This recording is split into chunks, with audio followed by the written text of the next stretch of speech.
Hello, good morning, ladies and gentlemen.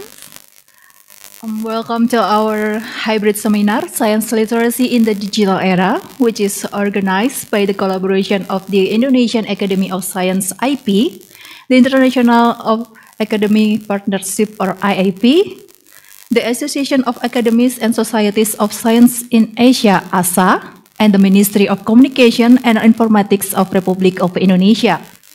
My name is Aprilia Rina, and it is my honor to be your host today. But before we start this event, I'd love to ask you to stand up and we will sing our national anthem, Indonesia Raya.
Thank you, and we will continue.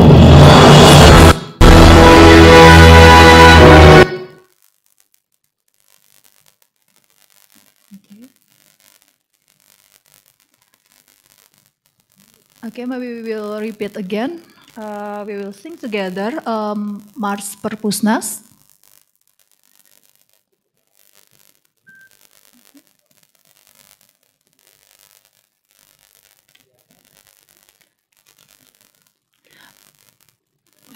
Okay, ladies and gentlemen, please be seated.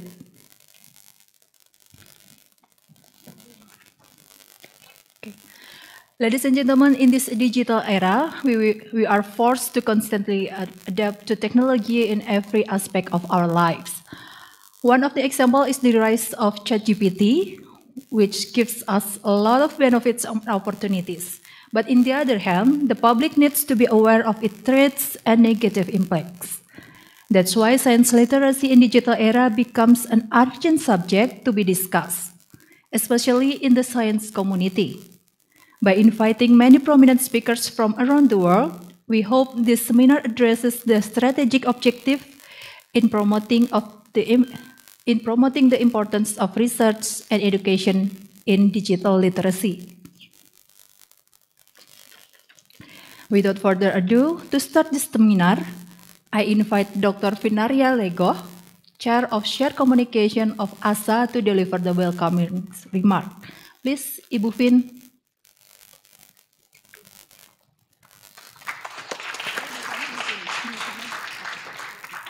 Yeah.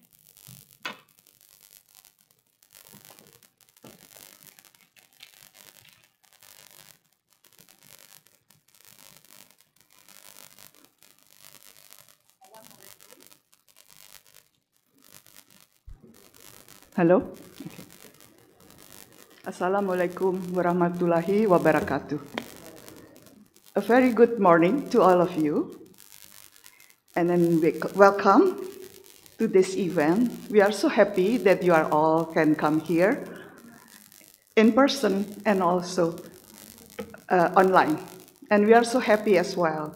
Lots of our good colleagues and new and old colleagues could come and with a very short notice.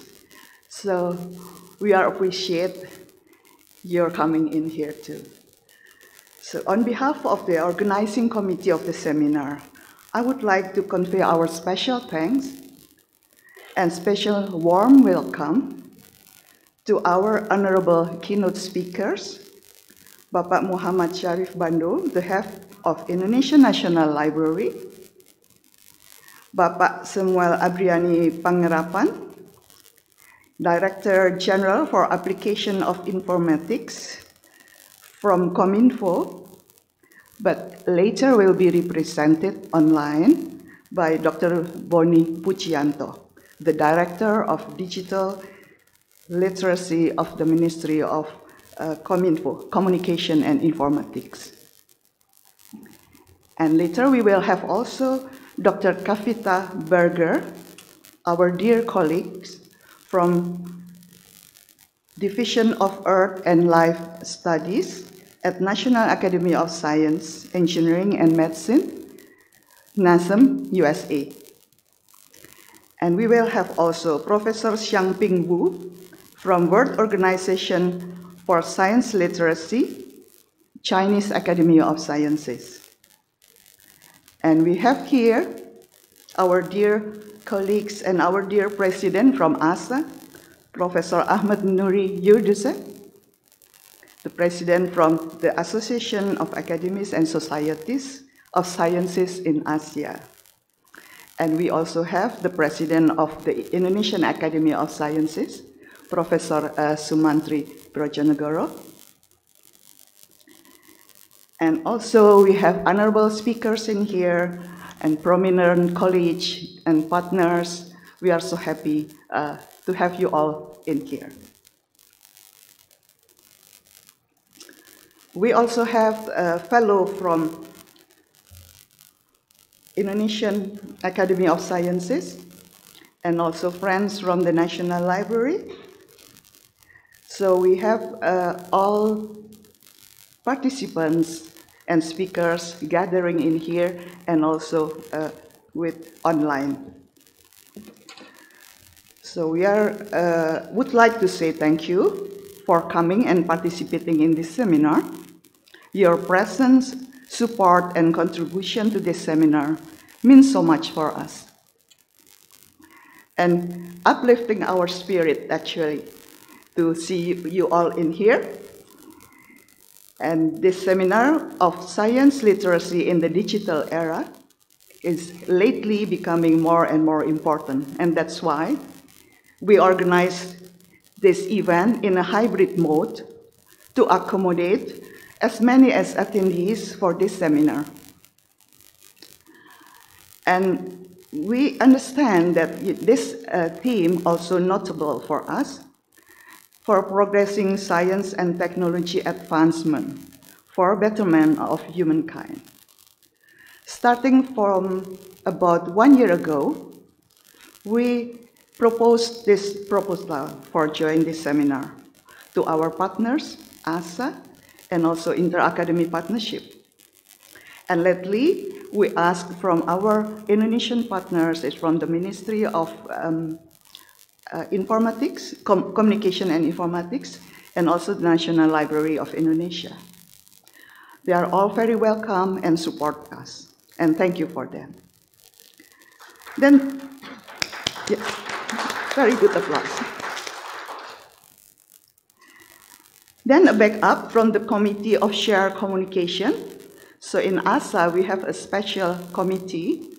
We call it Shared Communication. Share is for science, health, agriculture, risk, and environment communication. They have the support too, and some of members are coming in here, which from the bottom of my heart, I would like to say thank you to all of you. So give applause as well. And thank you for the marvelous organizing, for the organizing committee, for the good work in realizing the seminar today and tomorrow. And as I mentioned, that to accommodate more participants from the international and national, we open the virtual access through Zoom platform and YouTube. So our welcome to the virtual attendees from all over places this morning, and please join the seminar up to the end of today. So to catch up with current information, we realized that digital literacy is a tool to open our horizon quickly, easily, and widely. Rapid development provides many opportunities to ease communication and saving time. However, what we should consider as well as is awareness of threats and negative impacts such as data privacy violation, security, and dissemination of inaccurate information. And how do we apply ethics in this cyberspace? So, for today and tomorrow, we hope from our speakers and panelists, we could get their experience, knowledge, as well as wisdom in the era of development of science literacy in the digital era. So we hope that we could have a productive discussion that should give advantage to all. Thank you very much. Thank you, Ibu Fin, for welcoming remarks. And next, we have President of the Indonesian Academy of Science IP, Professor Satrio Sumantri Brojonegoro, to deliver the first opening remark.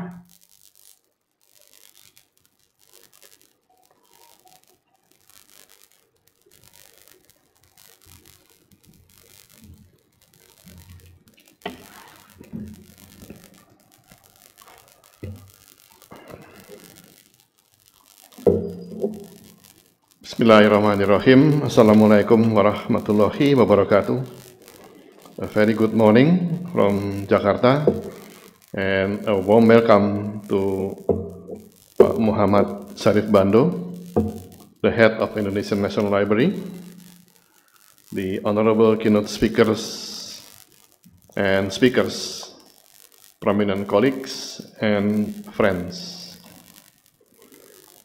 Our partner to make this event possible, the Ministry of Communication and Informatics, the National Library of Indonesia, the Inter-Academy Partnership, and the Association of Academies and Societies of Sciences in Asia. Fellows from the Academy of Sciences and the Indonesian Academy of Sciences, Indonesian Science Fund, and Indonesian Academy of Young Scientists, ladies and gentlemen participating in this forum and virtually. Thank you for your presence, support, and contribution for this seminar, organized as hybrid to accommodate as many as attendees who care about the theme, science literacy in the digital era, which is noteworthy for progressing the science and technology development, as well as humankind's comfort and convenient lifestyle. Science literacy is desirable, not only for individuals, but also for the health and well-being of communities and societies. More than just basic knowledge of science facts, contemporary definitions of science literacy have expanded to include understandings of scientific processes and practices, familiarity with how science and scientists work, the capacity to weigh and evaluate the product of science, and an ability to engage in civic decisions about the value of science. The best concept of science can be explained in simple terms and do not require complex vocabulary. Scientific literacy allows an individual to share the ongoing exploration, discovery, and inventions. Science is a way of knowing, a process, a product, and an institution. Science enables people to engage in the construction of new knowledge and use information to achieve desired ends. Access to science, whether using knowledge or creating it, necessitates level of familiarity with enterprise and practice of science, as referred as science literacy. Four broad rationales have been proposed as to why science literacy is important and necessary. The economic rationale, the personal rationale, the democratic rationale, and the cultural rationale. The economic rationale is closely related to the impetus for educating the general population in science. The personal rationale is that science literacy helps people respond to issues and challenges that emerge in their personal and community contexts. The democratic rationale rests on the claim that a democracy only functions, or at least function better, when its citizens are informed participants in civic decision-making.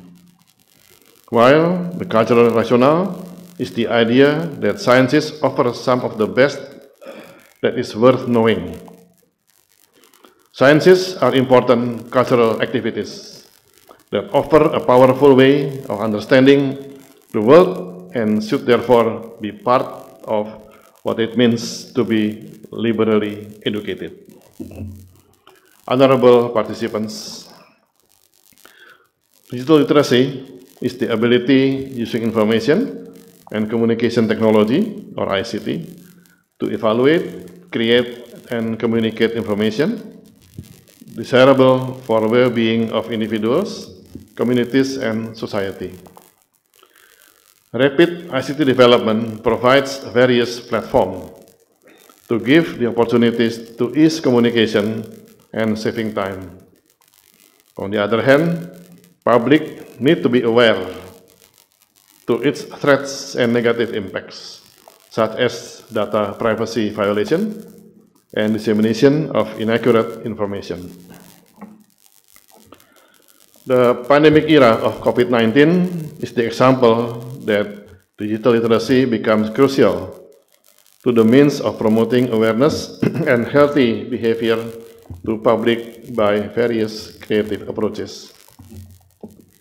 This evidence nurtures the spread of science literacy in society, which refers to general public engagement, contribution to information, how science and scientists work, capacity to weigh and evaluate products of science information, and ability to communicate and engage in public decision about literacy value. Distinguished participants, it is why Indonesian Academy of Sciences, or IP, has initiated in proposing a seminar to hasten that spread of science literacy digitally. We understand that science academies are the prestigious institution which consists of experts who are proper in spreading the trusted science information throughout digital literacy as one of the tools. The proposal is backed up by the Inter-Academy Partnership, IAP, and supported by an Association of Academies and Societies of Sciences in Asia, AASSA, especially the Special Committee in Shared Communication, Science, Health, Agriculture, Risk, and Environment in the regional level. The national level, respective support of digital literacy gained from Ministry of Communication and Informatics and National Library of Indonesia through the advancement of public literacy program. Sharing best practice and information about the development of science literacy and digitize the communication among countries is essential, especially those producing the fact that the fast ICT advancement already there, to take the opportunity in addressing its advantages and problems.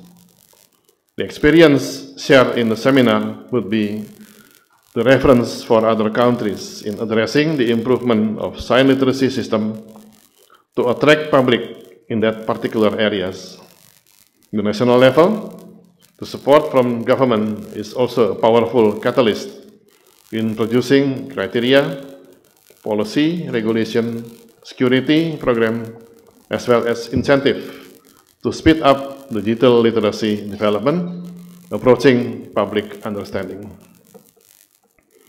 IIP proposes to promote the role of academics expertise in advancing on interconnected goals of healthier population, more sustainable ecosystems, and more equitable societies.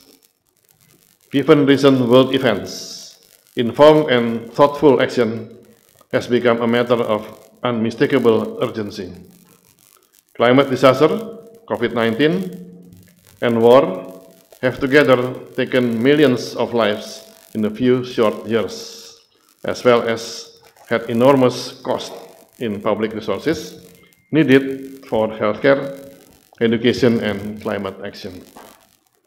The seminar seeks to address the strategic objective in promoting the importance of research and education in digital literacy, such as promoting high quality, responsible, open, transparent, and inclusive information, communicating and disseminating initiatives and creativities in accessible ways, supporting activities that foster the next emerging digital technology through collaboration, promoting public engagement in science literacy.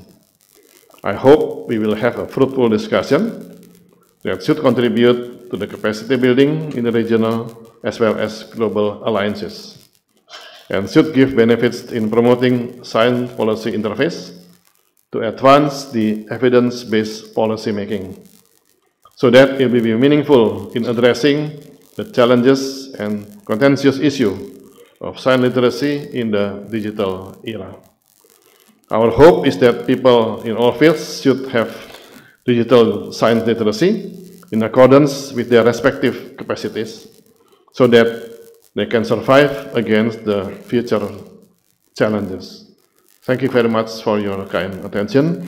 Assalamualaikum warahmatullahi wabarakatuh. Thank you, Professor Satrio, for the warm opening remarks to kickstart our webinar. And next, we will hear opening remarks from Professor Dr. Ahmed Nuri Yurdusev, the President of the Association of Academies and Societies of Science in Asia, AASSA.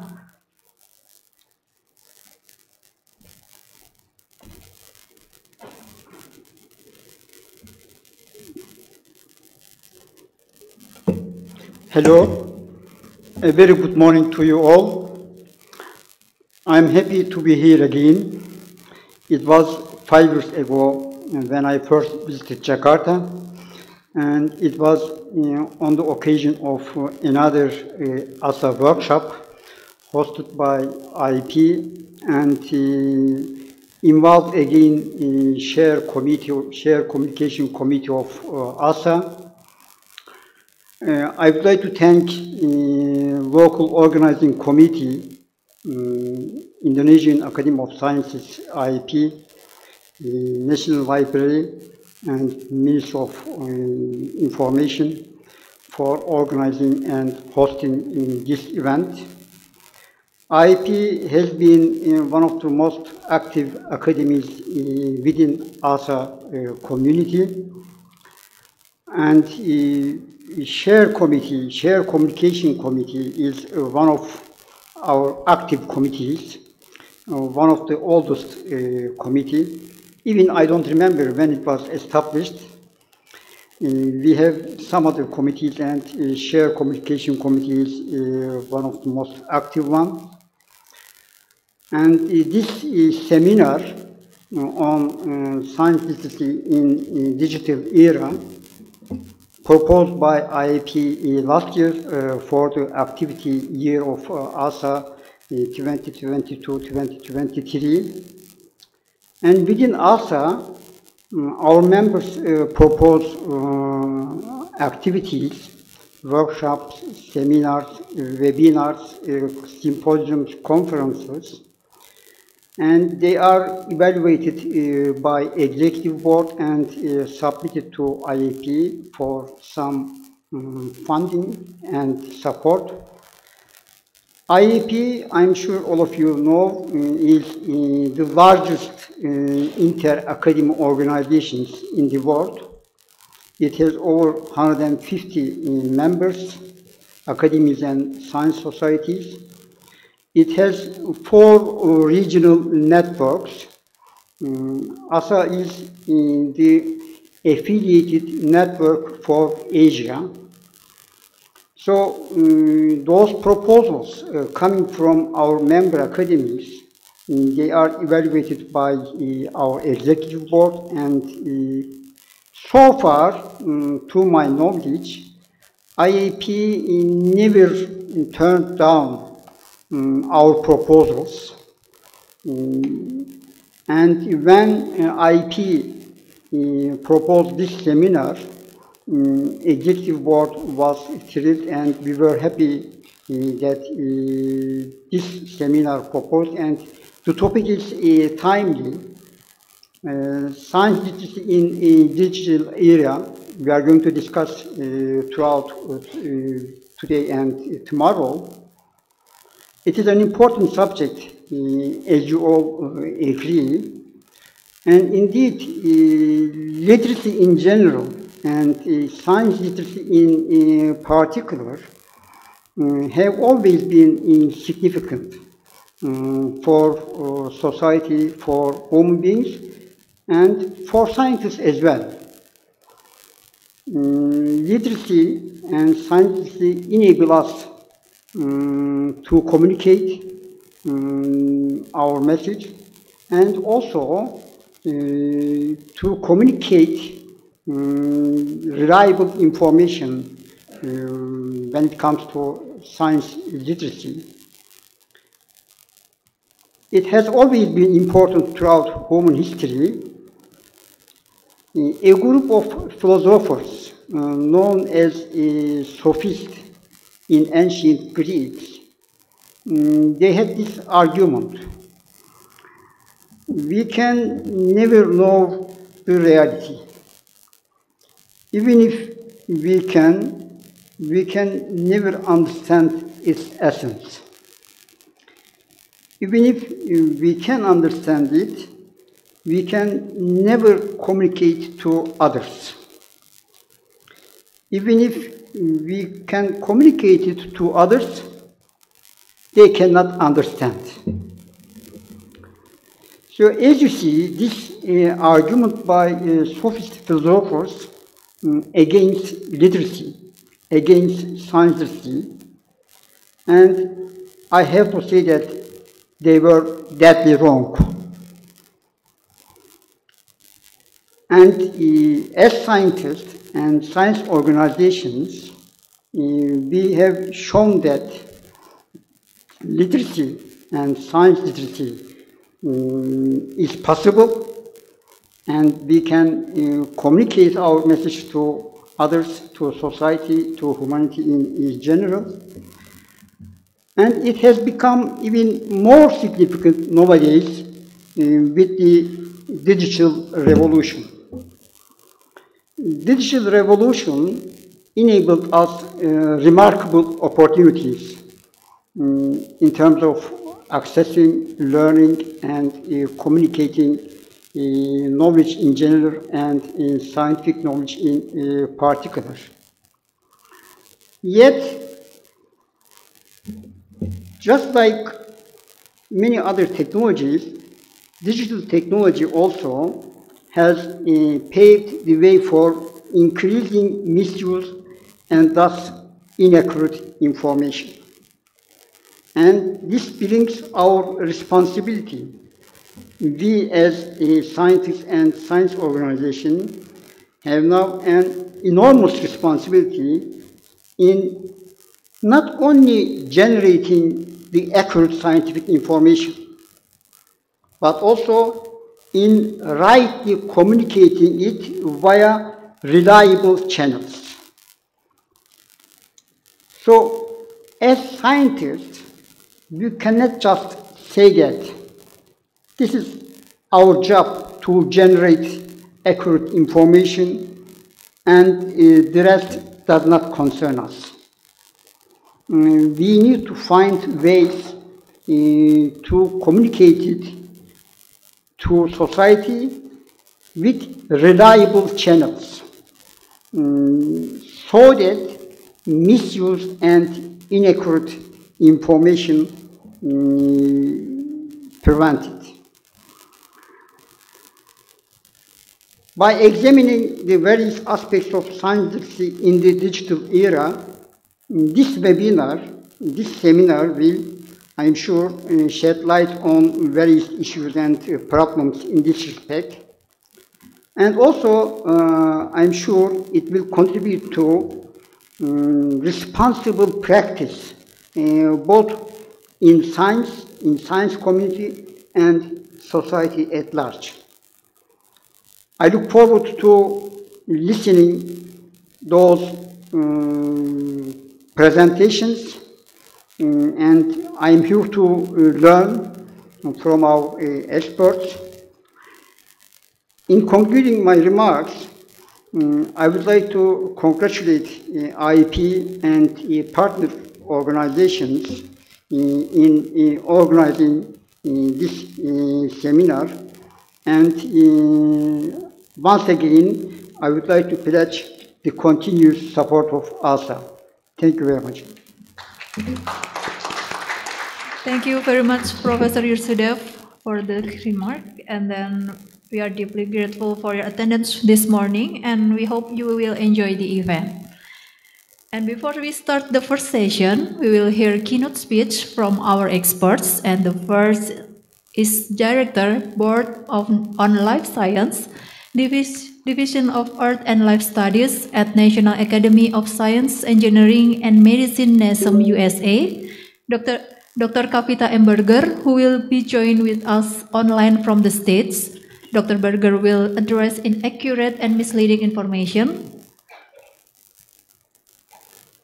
Okay, and Dr. Berger, the time is yours. Thank you so much. I'm sorry that I'm not able to join you in person, but I want to thank Professor Lego and all of you for inviting me to speak on this topic. Let me go ahead and share some slides, please. Oops, sorry.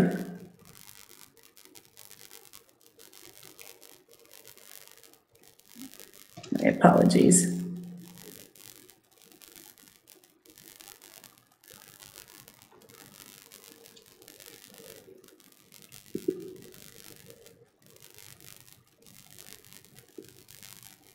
So the U.S. National Academy of Sciences, Engineering and Medicine has for several years worked on a number of different projects that are related to science literacy. Some of it is focused on science education, some of it is focused on engagement with the broader public, and some of it has been focused on addressing misinformation. And several years ago, the U.S. Academies established an activity called Based on Science, which still exists today, where they try and provide accurate information on various topics and try and provide this information to the broader public. More recently, we have also done a consensus study with colleagues in Southeast Asia, which I'll talk to you more about in detail, about inaccurate and misleading information about things such as infectious disease and others through scientific collaboration and communication. And since then, three other activities have emerged. One is a project to understand more of the scholarship underlying misinformation and how to address it. And then another is recently a Nobel Prize Summit on addressing misinformation and disinformation. And then the third project is a follow-on project to the consensus study on addressing inaccurate and misleading information. And this follow-on study is to be able to build a trusted network of scientists to counter mis and disinformation. So this project that I've mentioned to you, the whole purpose of it was to be able to create a trusted network, to determine how to create a trusted network of scientists across a number of different disciplines and across a number of different countries to not only identify what are the issues in terms of, or what is the false information, but then how would you actually address it? And what are the methods and means based on current scholarship at the time? What I'm showing you here is the committee who contributed to that study, and our co-chairs are Dr. Dietram Scheufel from the University of Wisconsin, who is an expert in science communication, and Dr. Abhivira Kumar Sivam, who is the Vice Provost at Sunaway University in Malaysia, who is a life scientist by training. And then we had a very diverse committee that spanned the life sciences, computer sciences, and several social science disciplines. So this committee had produced several recommendations, and they sort of focused on two different pieces. One was this trusted network, and they had suggested, after looking at several models, that a trusted network of networks, sort of like a consortium of different organizations that could actually help to reinforce and support one another in being able to provide accurate scientific information and counter some of the inaccurate information, especially if that inaccurate information was addressed pretty early on after it was released. They had created a vision and a strategy and tactics for this, and so the idea is long-term. They wanted to create this network of scientists throughout Southeast Asia and with the international community to create a transparent, trusted, sustainable network of eminent scientists who can address mis and disinformation, largely those that are based on scientific knowledge. And they had developed this strategy that within the next 2 to 5 years, these are some specific actions that can be developed. And then within the next year or two, how we can get started towards reaching that vision. They identified a number of different things that were relevant, and I'm only going to show you a few of the recommendations. One of them is the need to be able to have and include scientists from across a number of different disciplines, including the social sciences, and here the stress was on science communication and public engagement. And the idea of providing those not only as experts in those fields, but also providing skills to computer scientists, life scientists, and other scientists and engineers so that there is an opportunity to not only do good science, but also be able to communicate that science accurately and effectively. They also had suggested working across a number of regional associations, and here I'm showing you a few of them, which are, of course, relevant to this conference as well, but really leveraging what networks already exist in Southeast Asia to catalyze collaboration among the members. And so they really are thinking about this as an interconnected network of networks. They thought that such a network could help develop resources for scientists that are take into account country-specific laws governing data sharing, scientific research, and combating misinformation. And the idea was that the approach that would be used would not only be just the information itself, it would also be in the context of the countries and the local communities that are of greatest need for such accurate information. And then to build trusted connections with country-specific programs. And so these may be different public engagement programs. They may be different programs that either individual scientists or ministries have developed to address and counter false information. There's a number of different sort of networks and programs that already exist to plug into this. So in addition to the Trusted Network, this committee had also looked at the underlying scholarship at the time on addressing and countering misinformation. And what they did with that information is that they built a how-to guide for scientists. And so I'm going to show you a little bit about that before I end. But some of the things that they had identified that informed this how-to network was that at the time there was limited scholarship on whether the gains from pre- and debunking claims would actually be effective, or whether they are effective. The idea that domain experts and fact checkers may actually serve as collaborators, sort of positive collaborators to counter misinformation, that correcting inaccurate information before it has a chance to spread may be the most effective in preventing misinformation, that exchange of credible scientific information with the values and belief systems of the audiences in mind could actually help to counter false claims and reach audiences that may have different viewpoints than our own, and that individuals who trust science may be more likely to believe and share inaccurate scientific information. And this was an interesting finding because in this case, although we might expect that people who did not trust science may be more likely to spread inaccurate information,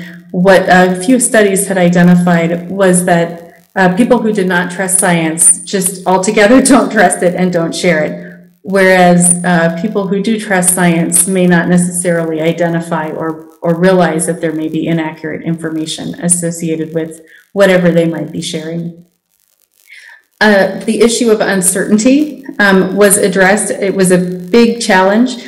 It continues to be a big challenge, and part of it is how to capture uncertainty effectively so that the information that is provided is properly caveated, but also to inform members of the broader public and policymakers that uncertainty really is inherent in everything that we do, and the answers may change as more data is generated or is observed.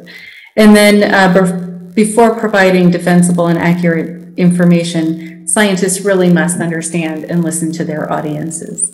And so based on this, they developed a guide, and the first step of the guide is really, I'm just going to go through this quickly, is really to assess whether a claim should be addressed and whether it can be addressed through accurate science. And so that they've created a decision tree that looks at the types of harms that a particular claim may have, and whether it is addressable through science, and whether there is sufficient data available right now to be able to counter it, or whether data and needs to be generated or research needs to be developed to be able to counter the claim, and then whether in the process of countering the claim there's a risk of being able to amplify the false claim as opposed to correcting the false claim. And so if they go through the steps and everything except for the amplification is yes, then they can go ahead and correct the claim. And so that's what I'm sort of showing you here. And then the next step, once they've decided they're going to correct the claim, that they would go through then a series of steps to figure out how. So one is, evaluate whether the claims should be addressed and how it might be addressed, figure out what scientific inaccuracies exist, what expertise is needed to be included to correct those inaccuracies, what methods would be most effective at correcting those inaccuracies, whether it is simple data analysis, whether research needs to be involved, whether it's a matter of science communication. A number of different methods might be relevant here. And then to communicate that accurate information and the effectively communicate uncertainties. And so with this as well, the committee had provided some suggested methods for communication of scientific information rather than sort of using what is traditionally viewed as the deficit model. They rather had suggested that there are other models like telling stories and other narratives that might be more effective to different audiences. And then finally, they identified a number of different questions as part of this communications approach that different community, sort of interested members of different communities might be able to ask to figure out how to identify accurate information or communicate accurate information. And I know this is small, so it's a little hard to see, but one of the major issues here that I wanted to point out is that scientists and science communicators are not the only people that are involved in this.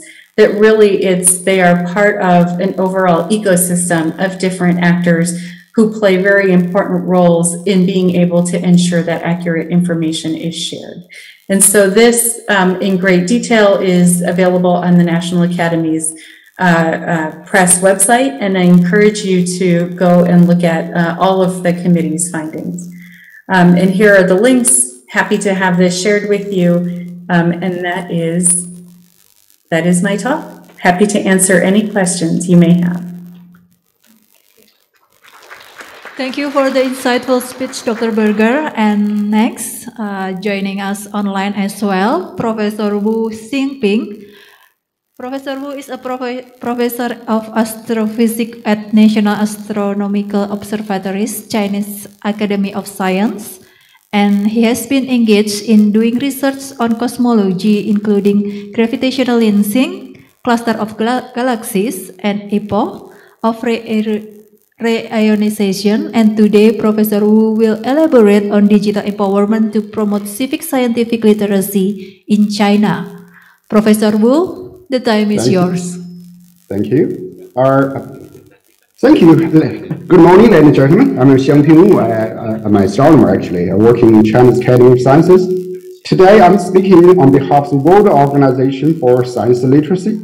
The title of my talk is Digital Empowerment to Promote Civic Scientific Literacy in China. Here's the outline. So I'm going to talk about top-level design of Chinese science literacy, and then real-life cases of digital thing application and solve the digital problem. Finally, with brief information, sharing digital civilizations. So let me begin with this plot. This is a survey of the proportion of Chinese citizens with scientific literacy with time. So the proportion of citizens aged from 18 to 69 with a scientific literacy reached 10.56% in 2020, which increased 9% compared to the result in 2025. But still, this ratio is relatively lower. So in order to raise the citizens' scientific literacy, on top levels, 2 scientific literacy outlines were issued and implemented. They are outline for National Scheme for Scientific Literacy, issued in 26, outline for Nationwide Scientific Literacy Action Plan, issued in 2021. We call the later one the new outline. So we realize that building digital China is an important engine for promoting Chinese-style modernization in digital age. So particularly by the end of 2022, China had 1 billion internet users with a 75.6% internet coverage rate. So China is absolutely a nation of natives. So the new outlines are formulated against the background that digitization is increasingly having a profound impact on our daily study, life, and work. So all of this change is that the way the people obtain information and science and technology. In terms of survey made in 2020, the 85.5% citizens obtained information of science and technology through television, and 74% through internet and mobile internet. So the internet has become the preferred channels for citizens to obtain the information of science and technology. So the new outlines emphasize the characteristic of digital age. First, it supports the excellent original works of popular science, especially emphasizes the rigorous development of popular science works in various forms, such as cartoon, short video, and a computer game.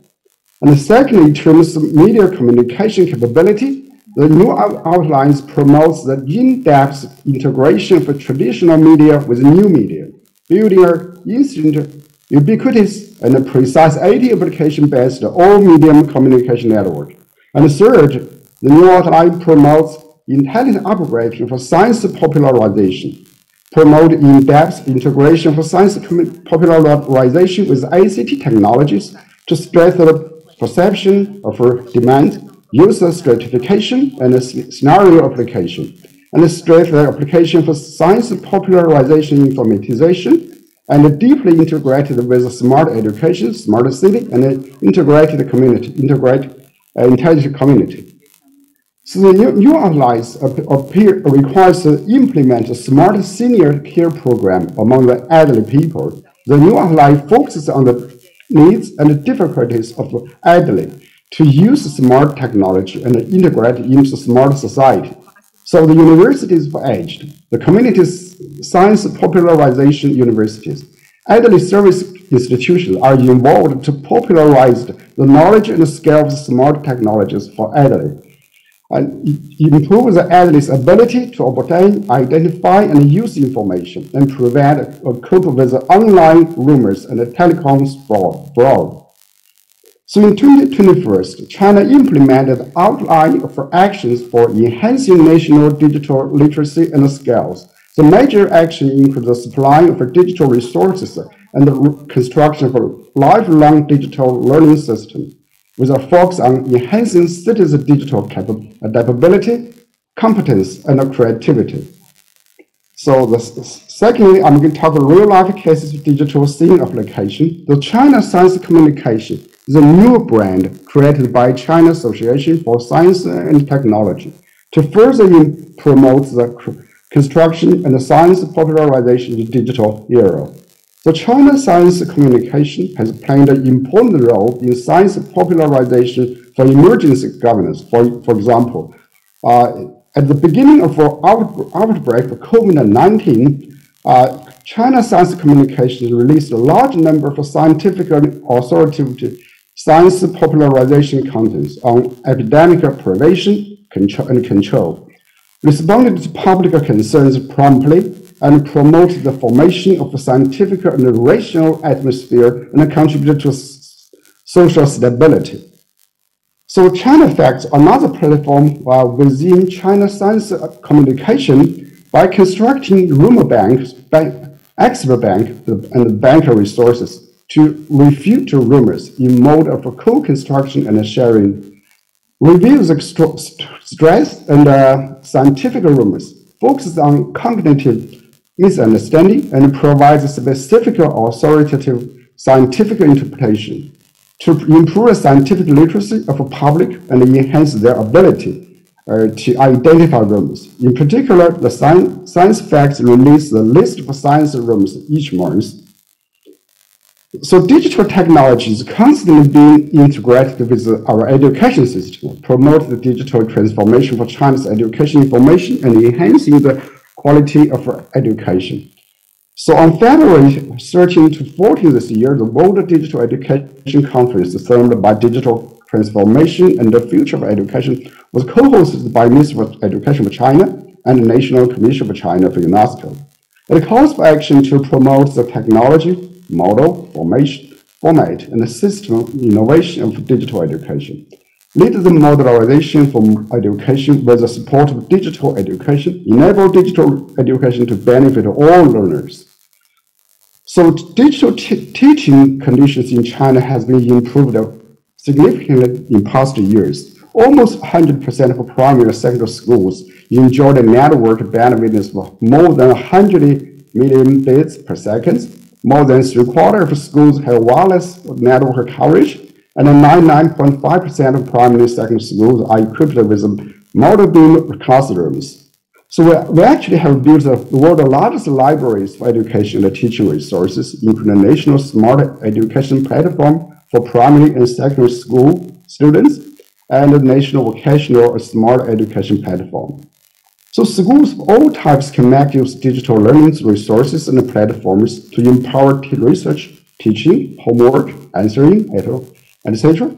And then created special delivery courses, class lectured by famous teachers, and online classes famous universities.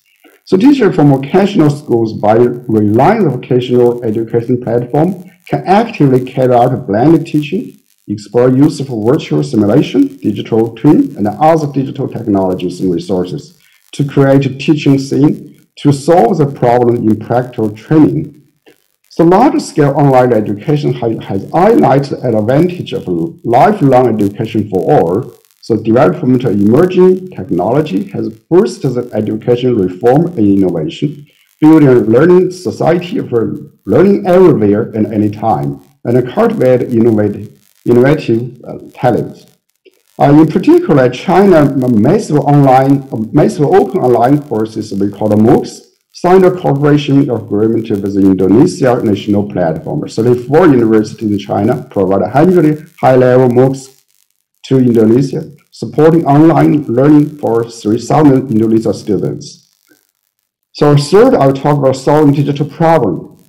So digital divide is increasingly manifesting itself as a result of differences in digital competence of citizens. In particular, elderly people are a key concern. The solution to this problem requires a concerted effort for all parties, from a government, internet company, media company, community organization to the elderly themselves.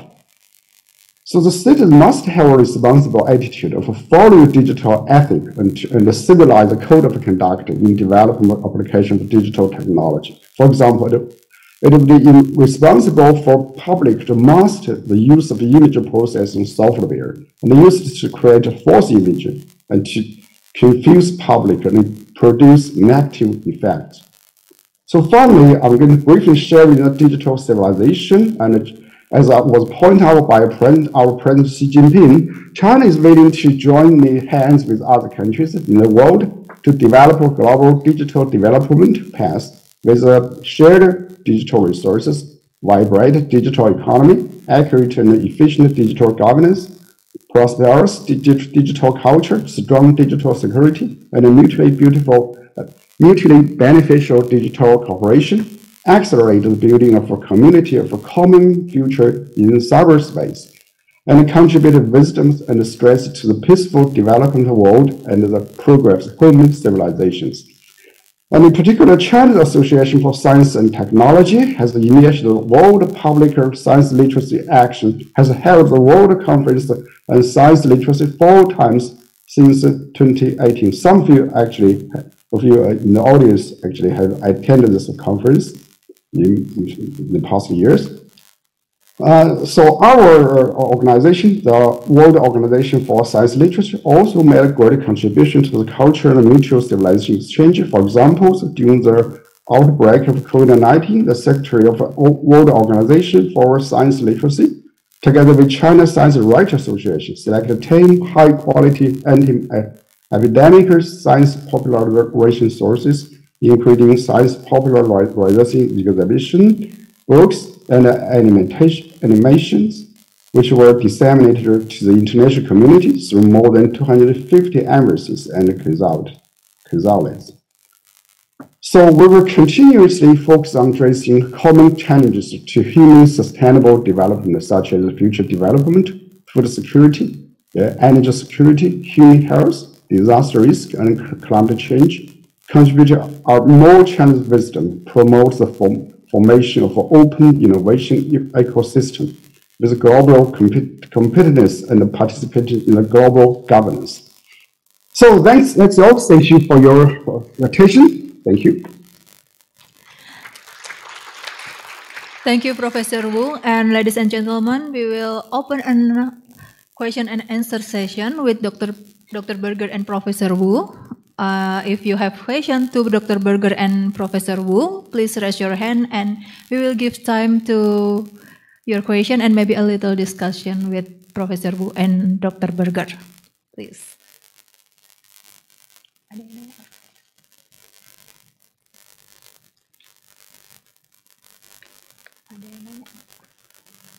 Okay. Is there any question to Dr. Berger and Professor Wu?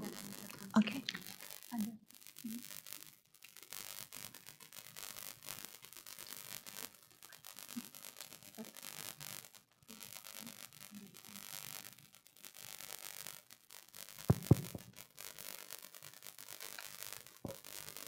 Thank you very much. I don't know whether Kavita is around or not. I'm Zapta Shinwari Kavita, if you are around. Thank you very much for excellent presentation. But my comments are that...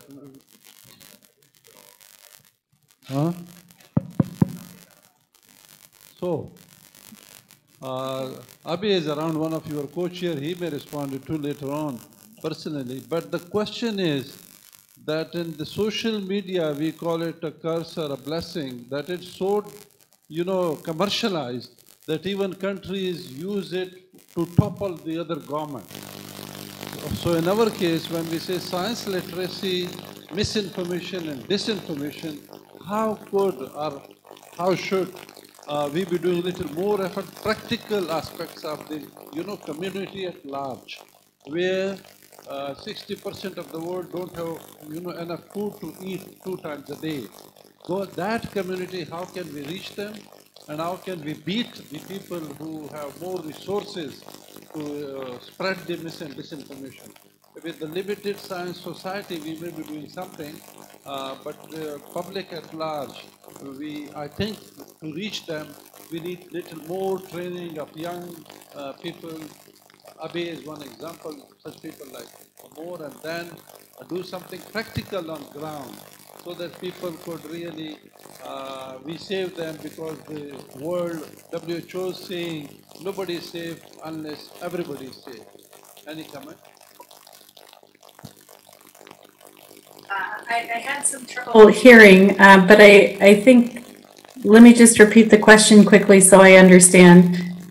You're really sort of talking about information flow through social media and what sorts of practical things could we do to be able to reach individuals who might get information through that means, or training the next generation. That's an excellent question. What we had found was that at the time, very little, including now, very little is known about how to effectively counter mis and disinformation via social media and other online tools. We do know, however, of a number of different organizations and individual experts who have done that pretty successfully. And they really, in some cases, they're working through networks of scientists engaged with one another. And in other cases, they are, just sort of using their knowledge and skills in journalism and in science communication, even though they are practicing either clinicians or life scientists, to be able to reach broader audiences. And a few sort of key things that they have shared, and then perhaps Abi wants to provide his thoughts as well, and even maybe Finaria as well. But some of the things that we have seen that are particularly effective are using and teaching others how to use infographics and other sort of tools that can make science a little bit more accessible to a broader audience, being able to reference evidence-based information, being able to listen to the arguments of the audience and understand, or at least try to understand, what types of things they're most concerned about, or where they're kind of most influenced, and try to share corrected information through those means. The idea of the influencer online as well is a very new and different sort of situation than it might have been maybe 10, 15, 20 years ago. Because as you know, incorrect information has been around forever, including disinformation has been around forever, but the pace at which it is generated, it is shared, the influencer type of situation that you see online, those are all what's sort of contributing to this situation that we're seeing more and more of these days. So I don't have a great answer, but what we have observed is that if we can collect some of these practices that have been particularly effective and really look at how information flows and the influencers that are involved, and be able to really think about what's the most effective means through which to communicate science, that those combinations of things might be most helpful. Could I ask a question for you, Dr. Berg?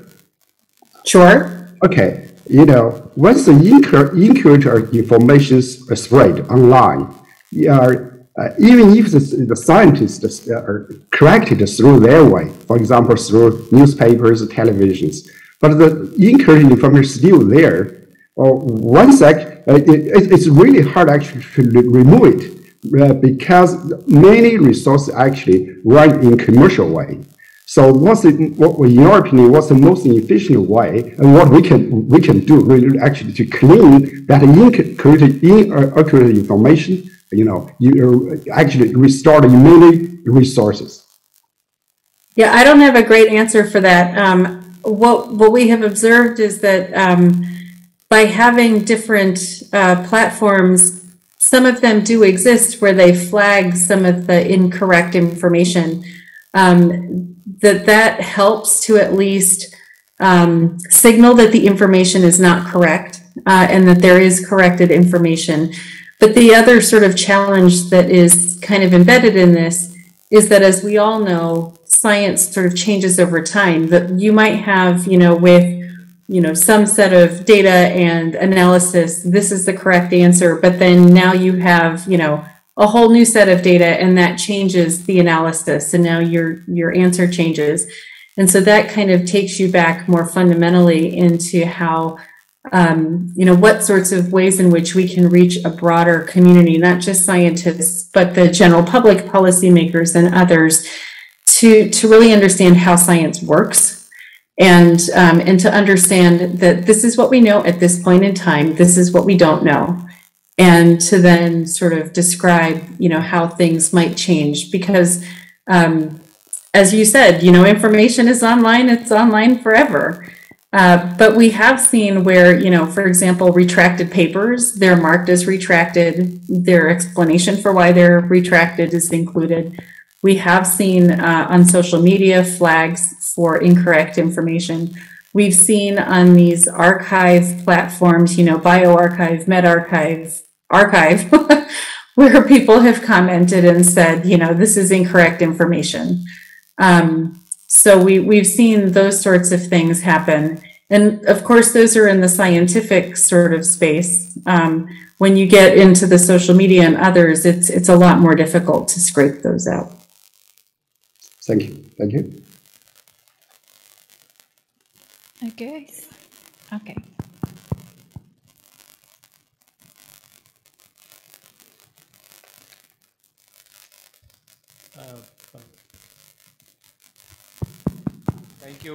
Thank you very much. Can you hear me? Thank you very much, Dr. Kavita and Dr. Wu. This is Narendra Mehra from the Indian National Science Academy.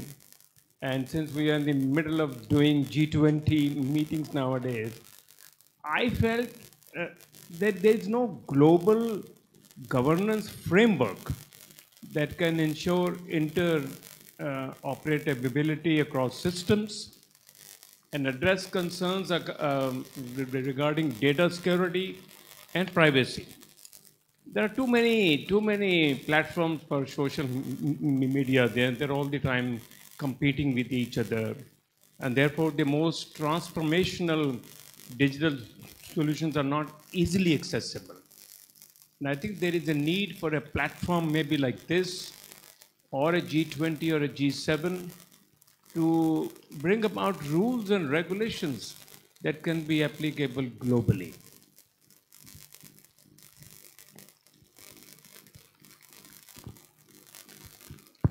It's a great question or a great suggestion. the issue of data governance is quite complex. We actually have a different project that's focused on data governance right now because of all of the different types of data policies that exist around the world, and how, although they on their surface seems like they are very separate things, we have observed over the last few years that they actually have, they interplay in ways that people didn't really realize before. So, for example, during the pandemic and most recently, we saw articles highlighting how challenging it was to get human samples for, identifying viremia and who has, SARS-CoV-2, because you can actually extract trace amounts of human genetic material.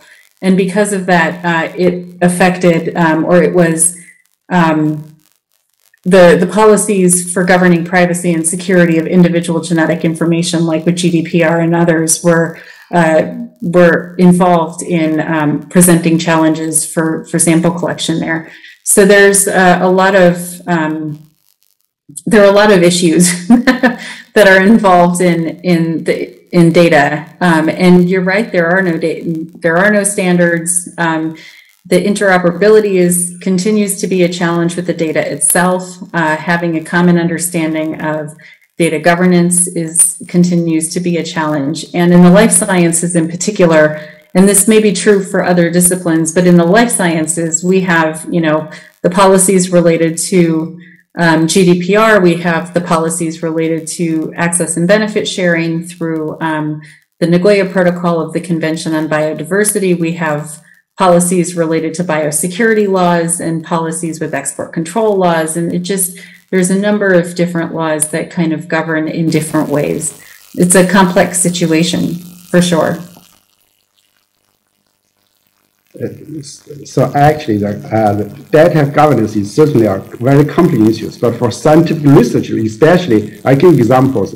I'm an astronomer, so in astronomy area, actually seems pretty simple. So all the observed data from different telescopes must open for public, based on principle of a common sky policy. So we share common skies. So all the data, we are collected from different facilities must open to the public. So things are getting much easier.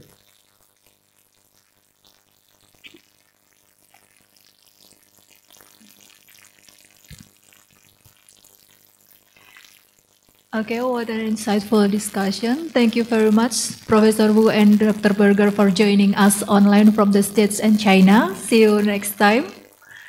And ladies and gentlemen, give an applause for Dr. Berger and Professor Wu. And we will continue.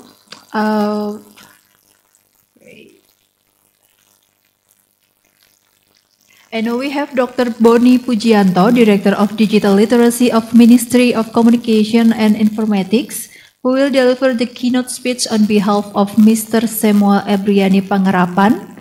So please, the time for Dr. Boni to deliver the keynote speech.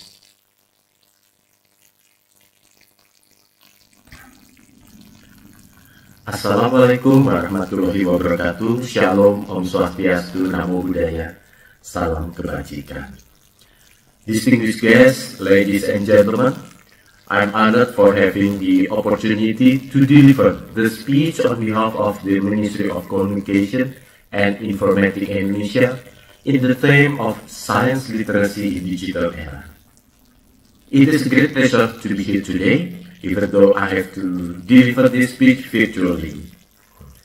I would like to express my sincere appreciation to the Indonesian Academy of Sciences, the Inter-Academy Partnership and Association of Academies and Societies of Sciences in Asia, who has initiated this outstanding forum. Distinguished guests, ladies and gentlemen, in this rapidly evolving world, where technological advancement and scientific breakthrough are massively happening, science literacy and digital literacy emerge as a crucial part of our life, not only for our personal benefit, but also for society and prosperity.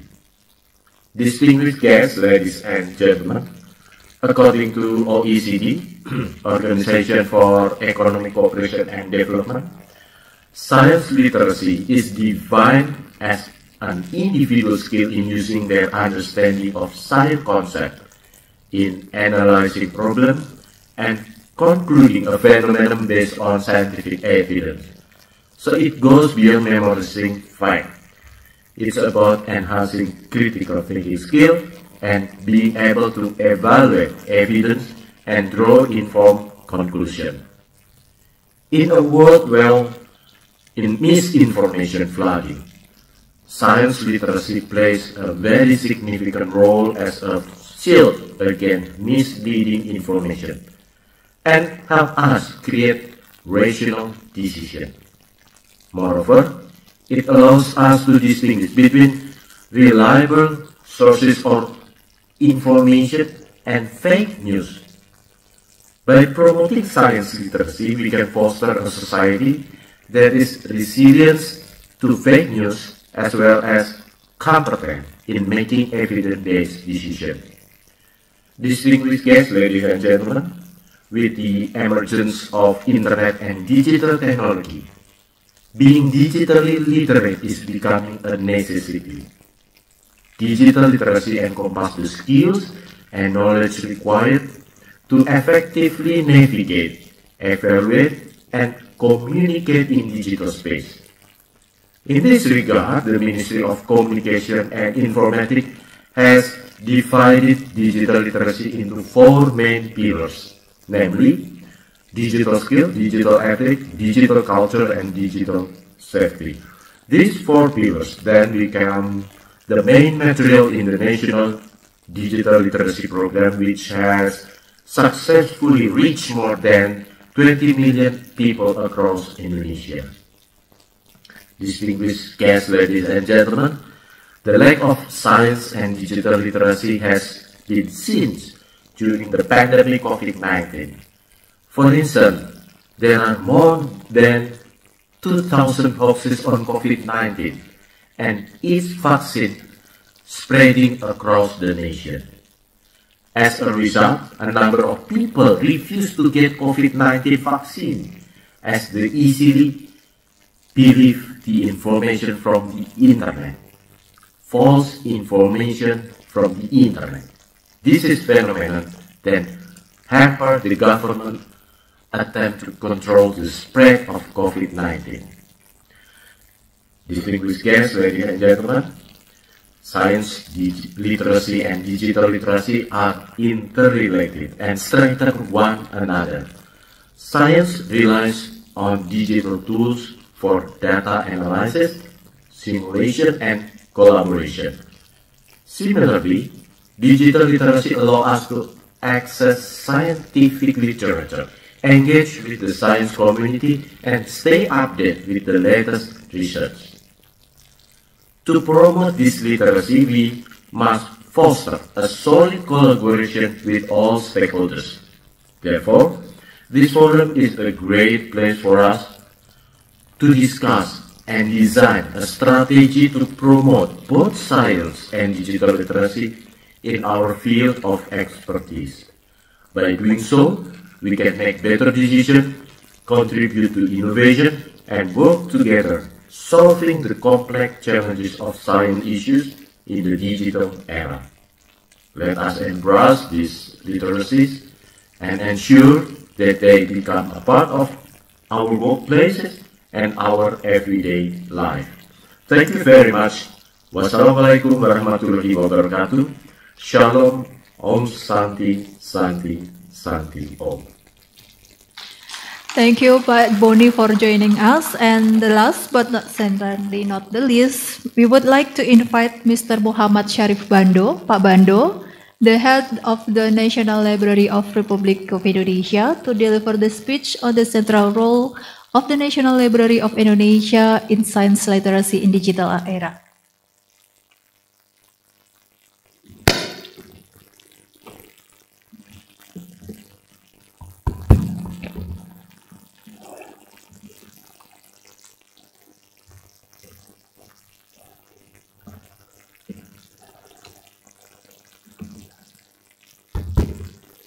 Bismillahirrahmanirrahim. Assalamualaikum warahmatullahi wabarakatuh. Selamat siang, salam sejahtera untuk kita semua. Salam Om Swastiastu. Honorable all passenger and speaker, yang terhormat Profesor Dr. Satrio Sumantri, selaku Ketua IP, dan juga seluruh pembicara. We appreciate IEP giving National Library of Indonesia an opportunity to contribute in the international seminar Science Literacy in the Digital Era. In substantial, National Library of Indonesia prepares digital content rather than the creation of digital application. National Library of Indonesia support this activity because there are speakers from those countries who are experienced in the digital era. National Library of Indonesia has a new paradigm of the library science in 2017, being a shepherd of knowledge from marginalized people where more than 16% of Indonesians live in villa area. This paradigm has started in the policy of 10% of human resource focus of collection management and 2% knowledge management and 70% transfer of knowledge. The result from this policy is social inclusion-based library of world-price.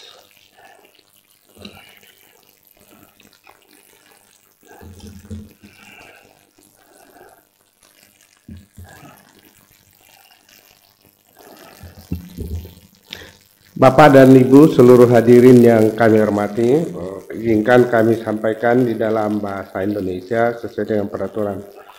Dalam era pembangunan serta perkembangan pengetahuan teknologi dan kebudayaan dewasa ini, sumber daya manusia sebagai aset masa depan bangsa perlu dikembangkan. Hal ini sangat diperlukan dalam mendukung dan menyukseskan pembangunan nasional. Dalam pengembangan sumber daya manusia, daya baca mempunyai peran sangat penting dan mendasar. Memiliki daya baca tidak hanya sekedar memiliki kemampuan dan minat membaca, melainkan juga memiliki kemampuan untuk menangkap isi bacaan, menganalisis, memahami intisari, membandingkan dengan referensi lain, bahkan memproduksi dan mewujudkan dalam bentuk beragam barang. Dengan demikian, tujuan pengembangan daya baca yang utama adalah untuk menciptakan masyarakat membaca atau reading society dan masyarakat belajar atau learning society dalam rangka mencerdaskan kehidupan bangsa yang ditandai dengan meningkatnya kualitas sumber daya manusia sebagaimana tertuang dalam program RPJM Bapak Presiden Joko Widodo 2020-2024. Sebagai piranti pembangunan nasional menuju masyarakat madani atau civil society, agar bangsa Indonesia dapat mengikuti persaingan yang sangat ketat di era globalisasi. Di seluruh dunia, fakta menunjukkan bahwa suatu bangsa dengan sumber daya alam yang terbatas, tetapi didukung oleh sumber daya manusia yang berkualitas dan berakhlak mulia, terbukti dapat membangun bangsanya dengan baik, yang ditandai dengan meningkatnya income per kapita penduduknya dan kurangnya utang luar negeri serta pengangguran. Sedangkan bangsa yang kaya dengan sumber daya alam tetapi tidak memiliki sumber daya manusia yang berkualitas tidak dapat mengelola sumber daya alam sehingga menyebabkan income per kapita penduduknya rendah dan terpaksa berutang. Investasi yang sering dianggap sebagai pahlawan sebenarnya tidak lebih dari kapitalis baru yang hanya mengeksploitasi sumber daya alam dan tenaga kerja dengan upah yang sangat rendah. Perpustakaan Nasional memberikan rumusan literasi dan oleh Ketua Komisi 10 DPR telah membandingkan dengan rumusan literasi versi UNESCO. Perpustakaan Nasional merumuskan kedalaman pengetahuan seseorang terhadap satu subjek ilmu pengetahuan tertentu yang dapat diimplementasikan dengan inovasi dan kreativitas yang tinggi untuk memproduksi barang dan jasa yang berkualitas dan dapat dipakai untuk memenangkan persaingan global. Untuk itu, Perpustakaan Nasional mengajukan 5 tingkatan literasi dalam kelompok masyarakat. Yang pertama, baca, tulis, hitung, dan pembentukan karakter. Ini mesti diimplementasikan pada masyarakat level bawah. Kemudian pada tingkat menengah, masyarakat harus memiliki kemampuan akses pengetahuan melalui bahan bacaan yang terjangkau, akurat, terkini, terlengkap, dan terpercaya. Dan yang ketiga, memiliki kemampuan untuk memahami apa yang tersirat dari yang tersurat. Dan ini menjadi parameter yang selalu dijadikan indikator oleh PISA, menjadi bagian daripada OECD. Kemudian yang keempat, perlunya inovasi dan kreativitas untuk mengantisipasi perkembangan teknologi informasi yang sangat cepat.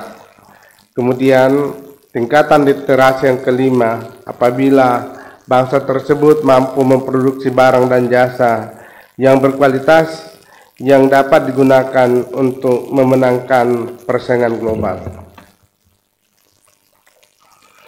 Kita melihat bagaimana implementasi sains atau teknologi di dunia pertanian Indonesia. Kalau kita bandingkan Indonesia dengan Vietnam, untuk pertanian jagung saja Indonesia masih seputar 6 ton per hektar. Vietnam sudah 10 ton per hektar. Kemudian untuk padi Indonesia dengan Thailand itu sekitar 6 ton, sedangkan Thailand sudah sampai 11 ton. Bahkan untuk pertanian tebu, sebagaimana kita tahu pada abad 16, 17, dan seterusnya, hasil tebu Indonesia masih sampai sekitar 90 ton per hektar, hingga saat ini terus mengalami penurunan. Bapak dan Ibu seluruh hadirin yang kami hormati, kita harus mengingatkan kembali bahwa tujuan daripada persaingan global adalah siapa yang menentukan pemenang, adalah negara produsen dan negara yang kalah adalah negara yang konsumen. Kemudian kalau kita lihat bagaimana negara-negara industri di Asia Timur seperti Korea, Jepang, dan Tiongkok itu membutuhkan bahan baku dari Asia Tenggara, terutama Indonesia, untuk memproduksi elektronik, dan mereka membeli bahan baku Indonesia dengan sangat murah, dan kemudian Indonesia akan membeli hasil-hasil teknologi dalam harga yang sangat tinggi. Kemudian negara-negara produsen di Asia sebagai acuan kita ada Jepang, Cina, Korea Selatan, Singapura. Tentu ini menjadi tantangan kita untuk bisa menjadi bagian dari satu percaturan global. Kemudian bagaimana kita melihat percepatan implementasi teknologi di negara-negara maju. Kita lihat dari kami selalu merumuskan parameter negara maju dengan kemampuan membuat pesawat, kemudian kemampuan membuat mobil-mobil mewah, dan kemudian pada tingkat yang sederhana misalnya kemampuan untuk memproduksi mobile phone. Ini tantangan kita dalam dunia pengetahuan, terutama di Indonesia yang sampai saat ini masih menjadi negara konsumen pasar dari negara-negara tetangga dan juga negara-negara maju. Itu barangkali yang kami sampaikan. Tentu saja kami ingin menginformasikan bahwa Perpustakaan Nasional telah bertransformasi ke digital. Pada bulan Maret yang lalu, Perpustakaan Nasional telah meluncing kurang lebih 14 juta buku digital. Mungkin bisa di launching sehingga nanti mereka bisa memahami. Dan untuk presentasi kami bahannya nanti bisa kami sampaikan ke Ibu Sari. Kira-kira ada yang bisa bermanfaat untuk diseringkan dengan peserta yang lain pada hari ini. Kami ingin mencoba meluncing tentang konten digital Perpustakaan Nasional. Ada kurang lebih 14 juta yang kita sudah launching, dan semua berbasis Android, bisa diakses melalui mobile phone, komputer, dan sebagainya. Mudah-mudahan ini menjadi bagian untuk sharing dalam literasi informasi di Perpustakaan Nasional. Terima kasih. Assalamualaikum warahmatullahi wabarakatuh. Thank you, Pak Bando, but I would like to ask Mr. Bando to stay on stage because we are going to witness the MOU signing between National Library of Indonesia and Indonesian Academy of Science IT. So I'd like to invite Professor Satrio Sumantri Brojonegoro as President of the Indonesian Academy of Science IP to come up and on the stage together with Pak Bando.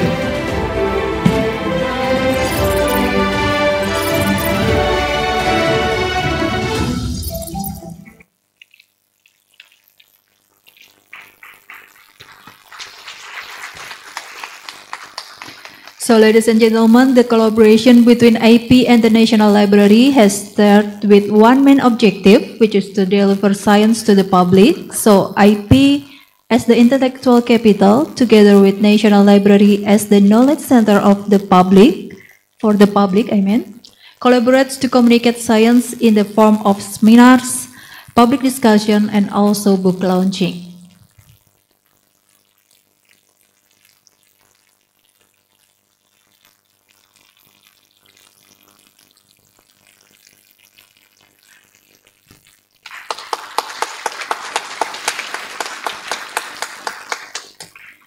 We hope with this MOU signing, the collaboration between IP and the National Library is getting stronger in communicating science to the public. So may I have a round, once again, may I have round of applause from the audience, please? Okay, and we will continue with book launching. Please stay on the stage, Pak Bando and Pak Satrio, because we will continue with book launching. And this session we are going to launch a book entitled Membangun Bangsa Cerdas. And this book, the realization of this book departed from the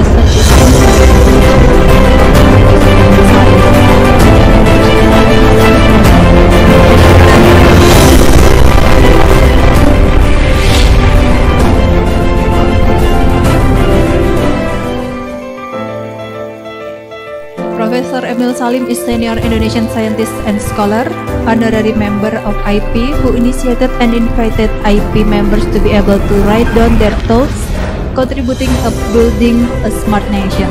So, I will invite Ibu Kartini to join with us on the stage.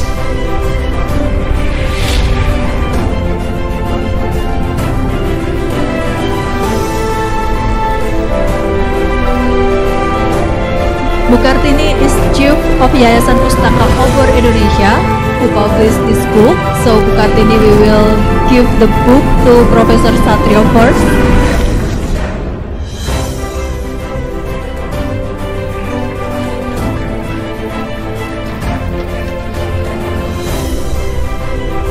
And Pak Satrio will give the book to Pak Bando.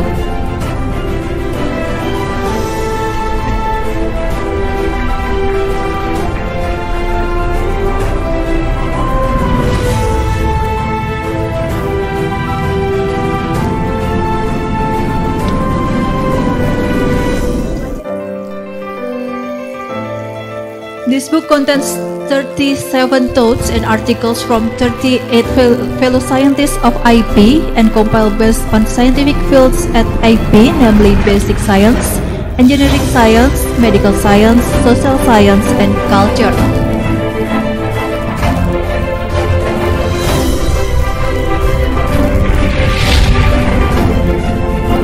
And then we will invite Professor Suhono and Dr. Humam for joining us at the stage.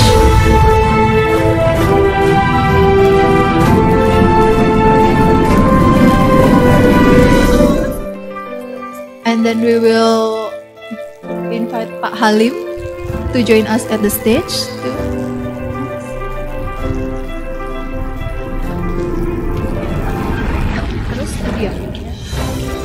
And then we will invite Budiah to join us to the stage.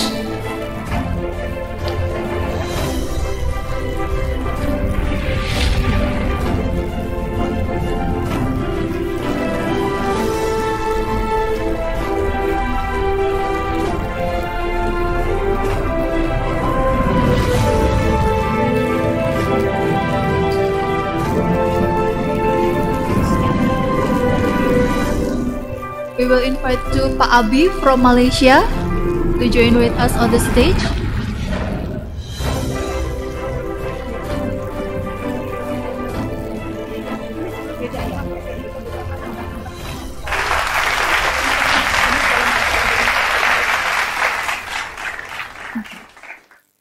Okay, Pak Abi, this book is in Indonesian, so it contains 37 thoughts and articles from our 38 fellow scientists of Indonesia Academic of Science IP.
Good morning to all. Recording in progress.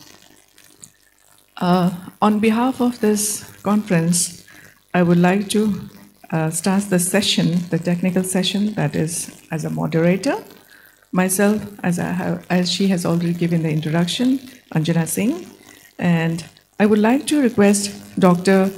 Hamam Riza, Science Literacy in the Digital Era, Building Ethical AI Capacity is the title of this talk, from Center of AI and Cybersecurity, National Research and Innovation Agency, that is BRIN, Chair of AI Committee of Center for Technology and Innovation Studies, CTIS. So I would like to request Dr. Riza for the presentation, and there will be 5 speakers, and for each it is 10 minutes. Please proceed, sir.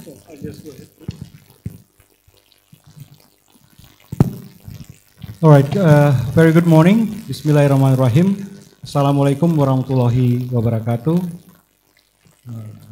Ladies and gentlemen, distinguished participants, and certainly the moderator, I would like to have a very brief presentation here, introducing our national AI strategy, and following that, we will discuss on the challenges on ethical and responsible AI with regard to the science literacy in the digital era. Could you put up my presentation, please? So, just go ahead for the next slide.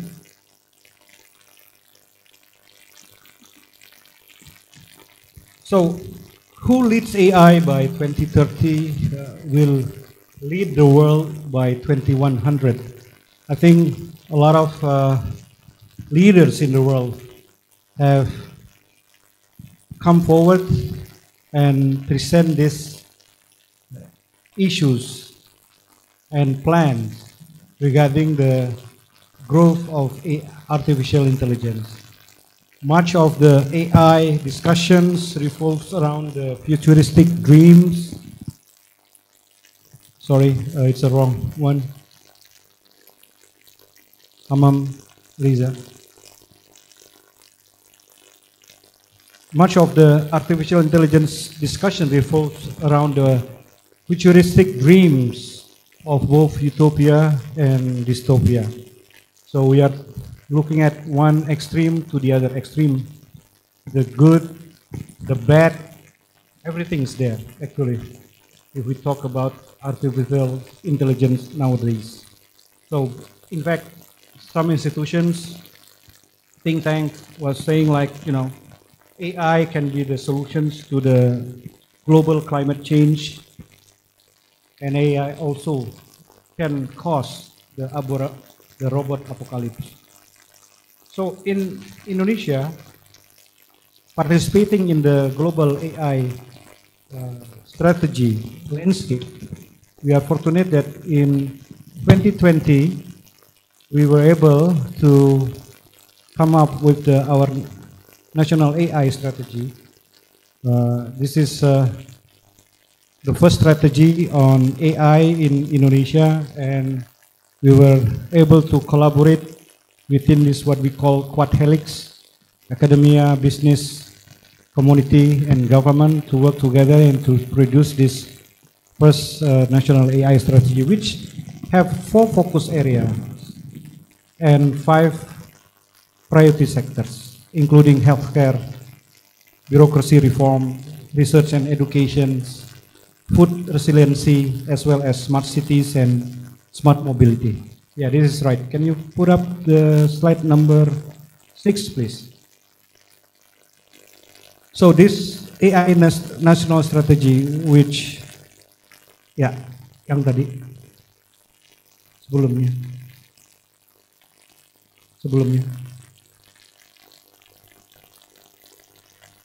Slide nomor 4, Mas. Yeah. So this strategy was at the forefront actually to come up with all the initiatives, all the value creations of artificial intelligence. And in this strategy, we were able to identify some of the opportunities and risks of implementing artificial intelligence, especially in Indonesia. So looking at this, next slide, looking at some of the continuing progressions of artificial intelligence globally, you will examine all these use cases, whether it is descriptive AI or predictive AI, even the non-generative one or the non-transformative one, compared to generative AI, which is representing by the large language model on GPT, generalized pre-trained transformer architecture. All these AI are meant to be used in this at least five priority sectors. Next slide. So there will be huge ambitions actually for this machine intelligence going into all our aspect, all the aspect of our life. And for Indonesia, with the biodiversity, with the many other diversity, because we are such a diverse country, this poses really an opportunity and a threat in order for us to grow with this artificial intelligence. So in my next few minutes, I would like to just highlight on some of the these opportunities and challenges of using AI. Next slide. So we are here now at the stage where generative AI, which enters the language mastery phase, put us in quite a difficult position. If you can see, coming from the perspective of machine learning, deep learning, with all the available data coming into this model, there are certain benefits that we see from this AI, whether it is reduce human labor, increase efficiency, and improve quality. So this has the potential to drive our goals towards the sustainable development goals, not only in Indonesia, but globally, everyone is going to look on this available technology. So in this case, can you jump to slide 16, please? Yeah. In this case, there there needs to be a framework where this AI framework can ensure 16.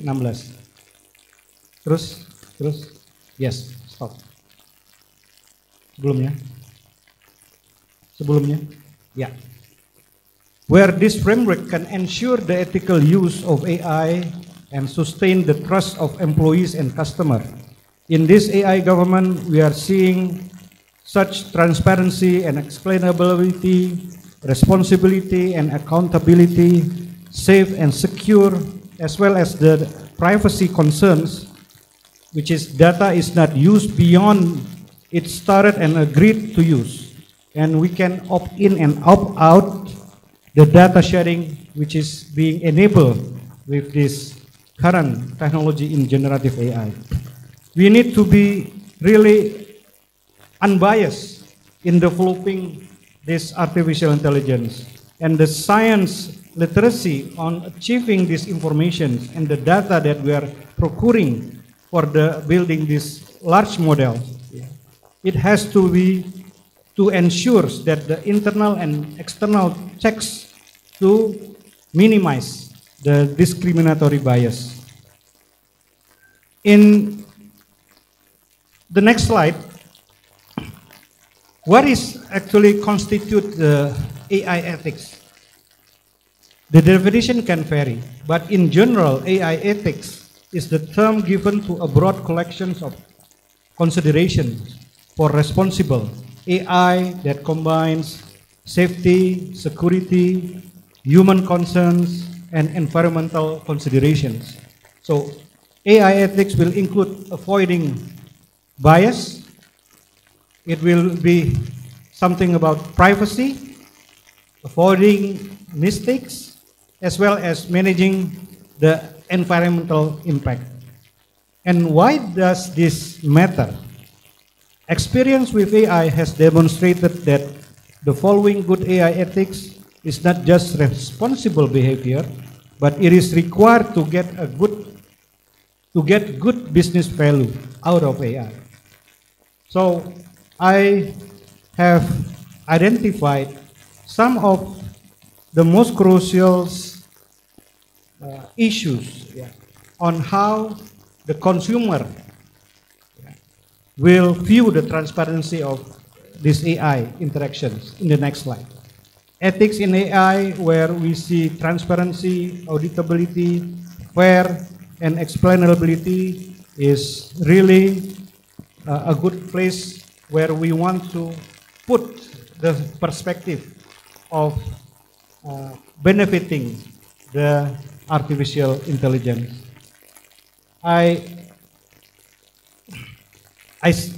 In the context of the science literacy and artificial intelligence, so the challenge lies in the understanding the complex AI system. Ethical AI requires a deep understanding of the algorithms, models, the data used to develop AI systems. We need to address bias and fairness. AI systems are only as fair and unbiased as the data they are trained on. However, identifying and addressing biases in data can be challenging, particularly in large, diverse data sets. That, of course, like Indonesia, we have 472 languages as our indigenous language, other than the one official languages. Just taking the specific example of how diverse Indonesia is. So science literacy is essential to recognize and mitigate bias, ensuring the AI system do not perpetuate or amplify societal prejudice, discriminations, or inequities. We need also to navigate the digital misinformations. In the digital era, misinformation spreads rapidly, including in scientific context, and science literacy is crucial for individuals to distinguish credible scientific information from false or misleading claims. However, the proliferation of misinformation poses challenges as people may encounter conflicting or misleading information. We want to ensure data privacy and security, and the digital era is characterized by the collections and utilization of vast amounts of personal data. I also would like to highlight the challenge that we need still to bridge the digital divide. Access to digital resources and technologies is not evenly distributed globally, and the digital divide, including limited internet access, technological infrastructure, and digital literacy, can create disparities in science literacy and access to AI technologies. And we certainly would like to have some answers and solutions for the ethical decision making and accountability.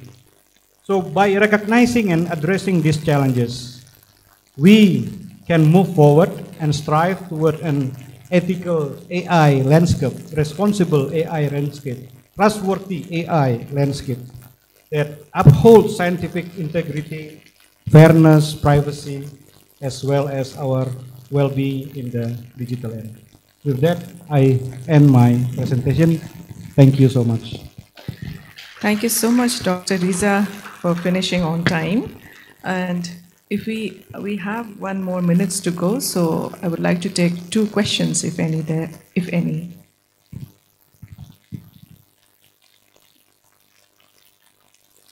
If we don't have any questions, then we will move to the second speaker. Thank you so much, Dr. Hamam Riza, for your wonderful talk. Thank you so much. Now, I would like to request the second speaker of this session, Professor Dr. Zabta Khan Shinwari. His talk is entitled Ethical Considerations in Communicating Science in the Digital Age. He is from Pakistan Academy of Sciences, Vice President, Islamic World Academy of Sciences, Quaid-e-Azam University, Islamabad, Pakistan. Please proceed, sir.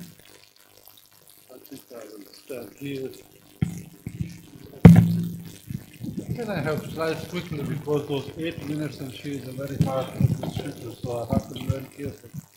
Please, if you have quickly the slides. Thanks to AIT for inviting and Professor Nouri for your leadership. I appreciate and all friends. Great to be in Jakarta once again. Can I have slides, please? And this minute goes to you. I will start counting only after when your slides are on. Thank you. Just joking. Don't worry, please. Who is doing it?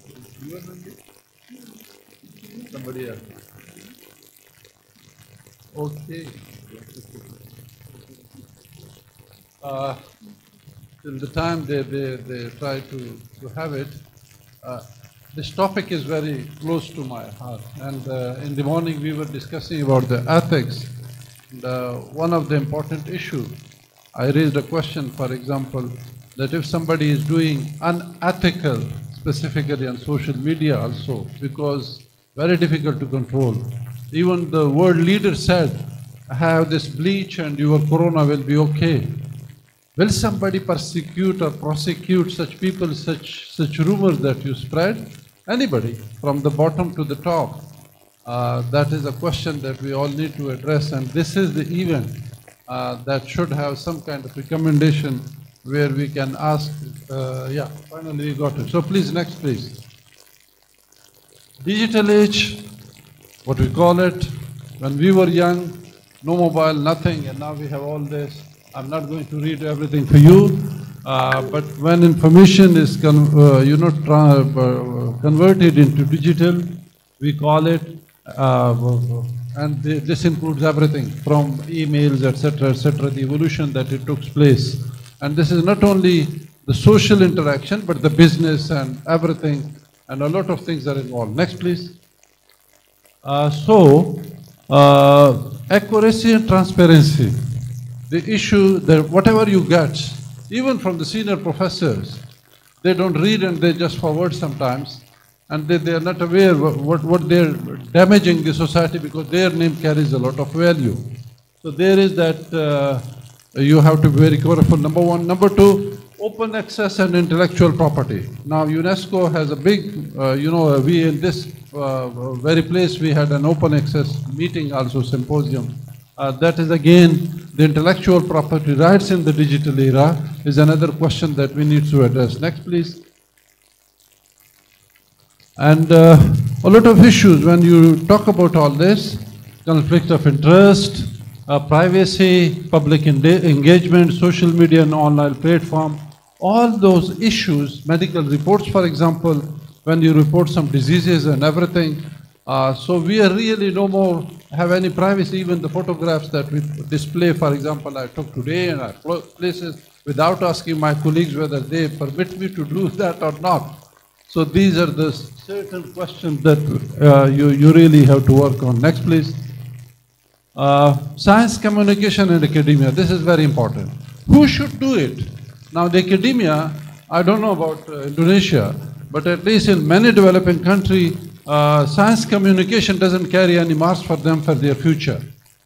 Whatever you do, they have impact factor, citation, blah, blah, blah, blah, but nothing for communication. So your time, your energy, that's again carries a question mark that whether we should do it or not, or that % of energy that you spend, and then what is your moral obligation as a scientist, as an educated person, how to have your say in the public to save them from those, and do you have the skills?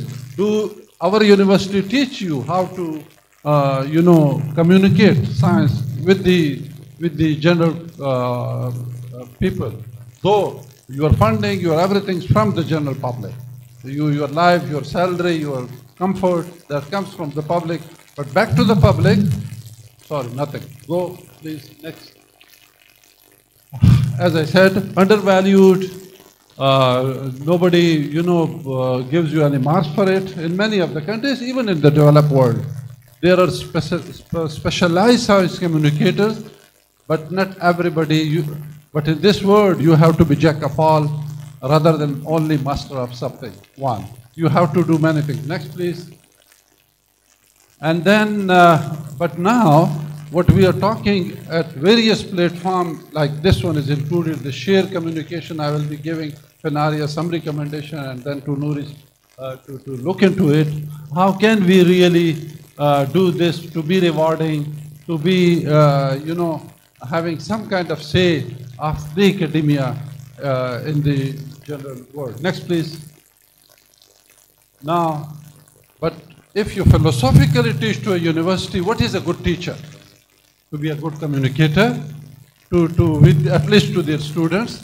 And if he is that or she is that, then that skills can be used for the communication in general too. Next, please.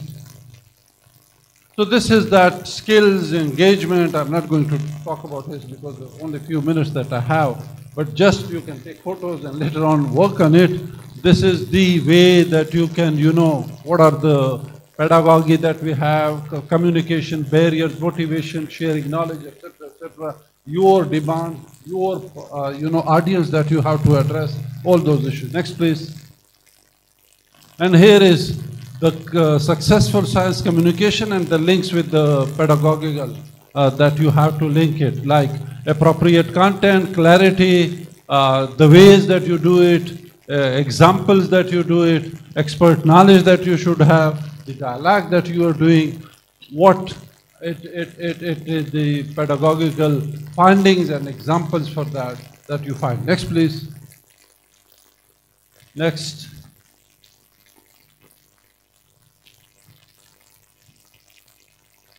And you found a lot in the Corona was a sort of a blessing in disguise too, that now we can communicate online. Many people are watching us. Probably Fenaria will, record it, and this can be used by my students even afterwards. So a lot of good things come up, but what we knew, and we learned several things. It was not only for developing country, even in the developed world, anti-vaccination movement was that. In USA, for example, there was misinformation, mistrust on the government responses. and then stigmatization of those infected, the science, delegitimization of the science. People were saying, oh, scientists are not coming to our rescue. Though science has its course to go. And that is the bridge that we have to make with the society to understand them what science really is. Next, please. So that advocacy that we do and the science communication skills that we need, that how you do it. That is that you have to understand your audience, your message, your public. Who are you talking to? The journalists, the public, these science students, academicians. These are the things that basic skills you need to have. Next, please. How this meet? Why should we be doing it? Research is what? Question, data, information, advocacy. That information, that is, we take it to strategy and action. Next, please. Quick, please. There is that where it means information that is not used gathers dust. So that is the advocacy that you use for research question. Next, please. This is why we need to be working, because the research and advocacy, they both ultimately that works together. Next, please. Go ahead, few questions. So now the questions are, the media, does the media accurately portray public attitude? Media influence the public attitude, and media as a concern influence on behavior. The media, do they invite you as a scientist? Believe me, they have little interest because of business, money. They are more interested in having something, oh, there was a tire punctured, but a big bloom, maybe something happened, etc., etc. So that is that you have to work with media and you have to realize them how important your information is. Next, please. And this is what happened, health crisis, stigma, and inequality. Next, please. A lot of slides I had. Next, please. Next. Next. So, the strategies that we need to have high impact science communication, the research, how the university researchers should be working with the media department if they have. If they don't, how they work with the public media houses, the link that they establish, and the visuals and media flashes. This is this profession. So what we need to do is that from the younger lot, we have to educate them. How can they be a source of positive image of science communication with the public at large? Next, please. And how to spot misinformation. There are ways to spotting misinformation, from suspicion to language, etc., etc. This is how you guide your people to how to spot that this is misinformation or the true information. Next, please. And the difference between the two, misinformation and disinformation. What is malinformation and all this. These are basics that we really need to interact with the public. Next, please. This is how we identify the right information. There are various steps. Number one, how to evaluate it. Next, please. And then how to determine whether we can address this claim or not. Next, please. And how to address it, whether it is true or not. Next, please. Evaluating of the harm and damage. What is important for you now? How much damage will it have? The consequences for the society, that the claim that you are going to be analyzing. And are these effect consequences are significant or not? Next, please. Here is the effective science communications. The actors, society, science journalists, press informations, captions. How can we really be working and how this communication is vital? Next, please. Not mine, but somebody else's probably doing all this. Science communication in the Asia Pacific. We already had a meeting here last time too on the open science, but now This is what, when we were working with UNESCO, we tried to have some kind of guidelines for how to have science communication strategy in this region. Next, please. And again, citizen science, how to involve the general public in this science that we are going to talk about. Next, please. Quick, now a couple of slides maybe. How to build a capacity of the, what we call it, citizen science with the essential elements that we have, who, why, what, how. These are the ways that you can, build capacity of the people of your younger lot. Next, please. Can you go quick? Yeah, it's okay. Okay. Here is for the share committee, being the member of that committee, to Fenari, our chairperson, and the President Nouri, that some of the goals that you should have, how could they work more in the digital era, how can we more interact because of this innovation in the so these are some of the recommendations I'm leaving behind that we will be discussing in the committee too. Next, please. Next. Thank you specifically for this committee. The President, His Excellency, I already said that, a good friend, old friend. Thanks for inviting us, President Nouri and everybody else. AIP also for funding and all that. Thank you very much, ladies and gentlemen. Thank you very much, Dr. Zabta Khan, for a wonderful talk. If there is question, I think you can put it up. Two questions is acceptable. So, Dr. Pataria, if you have a question, please put on. Thank you very much, Dr. Sanwari, for a wonderful presentation, very thought-provoking. One question that occurred to me is, incidentally, we, under the banner of AASSA, INSA, and NISCARE, organized a conference on fake news, paid news, and ethics in India sometime in 2019, when I was chair of AASSA, Share Communication. And one question that just was floated is still unanswered. And let me share it with all of you, especially you, because there is wide experience. Whatever coming in the name of fake news, so one suggestion was or is, we can go to the source and clarify and find it. But when it comes from a source that is paid by someone, I'm talking about the sponsored research by various companies. And we have seen the scenario of GM food, GM crops, climate change debate. So they pass on the information that suits them.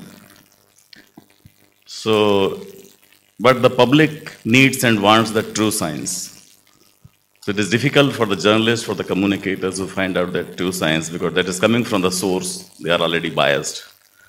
So I think that is a kind of situation where how to distill out the true science. Thank you. Thanks a lot. As usual, a very good question from you. I always expect that. I was working, I've been to INSA, so we were working on all this. The issue is really complicated, and it's not only with the public or with the source, because in GM food, very good example, and now is this one. Even in the scientists, as I said, conflict of interest, they have two kind of people. One, like GM food, pros have GM and nothing will happen, everything is clear, go ahead. I will call it US and Europe strategy. US, go ahead, we have done enough and it's enough. You said climate change, geoengineering, UNESCO, now we work on it, I am a part of that commission. What will happen if we have aerosol in the air and we, modify the whole air, what will happen? That's another. So, within what we need to do as a scientist, that we, the next generation that we are producing them with ethical, those responses that they understand. This is material world. You pay little money, the project you get from it, for example, you may have some ban on the smoking companies or all those, but not on such things. You always take a project, you sign something, and you always say, I will not disclose this, not do this and that and that and that.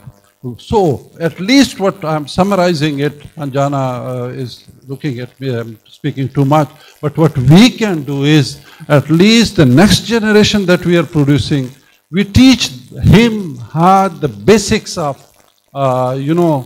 ethics.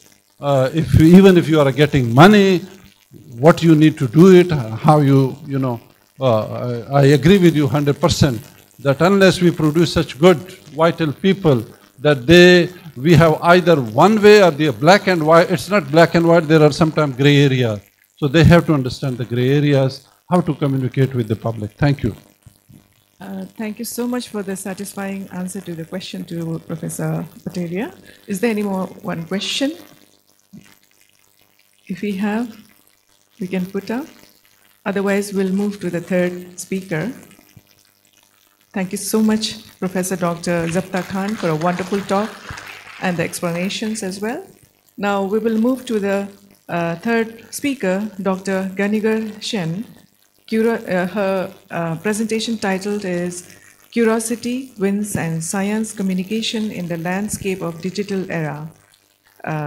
NSM, Thailand Experience, Vice President of National Science Museum, Pathum Thani, Thailand. Please proceed. Thank you, Anjana, and good morning, everyone. Thank you very much for the organizing committee for organizing an opportunity for us to share and learn from each other. I'm also the executive committee of the Science Society of Thailand, and I also work a lot on promoting the public awareness of science. So do we have my slide now? Okay. It would take a while. Well, just to give you a quick background. Okay, that's good. Thank you. Well, next slide, please. Well, I'm from the National Science Museum, and we are under the Ministry of Higher Education, Science Research and Innovation. So we don't only run museum, which cover science, information technology, natural history, and also ecology. But we also work on behalf of the ministry to coordinate with various partners, various science agencies to promote the public awareness. We run Science Caravan throughout the country and run the National Science Festival in collaboration with all ministries. Next, please. Well, today what I would like to share as an idea, it's on science communication, but from the perspective of the public. Just to move back, before the pandemic, we hardly use our online communication to promote science. We mostly use it for public relations and marketing. But with the pandemic and with the progress in digital literacy and accessibility to digital platform for the public, we have revisited our tools on digital platform, and we found that we have as many as 6 Facebook page, 1 Instagram page, and so many video clips on YouTube. And we realized that, wow, we have a lot of channels, we have a lot of platforms, but those platforms are not well used. And besides, we never try to make this platform access to the public as something very attractive. I mean, we never try to make our content there very attractive. So we come back to science communication and try to compare, what we are doing in science in communication and in marketing. From sender, message, receiver, and channels, we try to think of our science and science communication as creator, content, consumer, and platforms. Next, please. So with that, we study a lot with our researchers and our scientists. You know, we work with the media and online professional, and we realize that with digital era, well, we have to focus more on micro content. What is it? Short bite-sized content that can be consumed quickly by the audience, primarily on social media. Examples are videos, Instagram, TikToks. Also, we need to find ways to update news, lists, headers, infographics, image on this platform. Okay. Well, what is good about it? Because it fits the new audience, which have very short attention span. Next, please. And we realize that with the digital era, content creator or the person who communicates science does no longer need to be only scientists. So it's a flip model. It means, and we found many people, not only scientists, produce science content. Who? Of course, journalists who are helping on this, but sometimes school teachers, university students, and many others. These people work as knowledge manager, not only the one who owns the science, but compile the information and try to make it interesting and communicate. Or nowadays, maybe ChatGPT could be a content creator. I don't know.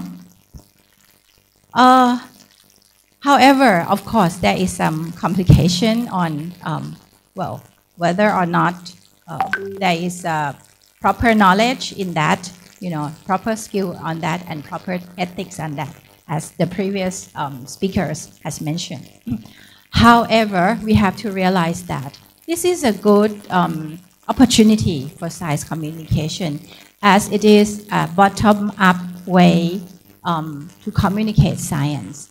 It means science doesn't come only, from us who realize that, everything is interesting, everything is good, but it comes from the public who realize that what is needed, what is interesting for the public. Okay? Of course, there are risks, misconceptions, fake news, partial facts, as you just mentioned. People try to sell things through, partial fact of science, misleading viral content, unknown source of information. And what can we do? Because scientific knowledge is fast moving and getting more and more complicated, even for scientists like us. Next, please. Well, however, for NSM, we try to find ways to do public-driven science communication, which means that how to have a better engagement, which way we can communicate science so that we can offer a better engagement from the public, interest-driven from the public, and also after that we could create a community of people who like or who would like to follow the same sort of information. How could we get the public feedback and monitor those feedback? And of course, how could we do the content management and strategy so that we can make sure that the science communication can make the most impact? Next, please. Well, for this reason, we work with our scientists to adapt to the new ecosystem. They have to learn new communication tools and dive into new platforms that we never tried before. For example, Instagram. Use unique resource. For example, very good scientific picture, which is very rare and not available for media or for journalists. But our scientists have these. Okay? Of course, we have to encourage them to work with speed, because nowadays, when public is interested in anything, they want it right away. We have to understand more the human mind, the curiosity of people, and next, respect public trust and expectation on the scientific community. And Of course, this is the most important thing. We ask our science team to follow their impact. Next, please. Okay, this is just a quick research shown of our research we conduct in 2021. You see that actually public kind of know which have some perception of the source of reliable scientific information. Okay, they still think that television is a good source, website is a good source, TikTok is not a really reliable source. Okay, next please. And this is even more interesting. I think public knows that scientists, museums, universities are reliable source of scientific information. The point is, do we provide them enough information, speedy information, by the time they need those information? Okay, next, please. Okay.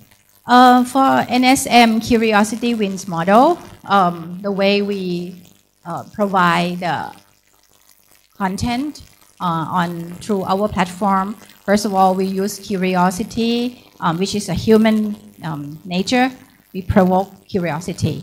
We encourage engagement, participation, okay? Ideas, feedback. We use multiple platforms. We follow up outcome and impacts, and using data analytics, which AI can provide us. Which page, which data people access the most, which data people ask for the most.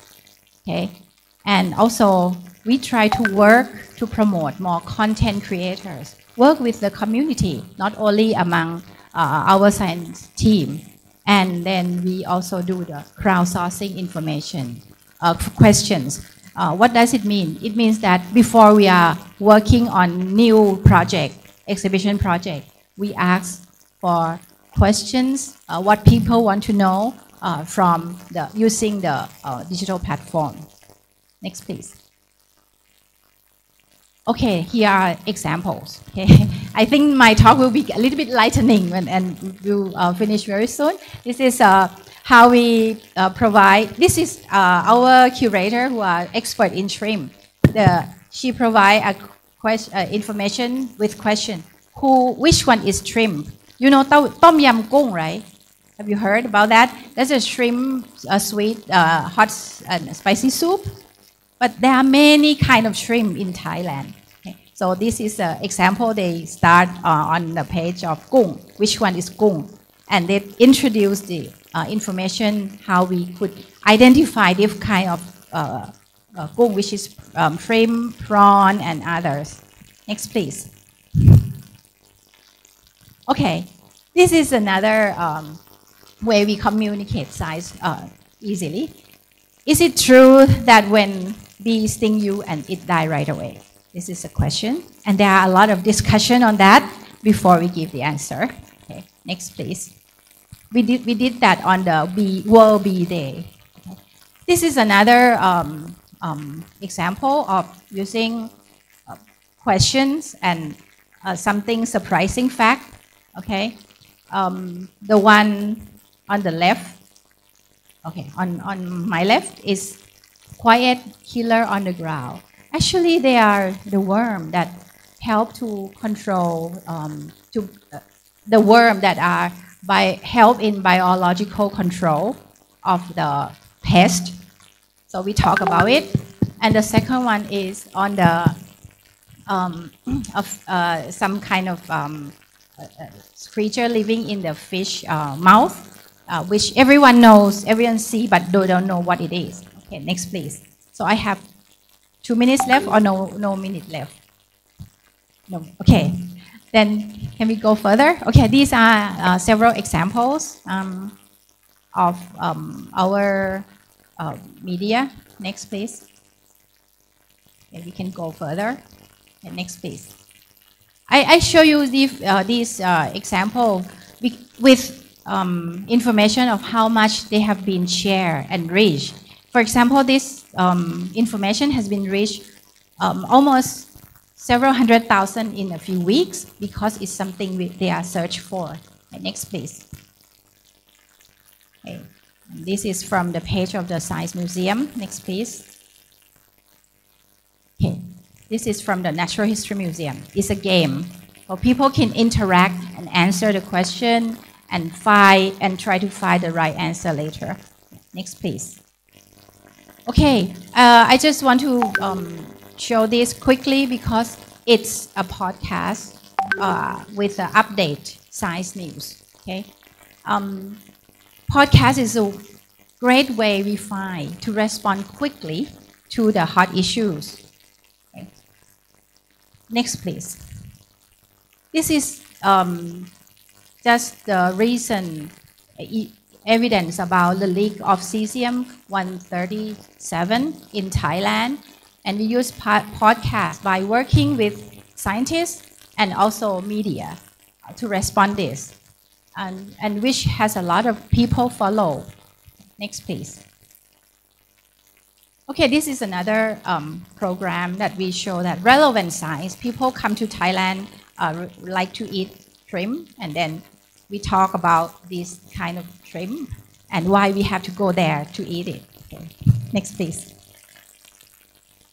Okay, this is the resource from our scientists, which is used on Instagram to make people understand about ants, and then we talk about bioeconomy. Okay, next, please. Okay, I think we can go 3 more slides further, and then it's my conclusion. Go further, please. Yeah. Next, please. One more. Okay. At the end, I think to make sure that science can reach to the public, we have to think as in a marketing perspective, more in marketing perspective. Learn new tools, adapt to new landscape, customer or consumer center, work fast, change fast, maximize the use of our digital resources, and of course, be aware of ethics and standards. And to do that, we need to support or work together between scientists and content creator, journalists, and other people who are interested to do it. Thank you. Thank you so much, Dr. Ganigar Chen, for your wonderful talk. Now, since we are running out of time, we don't have any space for her questions, so this can be asked during the lunchtime. So we will move for the 4th speaker, Professor Hendra Gunawan. His presentation is entitled Nurturing Children's Science Literacy, Fellow of AIPI for Basic Science Commission, Faculty of Mathematics and Natural Sciences, Institute Technology of Bandung. Please proceed for your presentation. Thank you. And your talk is within 10 minutes. Thank you. First of all, I would like to thank the committee, especially Bufin, for having invited me to give this presentation. I will share my concerns about our children science literacy and also my contribution to help increase our students, our children's science literacy. Next. So we know about our youngsters, Gen Z, who live in the digital era. But our question is, how good is the profile of our Gen Z, especially Indonesian, actually. Next. So the digital era definition you can find in the internet, and also I think that this era is connected to the internet era, where almost all of us, including the children, now are familiar with smartphones and everything. So next, I got this infographics from I think McCrindle, which tell us how many Gen Z live in the world, I think there are 2 billion children. Next, but if we talk about the largest population in the world, turns out not China or USA, but Facebook. So next, now talking about Indonesia, we have 200, maybe 80 millions now. And you see the statistics here. There are some figures about our youth literacy, but I think this figure only tell us the number of children having undertaken primary educations, because the number is, for me, is too high, 90 something percent. Next, and this tell us number of people having smartphones, and also access to internet and so on. Next.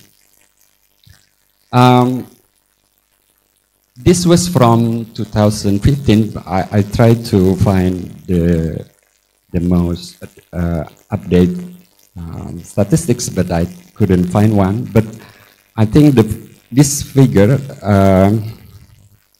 still tell us that most of our youth use internet for social media, chatting, online games, and so on.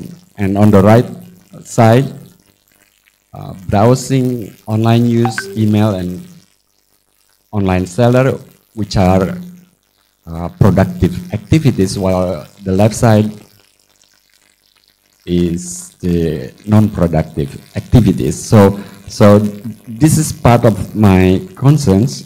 Next.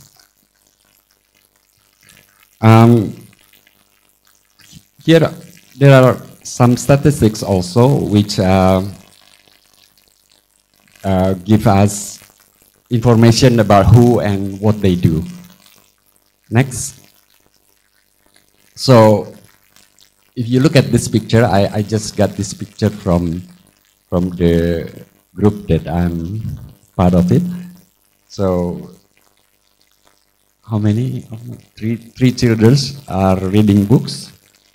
I guess this is not very common nowadays, although we are here at the library. Maybe we can find some people reading books, but yeah, I mean, this picture will be rare. Next. Next slide. So Gen Z, the definition we can also find in the internet. They don't just represent the future, but they are creating it. Next. But I'm afraid that our Gen Z only live in era Z, but do not possess the criteria, because the criteria is they should be connected, educated, and sophisticated generation. So this is my concern. Next, in the PISA test, our students didn't perform well. So next, you can find Indonesia there, and on the right, Indonesia is still below. Next, click. Yeah, you don't see the name of the countries, but the arrows point where Indonesia is. Next. So what? I'm a university teacher. I'm a fellow of Indonesian Academy of Science. What can I do? Well, next, from a few years ago, I tried to, of course, look at what are available in the internet, and then I thought what I could do, what I could contribute to increase our children's science literacy. Next. So, from 2014 or something, I decided to blog and publish books about mathematics and science. I'm a mathematician, so I try to promote mathematics also. Next, so I wrote blog articles. Not easy, but I tried. Next, almost every week I write one article. That was my commitment at the time. And then after some time, I could collect the articles and then compose them into books. So I have been publishing 3 books, which could be considered as popular mathematics, not textbook. Next. But then I also want to do something more. So this, I tried to focus on children as my audience. So I created a website called anakbertanya.com. Anak means children, bertanya means question. So children question.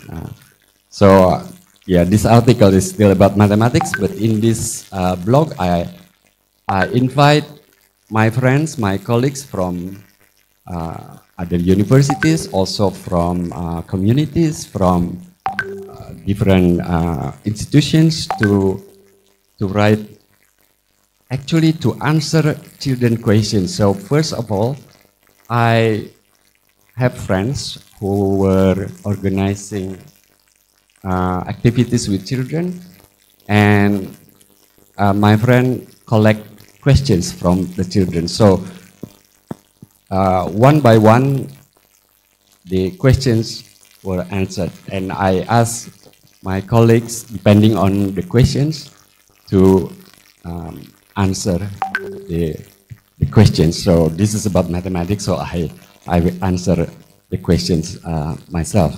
Next.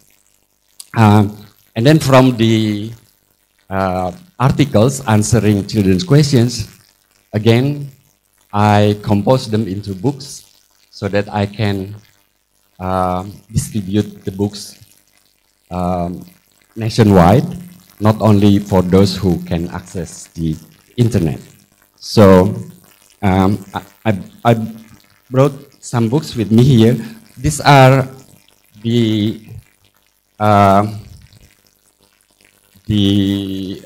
picture book. So from the article converted to picture books. Next. Next, please.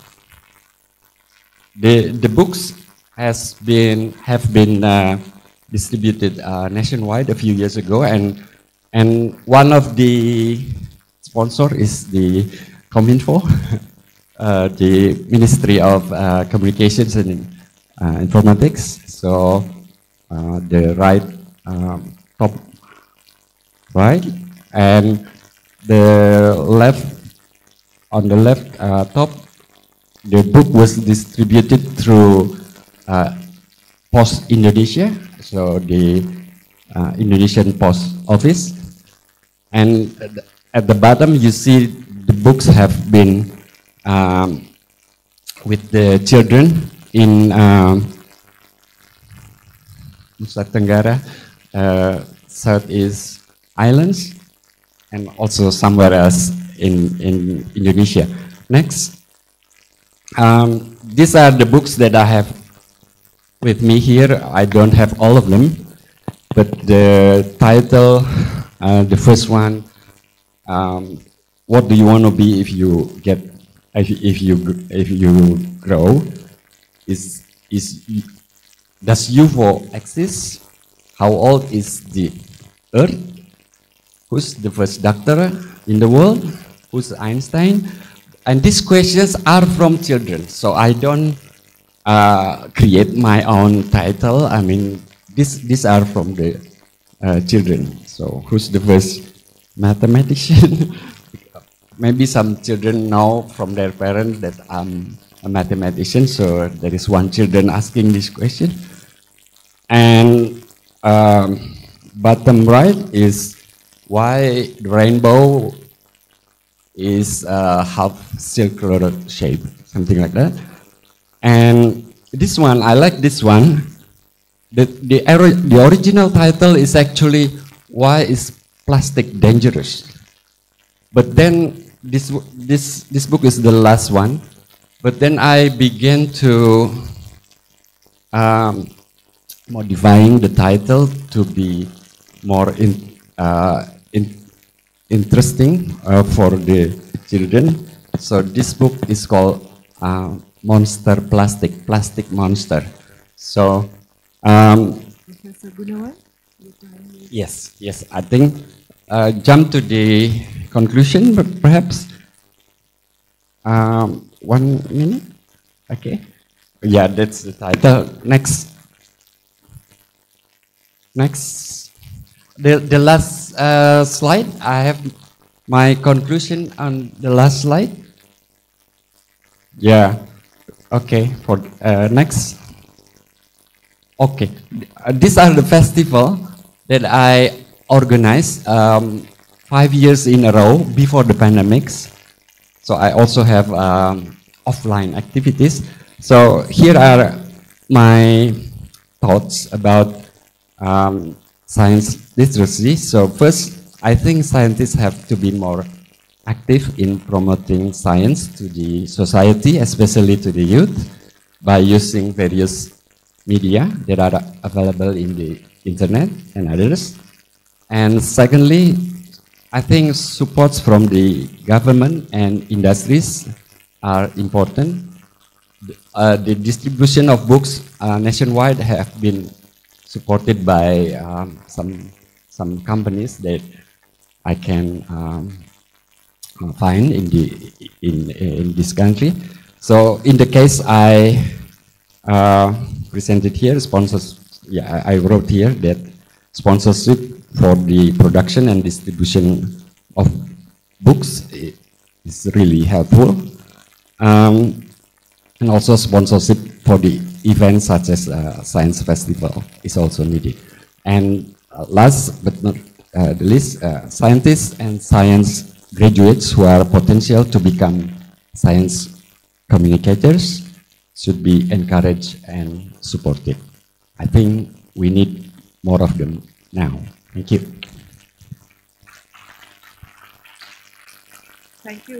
Thank you, Professor Hendra Gunawan, for your wonderful talk on nurturing children's science and literacy. Since we are running out of time, there is no questions for you right now. So if there is any questions, the questions can follow within the lunchtime. So we have the last speaker, Professor Dr. Mehmet Emin Aydin. His topic entitled Digital Transformations in Universities, Experiences in Turkey Academy of Sciences, Tuba, Necmettin Erbakan University, Konya, Turkey. Please proceed. Thank you very much. Could we have my presentation, please? Thank you. I'd like to thank first for the organizer for inviting us and providing this opportunity. I give some brief information about universities in Turkey and the scientific works carried out, and then after the pandemic time, digital transformation, about some information about digital transformation. Next slide, please. Next, please. Yes, universities, higher education institution has been around. In Islamic world, it's called madrasa. In Christian world, it is monasteries, and in academy in ancient time in Greece. The first known madrasas is established in Transoxania and Khorasan in 907. But during Seljuk and Ottoman time in our country, the madrasa education was continued. In Republic era, Istanbul University as first state university was established in 1933, and the Bilkent University as the foundation university, first foundation university established in 1985. Currently there are 200 universities, 127 are state, and the rest is foundation universities. From two madrasa picture from Konya, my city, and one on the higher right, Rabi Madrasa in Istanbul, which is already used Tuba office in Istanbul now. And the other one is Istanbul University, a picture from Istanbul University. Next, please. Yes, there are a few events like incentive program of Turkish Science Council in 1993 to give support for international publications from Turkey. And also in 2000 there was rule for the promotion in associate professorship. You have to have citation index published journal articles. So these 2015 there was also academic publication incentive, other ones, but these three had some effect in the increasing publication numbers. We have about over 30,000 full professors in 200 universities, 17,000 associate professors, and over 41,000 assistant professors. Next slide, please. This is researchers' publication life cycle, and the age starts when researcher had first publication, and it increases rapidly until he is appointed as associate professorship, and after that it increases gradually till full professorship. But after appointing as full professorship, it usually declines rapidly till 30 years of publication age after first publication. So this is how this is happening because of the regulations and the incentives. So if you adjust them, you can maybe keep it running. Yes, next slide, please. This graph shows simply the researchers responding these incentives and regulations in numbers. But in the regulations, there are some points in incentives, but not in the regulations. So it is not effective so much in the quality of the publications. So in regulations, maybe if quality is included, maybe that will also help. Next slide, please. Why the publication number is important? Because people also relate number of publication and the GDP of the country. So also a number of high quality publications and the GDP are related. So if you have more scientific outputs, hope that your country will develop faster. Next slide, please. And this graph shows change in research and development expenditure, and how much money you invest for research and development, and how many people working on. Of course, these also have effect. Turkey is about 1% of the GDP, with Brazil and Mexico and Korea and Japan is in over 3% of the GDP. Next slide, please. Yes, in Turkey it is increasing, but still around 1% of the GDP for expenditure for this research and development. Next slide, please. Yes, this is for the research and development personnel. Next slide, please. Number of scientific publication per million population in Turkey. Next slide. Yes, this is also something important. Although we have increased the publication numbers, the blue bars show the world publication of articles in Q1 journals. You know, journals are separated, as you all know, in percentiles. Q1 is the top journals, and Q4 is the less impact, having less impact factor journals. So Turkey's publication is more in the Q4 percentile range. Next slide, please. And also patents are also, trademarks are also important. These are the numbers by years in Turkey. Next slide, please. If we look at the publication per million people, this is the graph. Publication side, it is relatively maybe okay, but next slide, please. In the patent, we have relatively lower comparing other countries numbers. Next slide, please. This is the graph of showing contribution of countries to science and their places in publication ranking. Turkey is located together with Pakistan and Indonesia.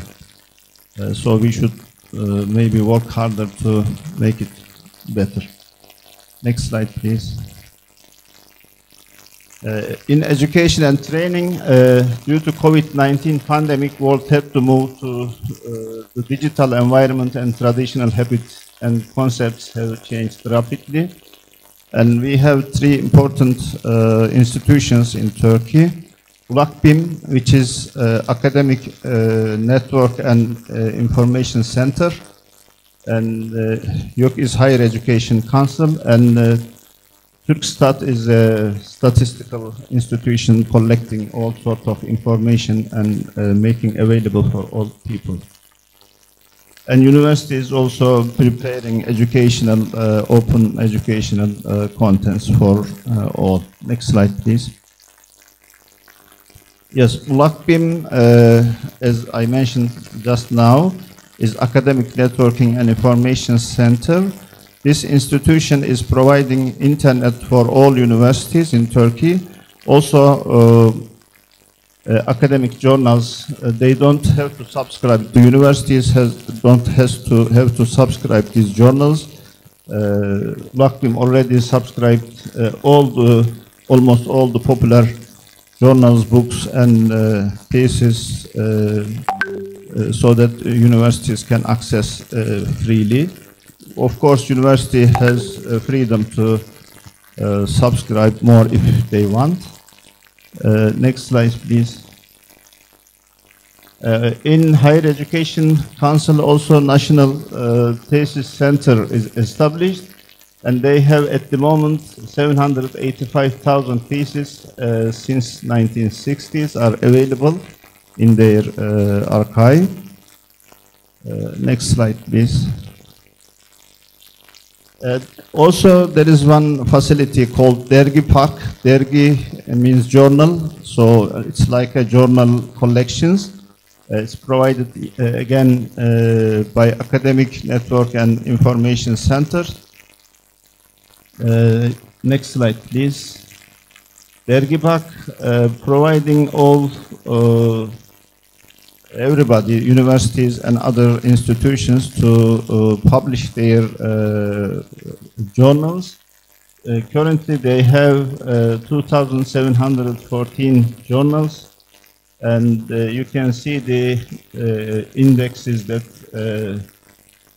this journal is in. So also they support various languages in the journals, and publishing institutions is on the other box, universities, individual person, associations, etc.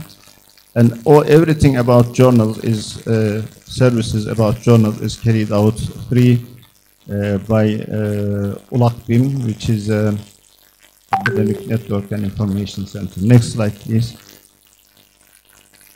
Also, this is again from Academic Network and Information Center. This is TR index services, like citation indexes. They provide this service also. Now they have 1,677 journals cited by, this is originating from Turkey, cited by TR indexes. Next, please. Turkish Statistical Institute compile, evaluate, analyze, and publish statistics in the fields of economy, social issues, demography, culture, environment, science and technology, and other informations in other areas, and it is freely accessible for everybody. Next slide, please. Again, this is academic archives, all through this, again, ULAKBIM's page. Through this page, you can access all the archives of institutions in Turkey. Next slide, please. Turkish Academy of Sciences also provides open course materials for basic social and engineering sciences, free and open resources for everybody's access. Next slide, please. Higher Education Council also has a courses platform, and they also have some courses available for university students. Next slide, please. Higher Education Council also have a virtual laboratory, and they have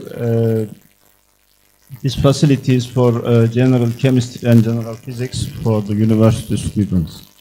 Next slide, please. Yes, for the conclusion, digital research and education ecosystem should be improved. Infrastructure, connectivity, digital equipment, institutional digital capacity should be improved.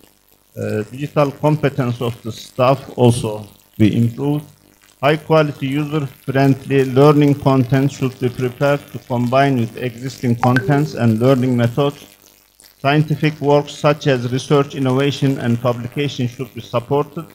Promotion regulations of academic staff should be adjusted periodically to increase the quality of research, education, and publication. And Rumi lived in my city, Konya. His famous word is, yesterday is in the past, my dear. Today it is necessary to say new things. Thank you very much. Thank you very much.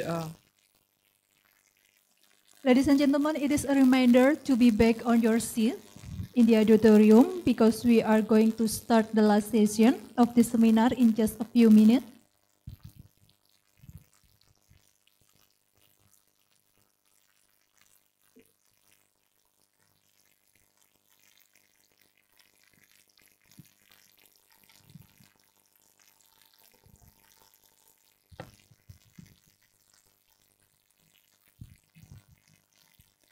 Okay, ladies and gentlemen, welcome back to the auditorium. And the second session of this seminar will be discussed about digital literacy in health and building sustainable and resilient society. And this time, Professor Zabta Khan Sinwari from Pakistan Academy of Science and Vice President of Islamic World Academy of Science will lead the session.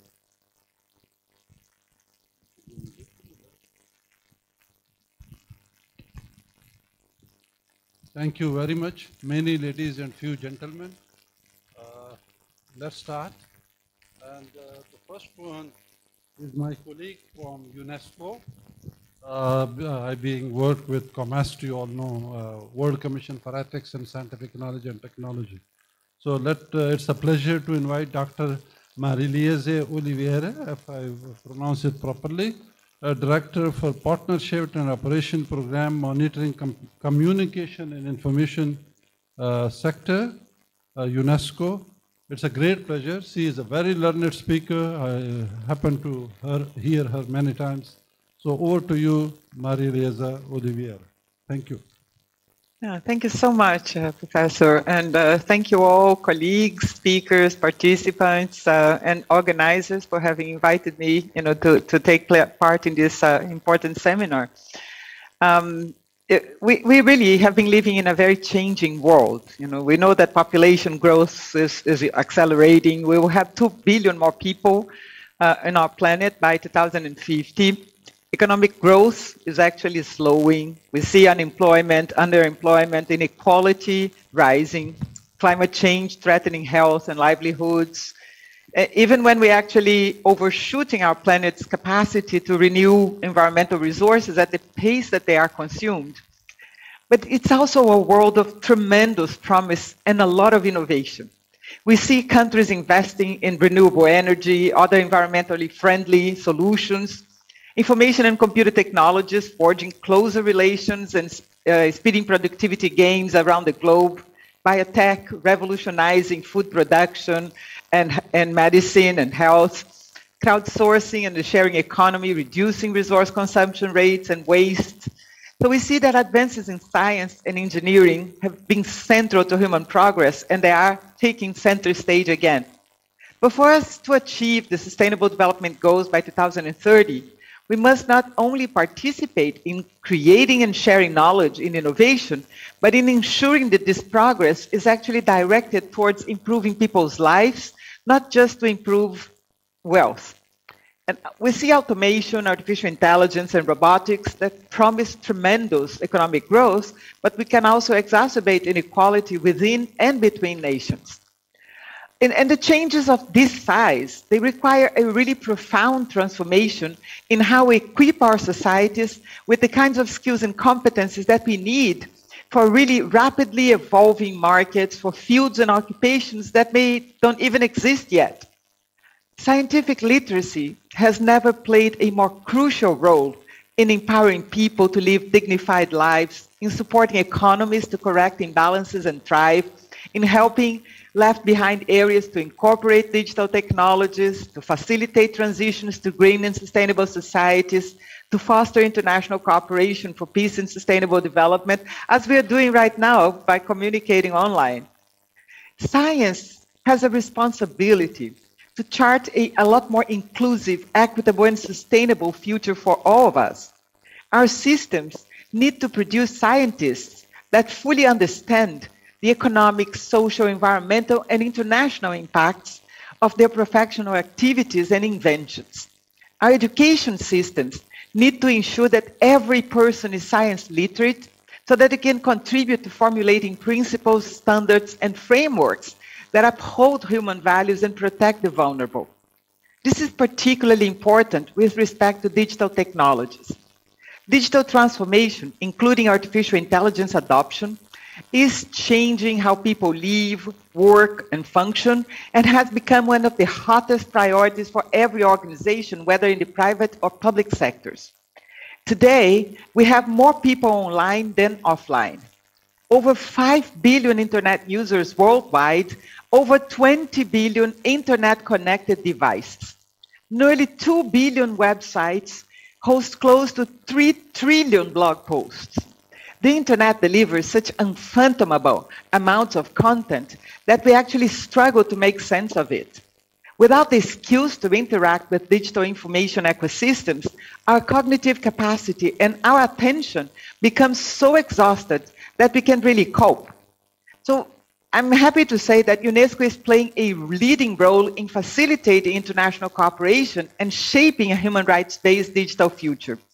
While there are plenty of organizations and companies that are working to make computers smarter and more connected, for UNESCO, what matters is to make people smart and more connected.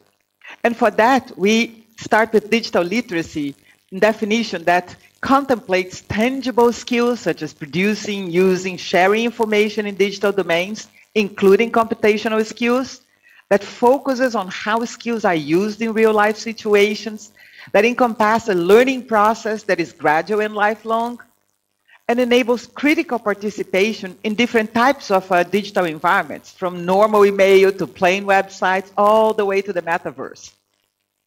UNESCO's definition brings together media literacy, information literacy, and digital literacy to highlight the kinds of competencies that emphasize the development of research-based skills and the ability to engage meaningfully with all forms of content sources and mediators, regardless of the technology that they use. Our experience shows that beyond technical skills, what we need to instill are essential socioeconomic competencies as well. Socio-emotional competencies. Scientific talent is sought internationally, and the practice of science, particularly in fields related to science, technology, engineering, and math, requires significant intercultural skills to collaborate with colleagues who come from a variety of backgrounds. Inclusion must also be addressed, particularly how to ensure equality in fields like IT, which are leaving behind too many people at an increasing pace. This is very important because digital inequalities are rising again. We used to talk about the digital divides, the difference between those who are connected and those who are not connected, don't have access to the internet. But the reality is that today, 95% of humanity lives in areas covered by broadband signals. The lack of connectivity is not the reason why we still have 2.7 billion people offline. The reason is that development of use and the use of digital technologies like artificial intelligence is actually engendering new types of devices. Differences between who have or don't have access to data, to hardware, to skills to develop and use emerging technologies, and particularly, for example, these new generative AI systems that have been placed now in the hands of the public. If we talk about data, for example, by 2025, 2 years from now, worldwide data universe will grow to 163 zettabytes and is projected to double every 2 years after that.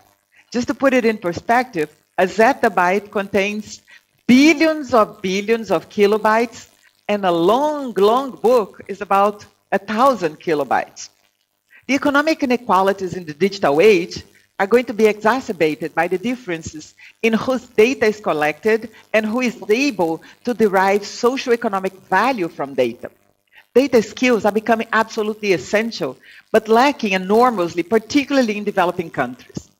This is one of the main reasons why, while artificial intelligence is actually deeply transformational technology and a motor for changing societies, and research shows that it could contribute to 13 trillion to the global economy by 2030, most of these benefits are actually expected to accrue to developed countries.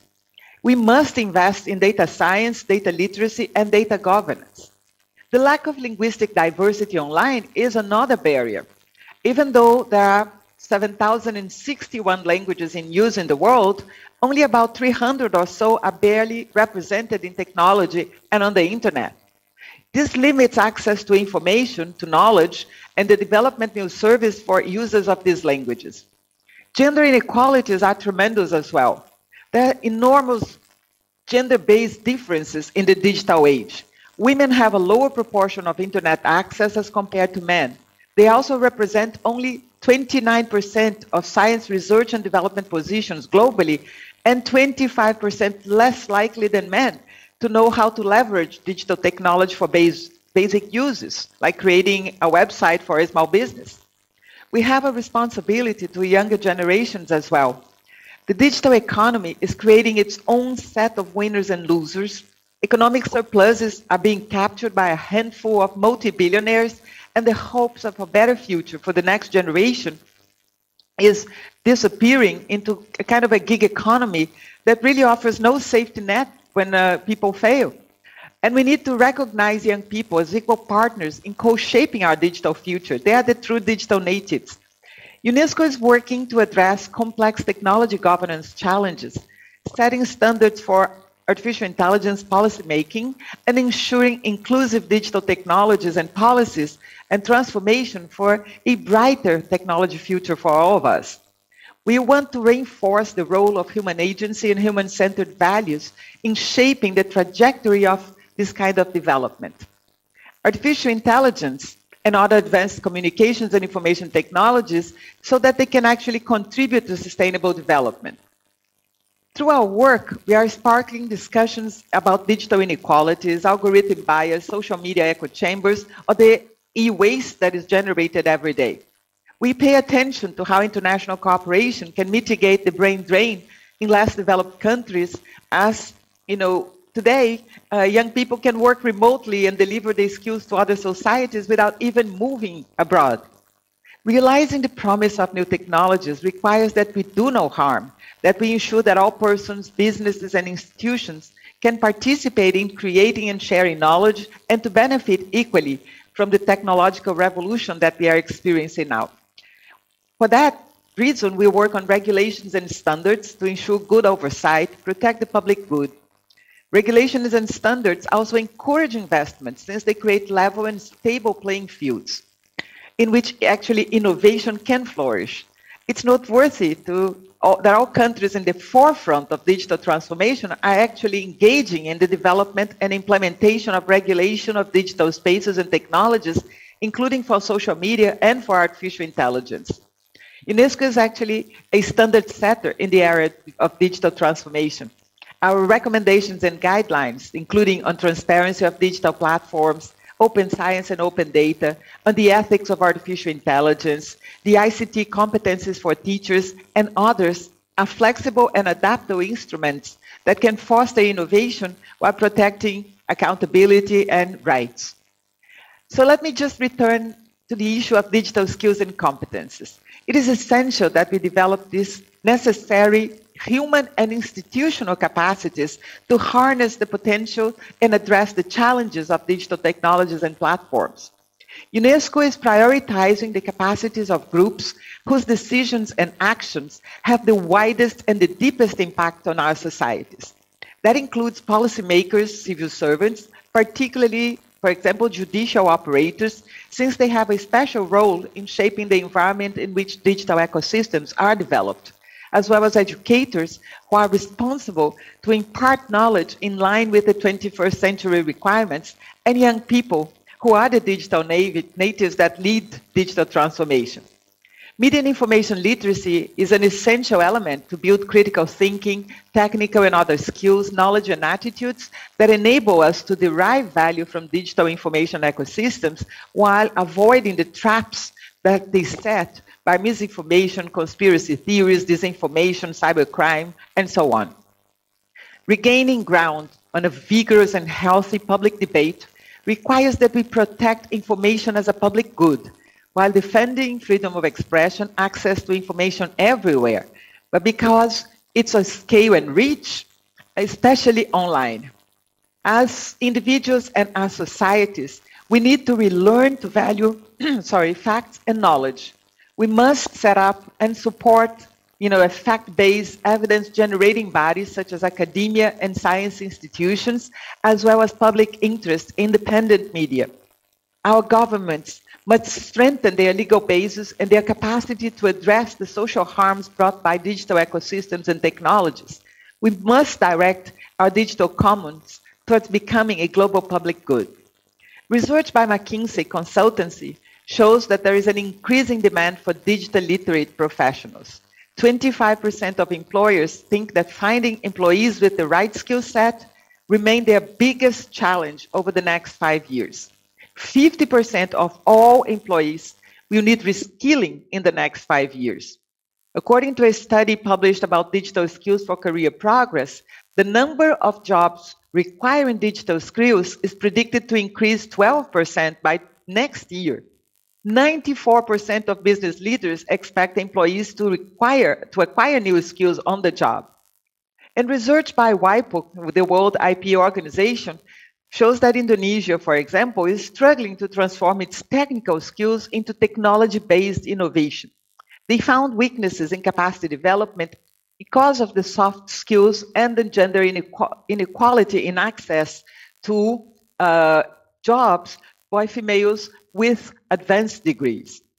There's a growing literature on the impacts of a digital savvy workforce on economies and societies. So let me quote a study by the World Bank. A digitally competent workforce can help strengthen the foundational pillars, the installation of the digital infrastructure, for example, connectivity and data repositories that is most relevant for each context, the growth of digital entrepreneurship, the development and use of digital platforms and digital financial services. Moreover, a digitally competent workforce comprising a large majority with basic digital skills, a critical mass of skilled personnel and advanced specialists can help to extend the application of digital tools and processes in a wide variety of sectors, from the informal sector, agriculture, energy, transportation, health, education, all the way to the high-tech ones. One group that has been consistently neglected in skilling up efforts are civil servants, due to a culture of outsourcing technology development to consultants. It is no surprise then that our research shows that important gaps exist in digital competencies within governments, and that these gaps appear to be wider in the Global South.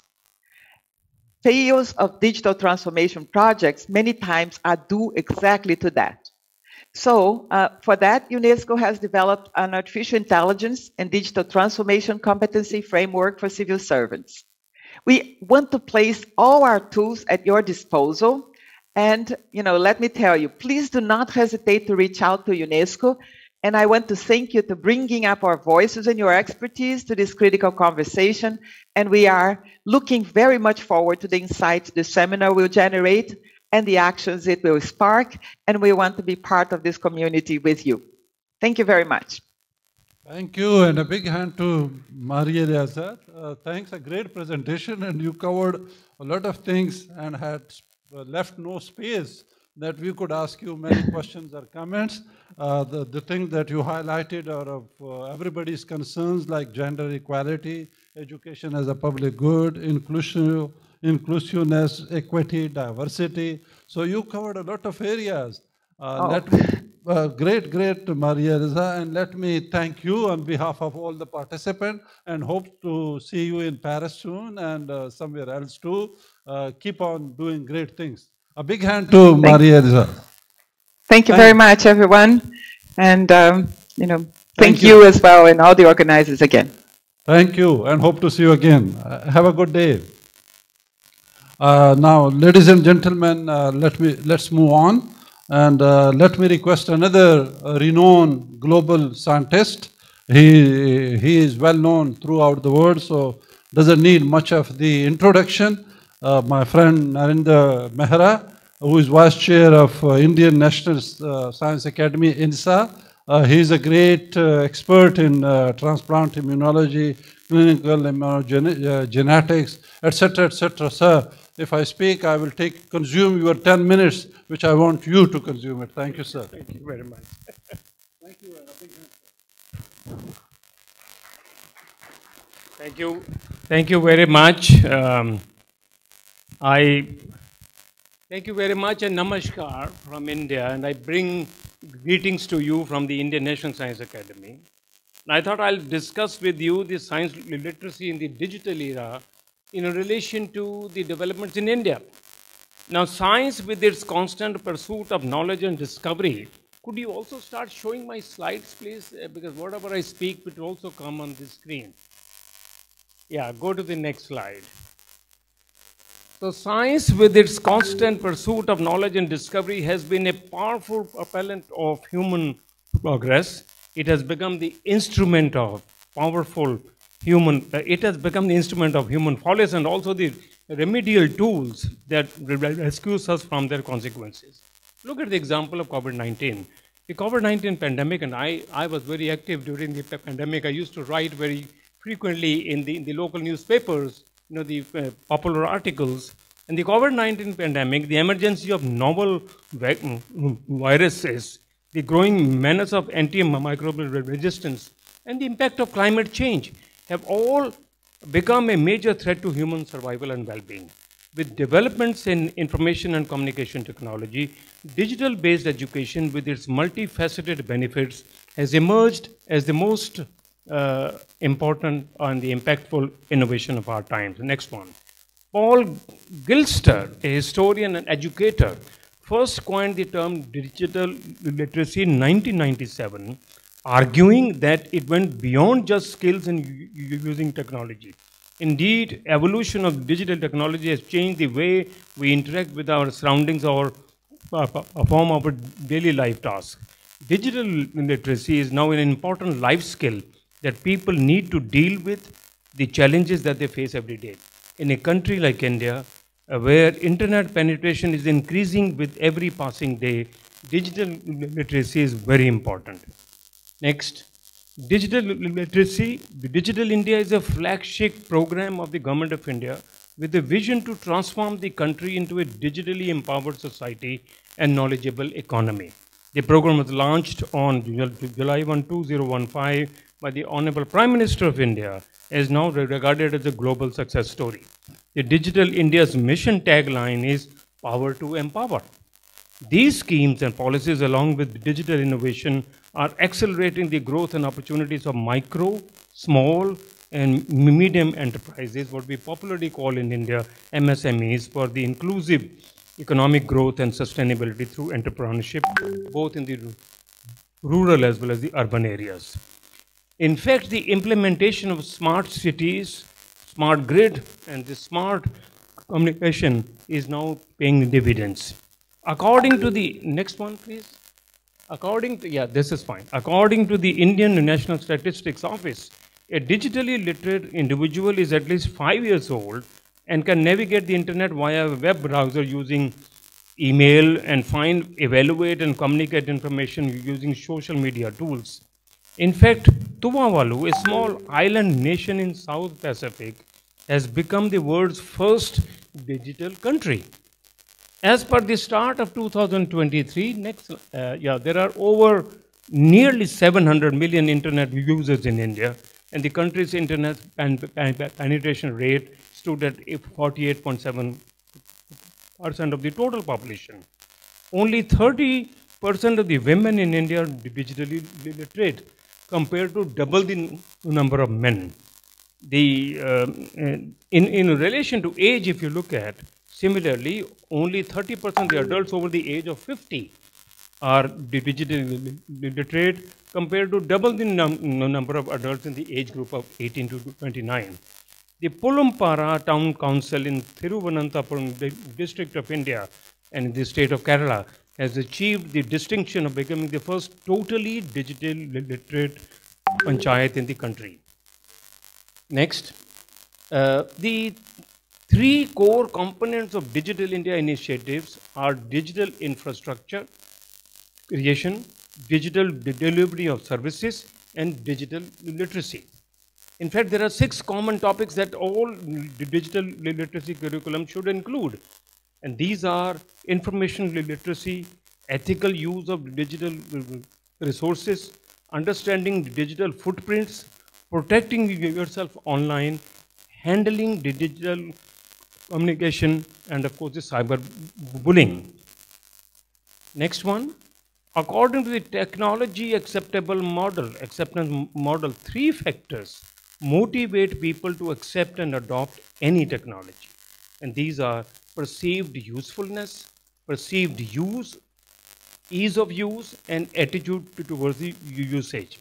The Digital in India 2019 report revealed that nearly 100% of internet users in India use a mobile device to access the web. Age, gender, occupation, geography, cost, and other variables have also been shown to shape the diffusion of the technology in India. Next, and in fact, India's state-run digital literacy program is one of the largest in the world. Still, there is room for improvement in terms of design, capacity, and implementation. During the COVID-19 pandemic, I keep on talking about COVID-19 pandemic because I'm a doctor, so I dealt with the COVID-19. India experienced transformative digital tools in public health platforms like CoWIN and eSanjeevani. Now, these were game changers in the delivery of vaccines and healthcare services. For example, the CoWIN, the COVID vaccination program's digital backbone, democratized the vaccination drive. Rich and the poor, everyone had the same access and the same role, and the platform quickly generated the digital certificates as proofs of vaccination. Similarly, the eSanjeevani, the telemedicine service that we had, allowed online consultation with doctors from home. Everybody was consulting the doctors from home. At its peak, it handled over 500,000 consultations a day. Indeed, a digitally enabled COVID war room helped make real-life policy decisions.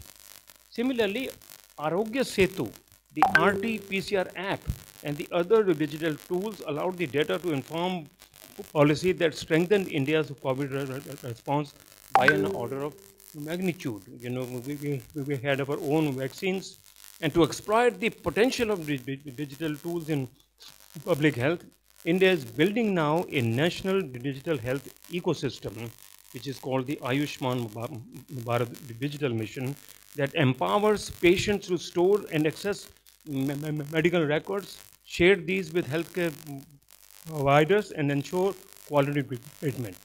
Of course, there are immense challenges as well. Next one, please. Yeah. Of course, there are immense challenges. Number one, digital literacy initiatives need to track the different levels of online efficiency as well as who has the access to internet. Number two, when assessing the influence and effectiveness of such initiatives, factors like age, gender, education, and technology experience should all be taken into account.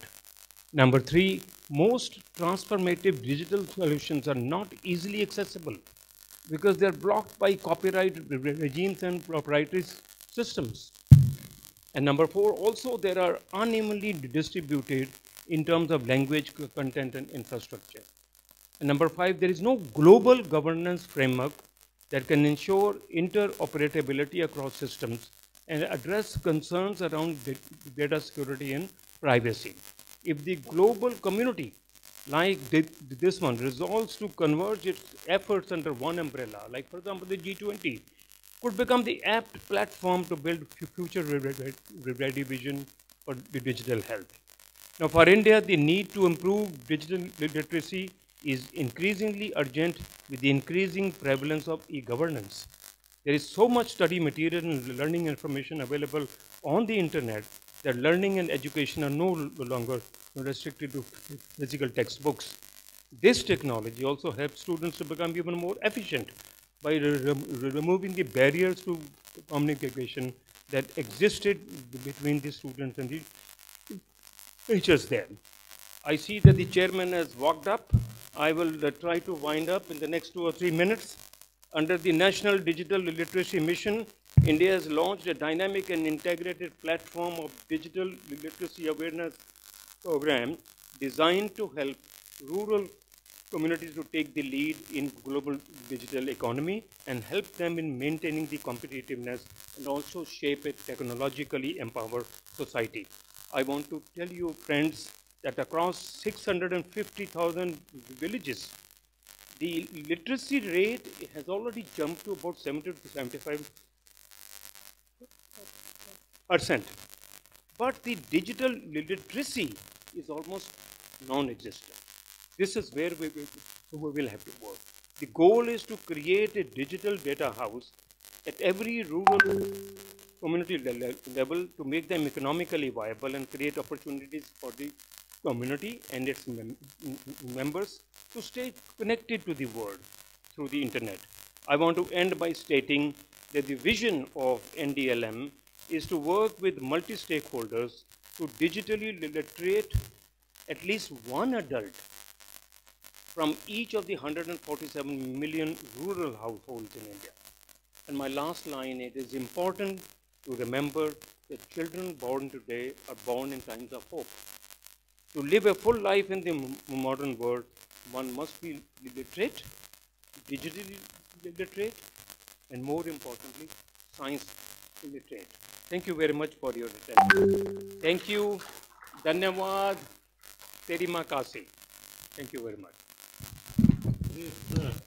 You had a great speaker, and that's why I was, coming very, very slowly. He's a stronger man, and he knows the immunity also. So he has the immunity, and I don't. I thank you, sir, on behalf of everybody, and hope that the share committee will have another meeting, and we will hear you for 30 minutes to speak. And you promised that you would give another lecture. Thank you, sir. Now we move on, and we have another great guy online, Professor Budi Viveko, if I pronounce it properly. And again, a health person will be talking about health and digital literacy.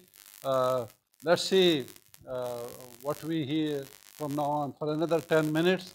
Hope I request the professor to take 8 minutes so that we could talk to him for a couple of minutes. Thank you, Professor, and please go ahead.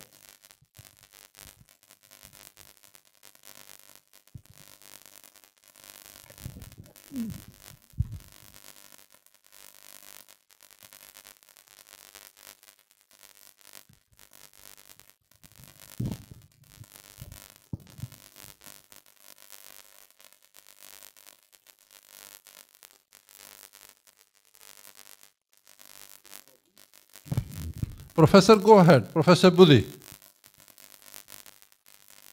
If you are muted, unmute yourself. He is unconnected. Okay, sir, we move on. We have another speaker, and we resolve your issues at your end. We still need some digital literacy. Hope that in next 10 minutes time, Professor gets online. And now, another great person, Nihonjin, choto Nihongo de anashite mo ii kamoshiranai kedo mo.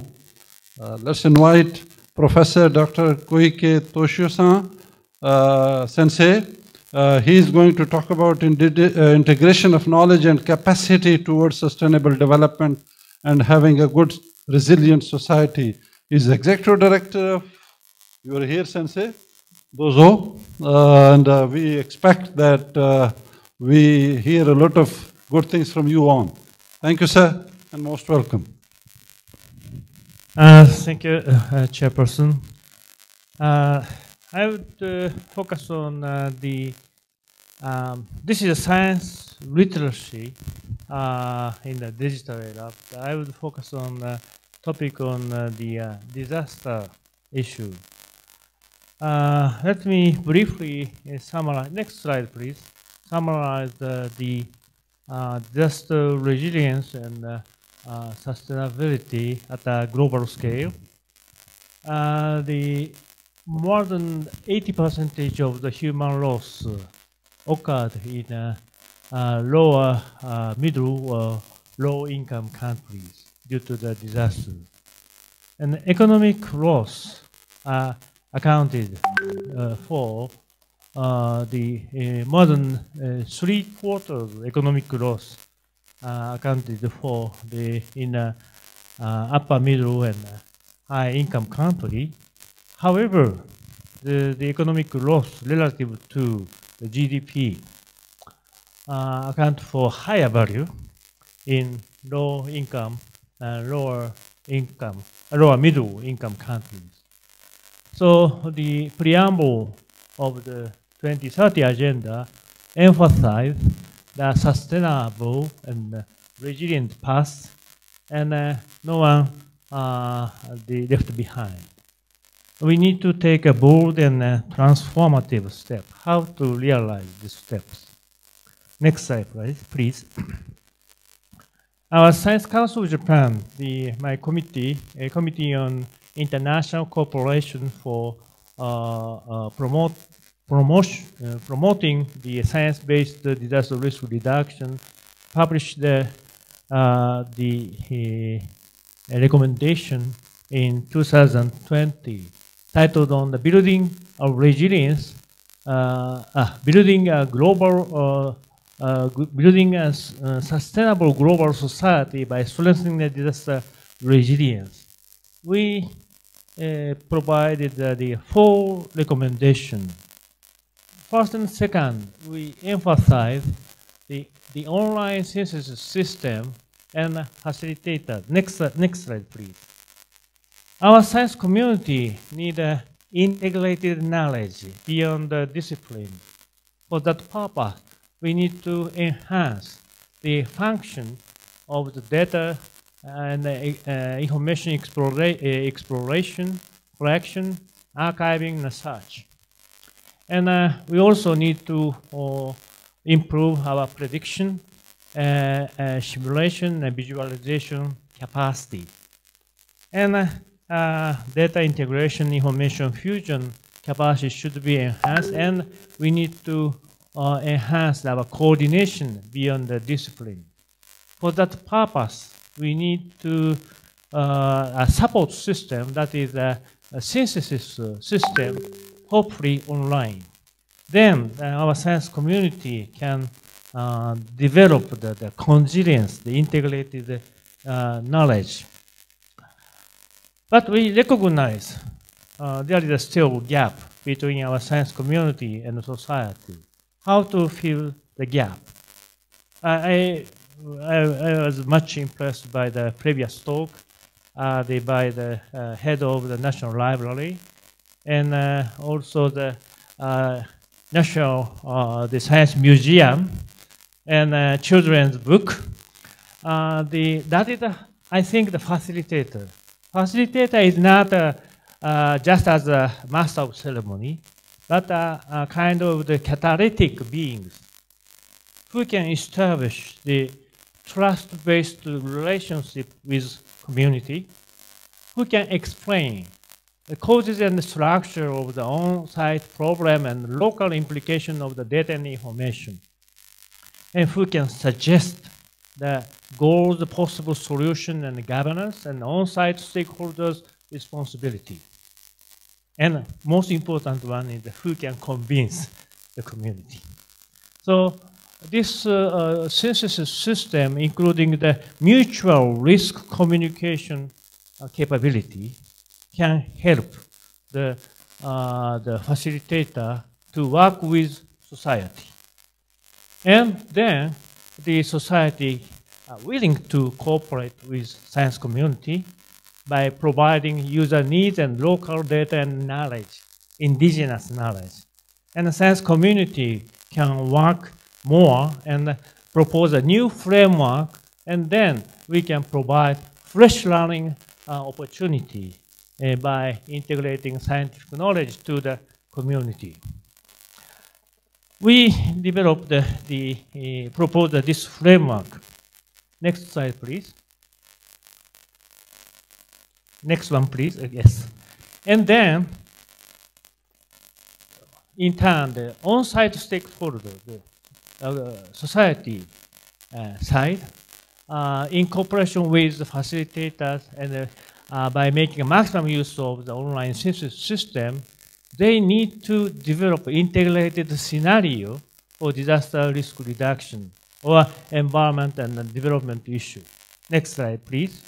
With regard to the climate change adaptation, by using the climate model and the various data and downscaling bias correction, quantifying the uncertainty, the output can be used as an input into the, for example, hydrological model.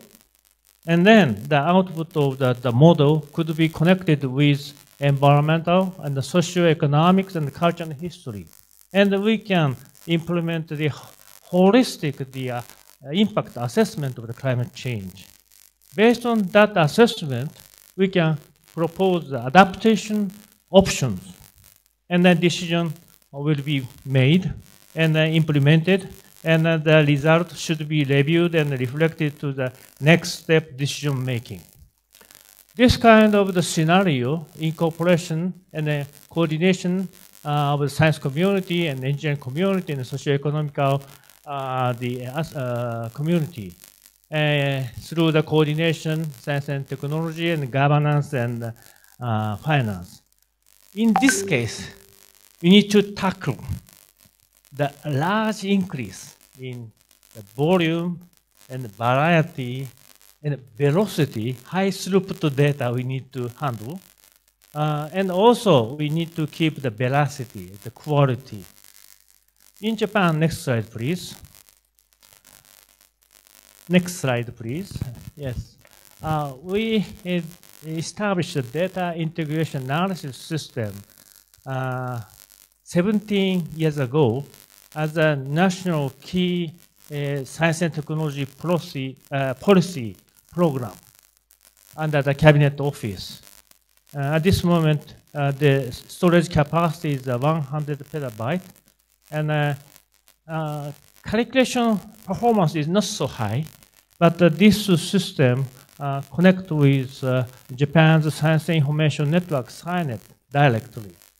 And then I myself, I'm a water person, and a climate person, agriculture, biodiversity, urban economy, health. So these the disciplines, the colleagues can work together on this data system. Next slide, please. We also need to convey our idea and our achievement to the international society to get support to the development of this system and foster the facilitators. Next slide, please. In occasion of the 4th Asia Water Summit, the 18 heads of state and government gathered together, and they declare to require the transformation, quality-oriented society that are resilient, sustainable, and inclusive. And they need to, they declare to improve the governance and close the financial gap and appeal to the science and technology community. And they request our science and technology community to explore what role science and technology should play in the cross-sectoral decision-making of leaders. We discussed, and the conclusion included in chair's summary by emphasizing resilience and open science policy, and fostering the facilitator, and taking the end-to-end approach. And this message, next slide, please, convey to the next slide, please. This is last slide. Yes, UN Water Conference, which was held at the UN headquarters in New York last March, and the key message, the key for breakthrough is, among other things, the open science policy and facilitation between science and decision making, end-to-end approach, and water cycle integration. This is a message from Special Envoy of Prime Minister of our government at the concluding remarks of this conference. In this way, we can share our idea with a large community. Thank you very much. どうもありがとうございました。本当に面白い話聞きましたよ。すごい。どうも。Let's move on, and this was just a pass of languages. And I don't know whether we got our Professor Budi online or not. You know, Professor Tushiu very nicely, I repeat his word, facilitator is not only master of ceremony, but as a catalyst being. And the 4 V's that you explained of data are really important. Thank you, Sensei. Kokoro kara hanashi. 本当にありがとうございました。はい。So, my online people,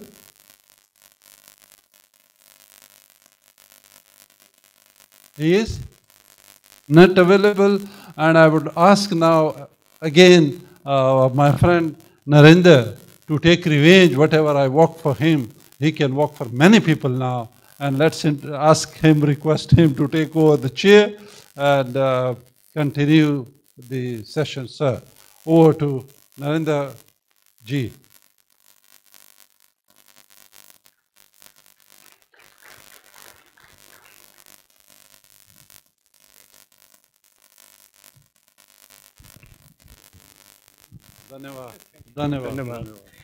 Thank you very much. I think our next session has 5 speakers, and we have a total of 1 hour time, which will mean that each one of you will get about 10 minutes. I think keep it to 10 minutes. And after you speak, you see the organizers have made a very good stage over here. So I would like you to finish your speech and come back and occupy one of the chairs, so that the last 10 minutes we will spend in question hours, question answers and all. So my very first speaker is Dr. Aristotle Kerendang from Philippines. Aristotle, what we are, what we do. There you are. Please come.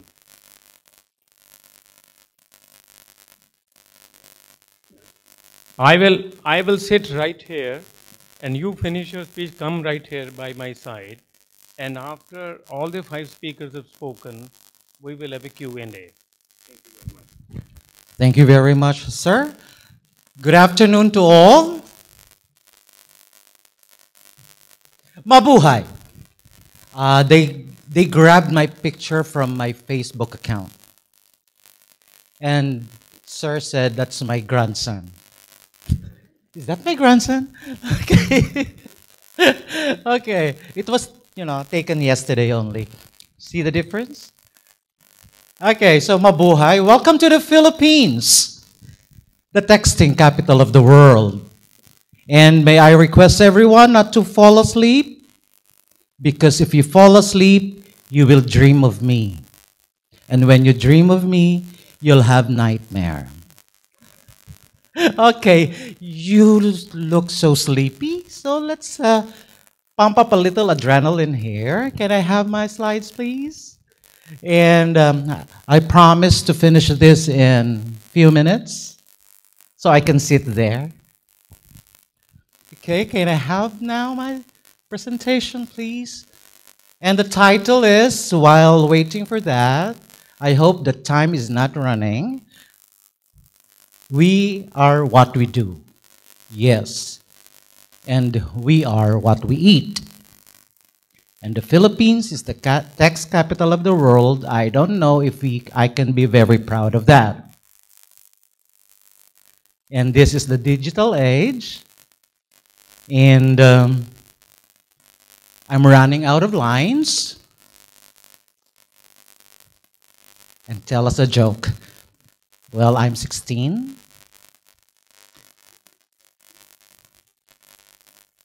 Yeah, I'm 16. No longer sweet, but very dangerous, So beware.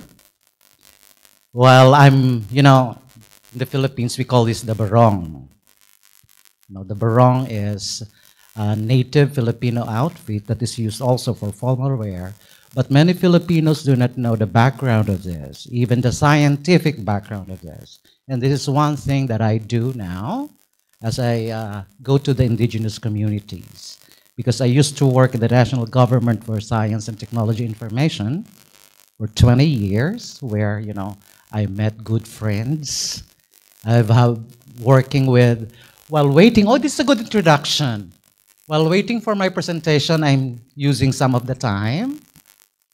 I'm with Share Communication, used to be, thanks to our friend from Korea, who introduced me to the science communication area in the world. My special regards to the chair, who's been with me for the past 10 years. And of course, this is sort of reunion for us. From Indonesia, Dr. Finaria Lego, are you here? Dia also, and Miss Ganigar Chen from Thailand. I hope you're taking my pictures. I requested her to take my pictures and a short video for my Facebook post tomorrow. Now I'm doing a stand-up comedy here. Come again, sir. How much we were talking about dollars a while ago. Okay. And also, I would like to start this while waiting again for the presentation about the facilitators that Dr. Koike mentioned. It's very, very important. And do you know, everyone, I am part of that. I'm part from the Davao team of the Help Davao Network. And thanks to iCharm Japan, I was there this February. I attended the conference there for the flood hazards. And I am very fortunate to see the emperor in person in Cuba University. And I am doing things like this, and I'm rambling and mumbling, and I'm going to do some tumblings here for entertainment purposes.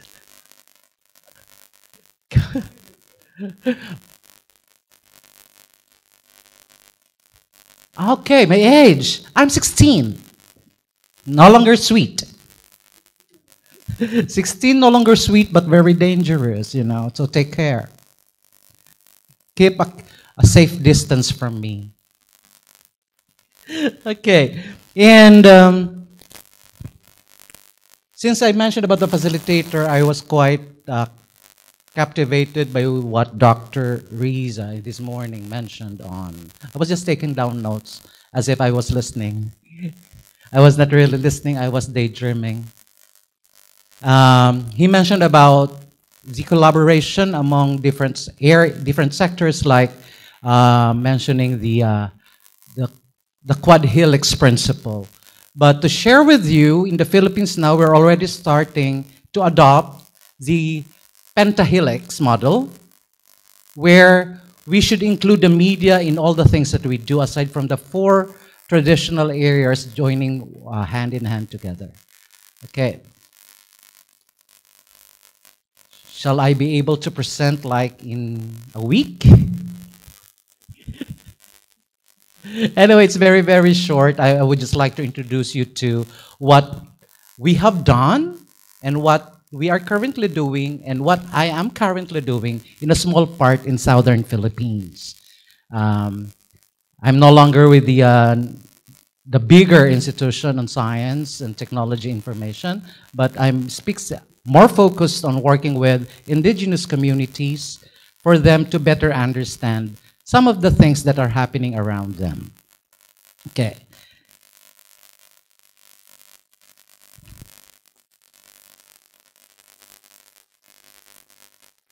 Shall I sit now? While waiting. I did send, but I have a copy. So perhaps somebody else can take my place first. I still have 5 minutes. Okay. So we'll be sharing more in my 5 minutes. In the area really is like, they just told me that they did not receive my PowerPoint. I sent it last week.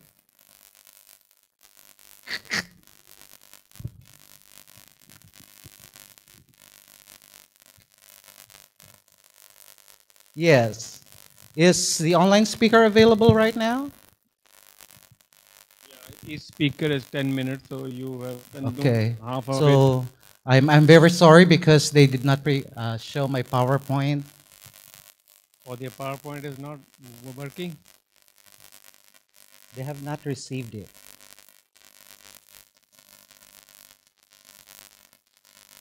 Anyway, so we've been doing so many things now in this digital era. We used to be very traditional in the things that we do. And I've been very active in newspapers, magazines, developing materials on various topics on science and technology, including those that discuss on climate change. No, I was the project leader on the very, very used to be famous Project NOAA of the Philippines, and I was the head of the strategic communication, where we were able to develop some materials. And one of the most important outputs there was the book called RED, or the Reference for Emergency and Disaster. And we were able to distribute posters ranging from all the what to do's before, during, and after disasters, all of those disasters, and were distributed to all schools in the Philippines. And these things have been translated because we knew that it can only reach so much if in the traditional format. And then we later on realized, upon doing some surveys, that we should distribute this to using a new platform, and then it became digital. Sad note is, in the most recent PISA data, what that was also shared by other speaker, the mathematician, but his data was on 2015. I was able to get the 2018 results, and the Philippines was on the second to the bottom, and it's quite sad. It's quite sad. But you know, oh, it's here. So you received my slide. Okay, so can we now proceed? And that's where I am right now in southern Philippines, the map with the red. It's on the south, really. And just like Indonesia, we are an archipelago, if you're not very familiar with my country. But we're smaller. We're smaller in size, and we only have 7,107 islands during low tide. And it becomes 7,106 during high tide. But with what's going on around the world, I think we are now losing some of our islands. Okay, next slide, please. Okay, so this is the common definition of science literacy. Please proceed. Okay, this is where we are. We are like over there, according to the latest data from Macro Trends. The Philippines has like 100 plus million people compared to Italy, which is about 50 and the same size as the Philippines. So we're very prolific. And you see here the trend on the UN projections. Population rate will not go down until that period. I don't know, are we still alive by that time? Next slide, please. And here are some infographics on population by age. We are now about 117 million. And this is a distribution on the age brackets. We are a very young population, if you notice. Next slide, please. And that's the internet user over time. You see it's rising. 11 years, from 2013 to 2023, 85.2 million Filipinos are connected. Okay, please. Okay, due to several reasons, and one of this, well, paradoxically, is because of the pandemic, as everybody shared. It did not just happen in the Philippines, it happened all over. Next, please. And you see the reasons for using the internet. Number one still is finding information, almost the same with staying in touch with family and friends, and that's very Filipino. We want to be always with our family in whatever form, in whatever medium. However, I have a question on finding information. Please, next slide. Yes, the same thing. We are always fascinated with everything. We are family-oriented. However, please, look at the social media. 84.5 million are in social media. We are very social. Next, please. However, look at this. Okay, this data reach 85 million almost, 84.5. That's equivalent to 72.5% in terms of our population. 3/4 of the Filipinos are connected. Next, please. And this one, according to my friend's media outlet, the Philippines is top 4 country on time spent on social media. My goodness, I don't know what they're doing. I'm part of that. Next, please. Yes. They are into cryptocurrency. I'm not, because it's cryptic. Next, please. And 95.8% of internet users in the Philippines play video games on any device, making it, yes, again, we're number one.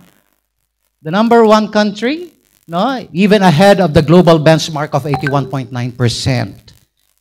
They're busy in video games. Next, please.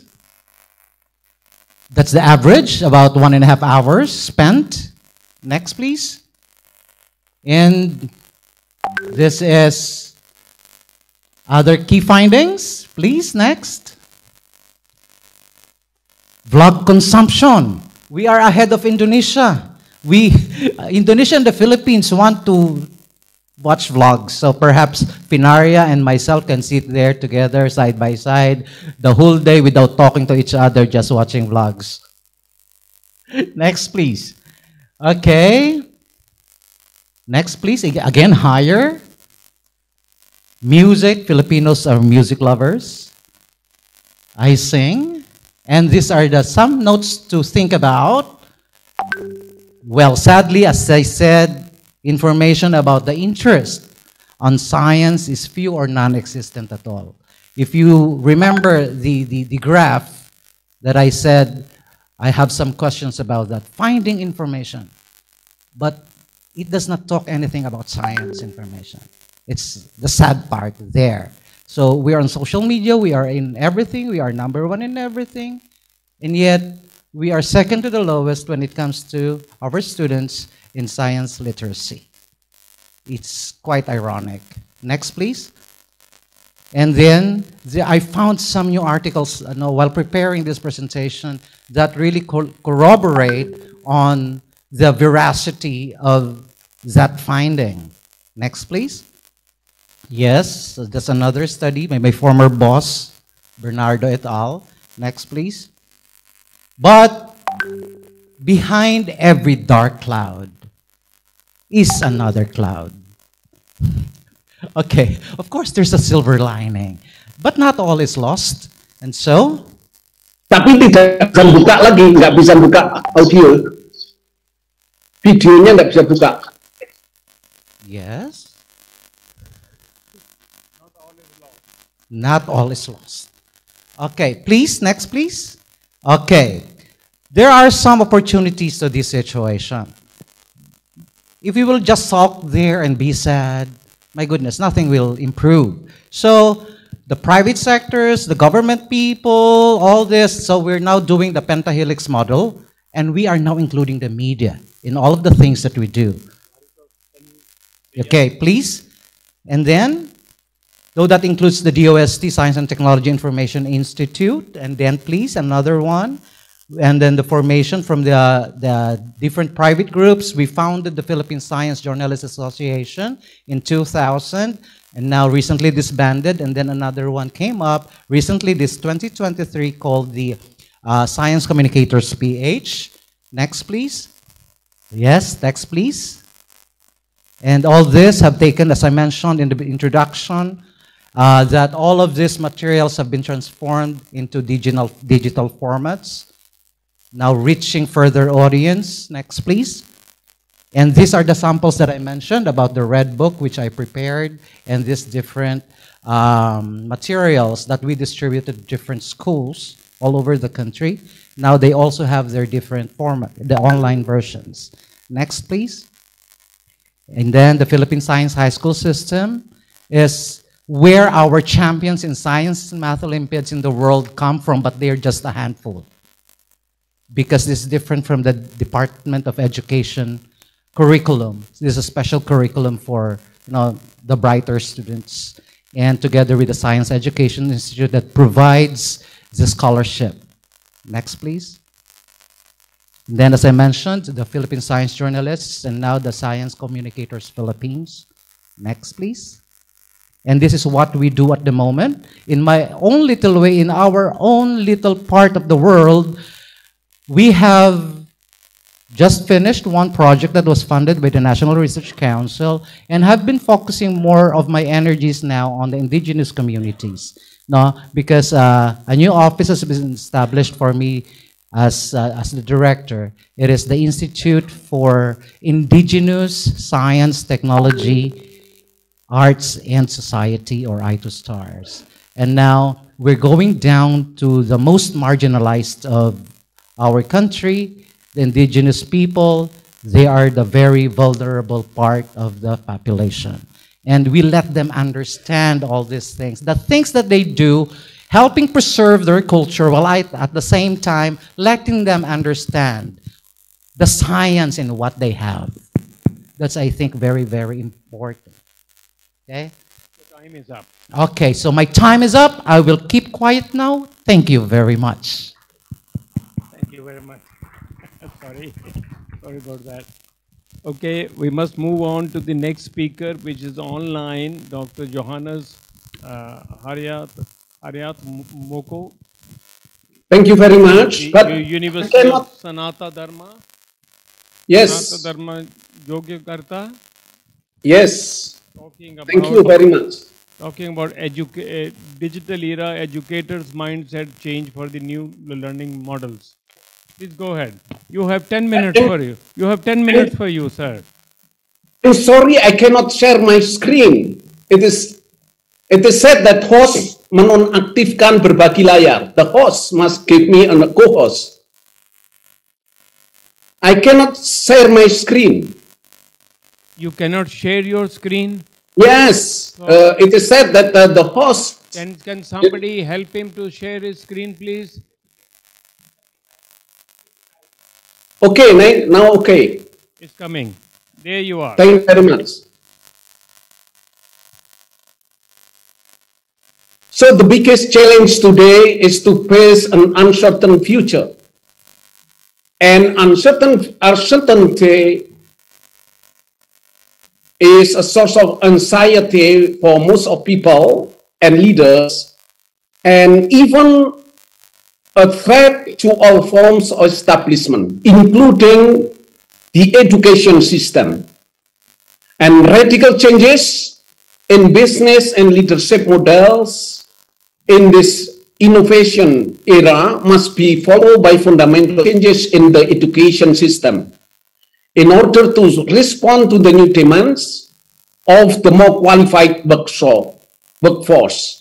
And so I would like to give a small illustration about the trend of workforce availability. If you see this diagram, you see the lowest, the green color, it is agriculture. The trend of workforce in agriculture is in decline. And the red one is for white collar and blue collar, also in decline.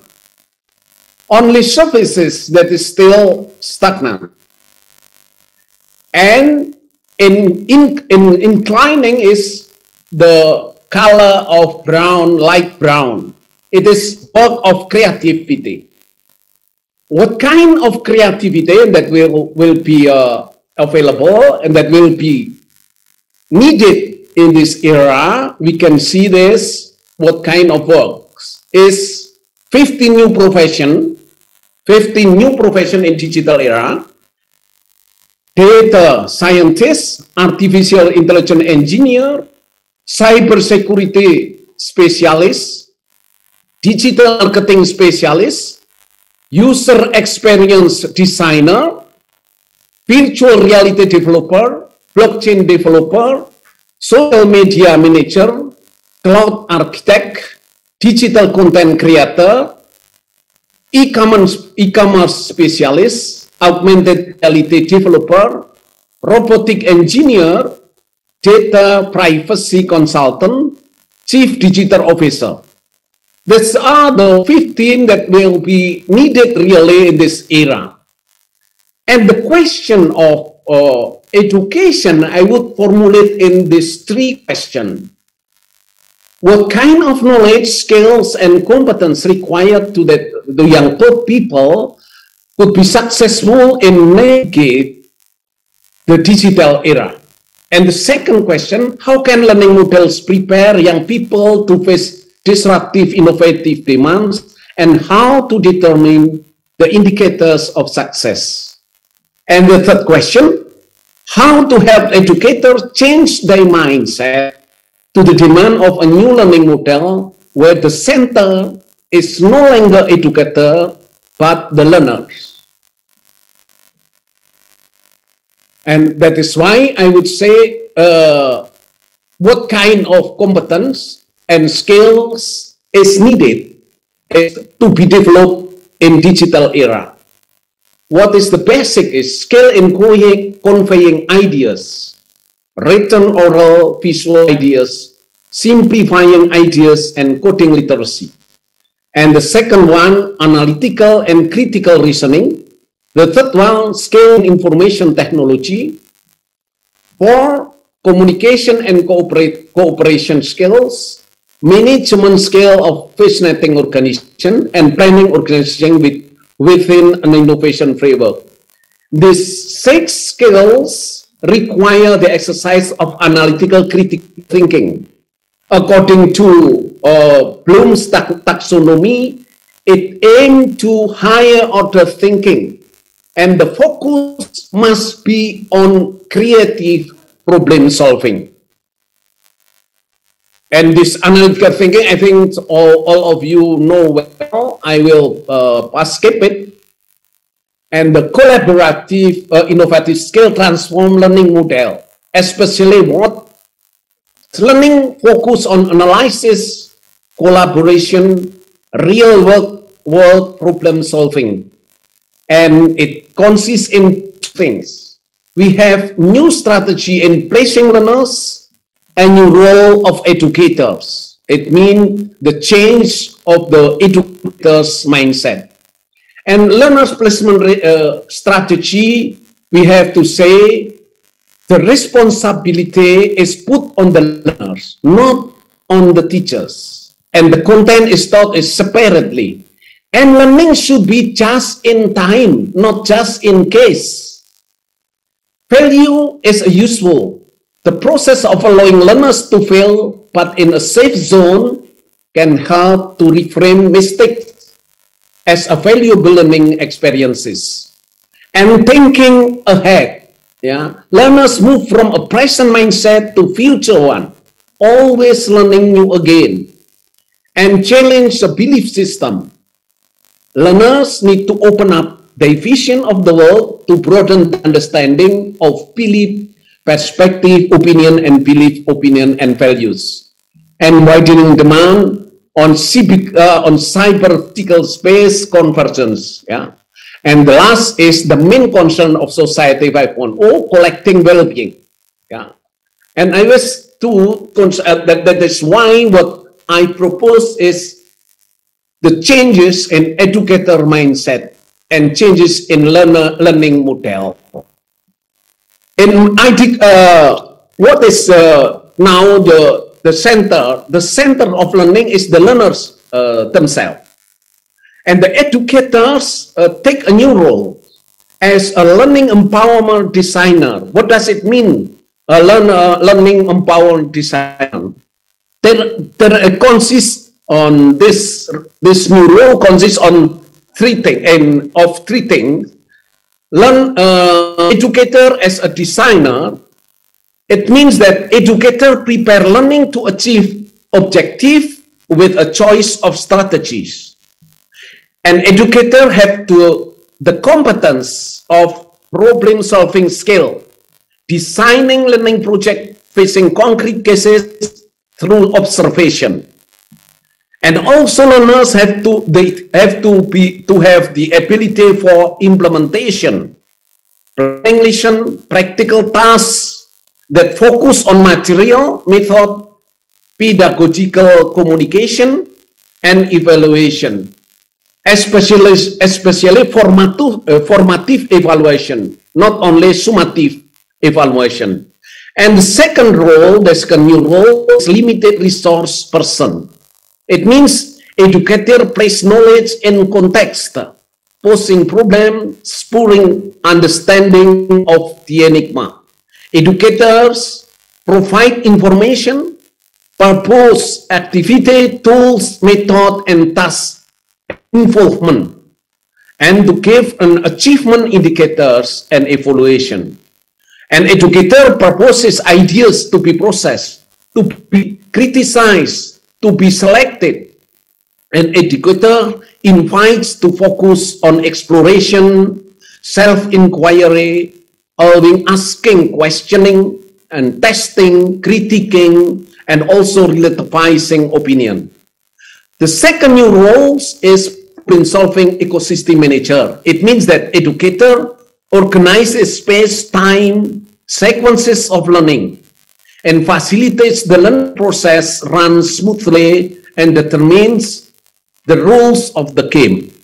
And also in the same time, educators must create a climate that everyone feels cared for, respect for peer encourages creative collaboration, and learners focus on problem solving. And the fourth is facilitator, mentor, and guide. It means that educator, facilitator of activities, group work, personal work to ensure efficient use of time and facilities, technology, interaction time and facilities, and also methodology facilitator, resource for creativity, and also create problem-solving opportunities and motivate the class to be a hub of knowledge and creatively and innovation. And the fifth is innovation motivation resources. It's mean what? It's being a friend and companion, comforting when it discourages dealing with problem and help regulating emotion and self-control. Training the cognitive flexibility to help the student open the diverse ideas, accepting input and willing to correct for better ideas, and also encouraging creativity, having the skill expected by the learners. And the sixth is what we call always willing to learn and to work. It's me ongoing learning and networking, always motivated to learn, enhances social adjustment, shapes competent citizens, and personal development. And benefits of educator network, we have to have, educators have always to have many networks. And finally, the seventh is comprehensive assessor. And this comprehensive assessor not only for the summative evaluation, but especially on formative evaluation. For formative evaluation, usually educator need for kind of portfolio, showcase portfolio, growth portfolios, process portfolios, and cumulative portfolio. And finally, we have to say or see what is. What is aim here is to aim to the higher order thinking that need may I request you and create. May I request you to please summarize your overtime? Okay, and it's until the last one. Okay. That is why this 5 problem-solving based learning methods, spurring creativity and innovation, is the first abductive logic or abduction. And the second 5-step to solving problems scientifically. The third, design thinking. The fourth, computational thinking. And the fifth is critical discourse analysis. Thank you. Thank you very much. Please don't go away. We will call you if there is a question for you. Thank you very much. Thank you. We have one more speaker which was not taken last session. Dr. Budi Viveko. He couldn't join at that time, but he's right now available to us. He's going to speak on digital literacy in health. He's a fellow of the AIPI for medicinal science Commission, Faculty of Medicine, University of Indonesia. Go ahead, please. Thank you very much, Professor Mr. Chairperson. Budi. Good afternoon, everyone. So I'd like to share about digital literacy and health, a little bit about our experience in our faculty. So we know that three important things that will disrupt healthcare providers and also healthcare systems within 20 years ahead. They are genomic medicines, digital medicines, AI, and robotics. And this is from our Ministry of Health. We can see how the digital technology is quite important, ranging from fetal, baby, children, teenagers, young adults, elderly, and critical care, including critical care. So that's why the role of digital technology is quite important for delivery health services in the near future. We can see in these figures personal health devices, telemedicine, diagnostic, personalized therapeutics, and many others that technology is an enabler of health services, including the digital health technology. It's very interesting quote from Jonathan Lincoln, chief CEO that in the age where the fleet consumer manages nearly all aspects of life online, it is a no-brainer that healthcare should be just as convenient, accessible, and safe as online banking. So that's why we can see how now GP is wearable technology in UK. This technology already, I think, up to more than 1 people use this kind of technology that was developed by National Health Services UK and emphasized, completed by machine learning, or analyzed data from wearable technology into precision medicines. This is quite how people voluntarily report their daily conditions regarding health to the primary care, to the family physician.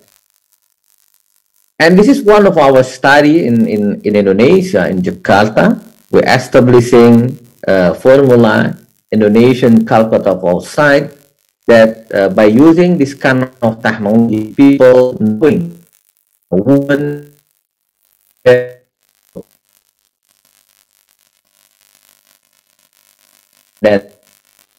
later know how they are biological age with something really different, chronological age with biological. We female, her age is much older than her chronological age because the level of AMH level is quite low. So the very interesting result when we asking the women about the use of the digital technology in determining their biological age, most of them are really agree that they want to check, they want to know their biological age, so they know that biological age is quite important for the women, and we can see what is their attitude and their behavior while they know their biological age. Most of them, when they know their biological age is quite older, they're willing to have a children immediately. To get married, they're willing to freeze their egg, to store their eggs, or even to store their embryos, and many others. Some female also, some women also still confused about what they want to do if they know their biological age. Another important thing also, we established digital health technology that bridgings between healthcare providers with the patients and also with the professional organization and the governments. We call it Jakarta Healthy Reproductions. And from this digital health, we also provide the information about healthcare provider, setting appointment with healthcare providers, and also we do disseminations, all the knowledge regarding the the healthy, from the teenager, from the female, pregnant women, and then all the education and knowledge that we disseminate through this kind of mobile health applications. And we use this mobile application to connect among the primary healthcare in Jakarta city, and then regularly in every month we visit the primary care to educate all the female, educate all the women in the primary according to the knowledge that we disseminate from the mobile health applications.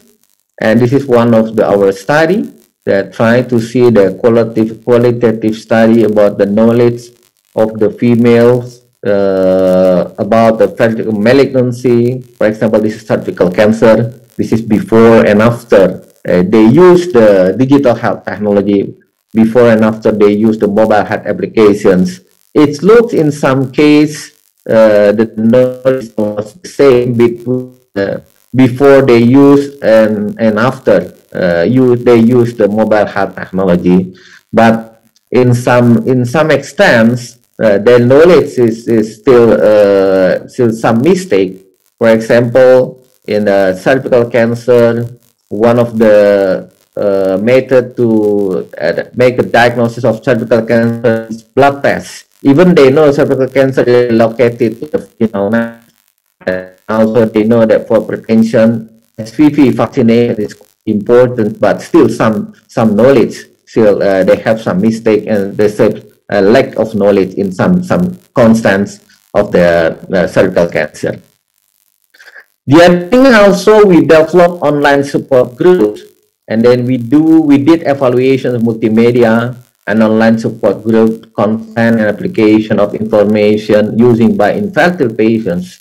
This is our mixed method study in Jakarta in 2016, trying to see the two issues: the information regarding infertility services and also use of available information by the patients before they deciding to use infertility services.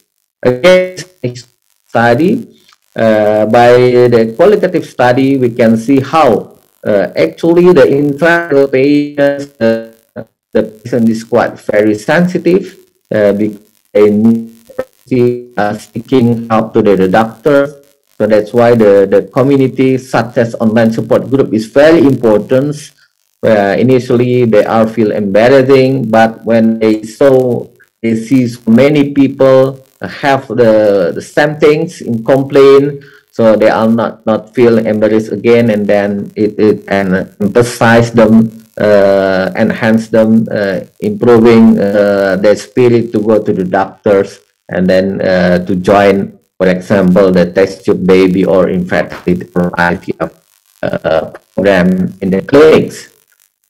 And the last also, in the way to make a digital literacy in our faculty, also we established health big data centers. This is the health big data center that providing the cloud database storage, data catalog, data labeling, data analytics, and also consultation, so people can store the data, and also we can help the people to analyze the data. And then also we do these disseminations, how the important things about the big data, the important thing about the digital in the era of the digital technology such at the moment. This is, for example, our activity in data literacy and also digital literacy for community, for the college student, and also for the junior high school student, for senior high school students, how they should know what is the data, what is the big data, what is the DNA, what is the protein, how important the disease, how important correlation between data and the disease, things like that. And I think I come to my last slides. So right now I think digital literacy is quite important, because we are in the era of empowered patients, so very important for doing empowering society. And I think utilization of digital technology, this is very important in patient touch. This is again one of the big homework for our country. And then education also, systematic and comprehensive education is quite important to know, to make the people knowing well what the digital technology, and very important building awareness of the society regarding the digital health literacy. And this is, I think, very important in the term of health.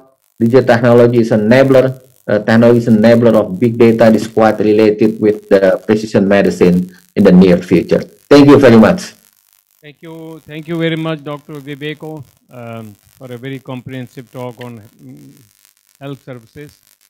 We move on to the next speaker, Dr. Abi Veera Kumara Sisavam. He is from the University of Malaysia. When you talk about educators' mindset change for the new learning models. Oh, we're going to talk about bridging the trust deficit, embracing our social responsibility, enhancing science literacy. Thank you very much, Abi. Go ahead.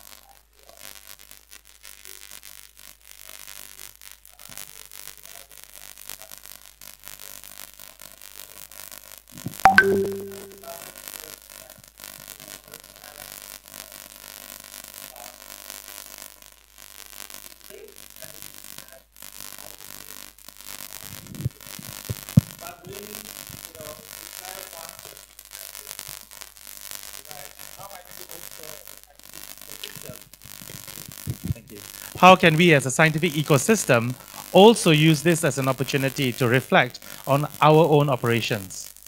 Next, please. And so that's why I brought in a dimension of social responsibility, which I think Zapta did allude to earlier. Next, please. Yeah. So I think we all know science matters, and I think there's enough evidence. The only reason why we are back again together here at this AASSA meeting is because of the vaccines and the various different opportunities that it's actually allowed. But the bigger question is, next please, do we matter? And actually when we ask about this problem of science literacy, and I think the great work that you presented just now shows that people are interested of information. The question is what information and why is it not relevant to them? But more importantly, us as scientists or researchers or the scientific ecosystem, the question is, do we even matter to these individuals? How much are we actually relevant? How much of the work that we do actually impacts them?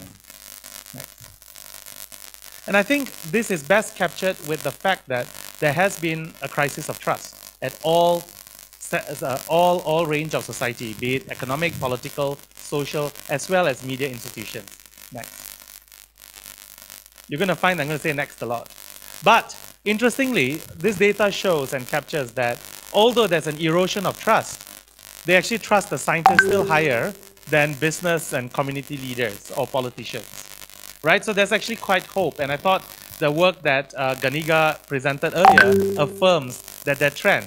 Not everyone, right? 73%, but still there's something to be built upon. Next. I was going to initially think about presenting on this work, but I think Kavita today presented the work that I co-chaired. And really, this idea of misinformation, disinformation when it's intent, but also malinformation where now the intent is to actually harm an organization or individual is something that's quite real. And one of the things that we are trying to do next is actually to try and create new ways, next please, new ways to be able to help researchers identify and address these inaccurate scientific claims that Kavita presented, which also includes when you decide not to even say anything, because sometimes we create that digital oxygen. Next, please. But the question is, why does it matter, right? Next. The first thing is that we have to understand that the world today is very different than the world that was, even 10 years ago, and certainly even before post-pandemic. When we talk about risk and benefit within our echo chambers here today, we rely a lot on numbers, right? Actuarial, probabilistic. But the reality is that the people out there in the community, and I think the work that presented today, suggests that different individuals' perception of risk is really perceptional. And this is, of course, influenced by the biases, including the biases that we also have within ourselves. There's also other elements such as reputational, political, and also this idea that, oh, we have to be safe. Let's not take the vaccine. Can you imagine if you chose that step, not to take that vaccine? Shouldn't those individuals that say don't take the vaccine now to be called that question? Because it's easy to always, err on the side of caution. Next. And so appreciating that understanding is variable is also the next step that us as a community needs to understand, the complexity of the science, society, and policy network. That what is evidence? Evidence to us is very clear through an analytical process. But the reality is that the data that we produce does not necessarily equal information, and that information certainly does not necessarily equate to knowledge or irrefutable evidence. We have to understand that the value systems that we as a scientific community actually hold is very, very different to the values that the politicians or the society actually holds. In fact, it's a lot broader. And next, this really is something very important.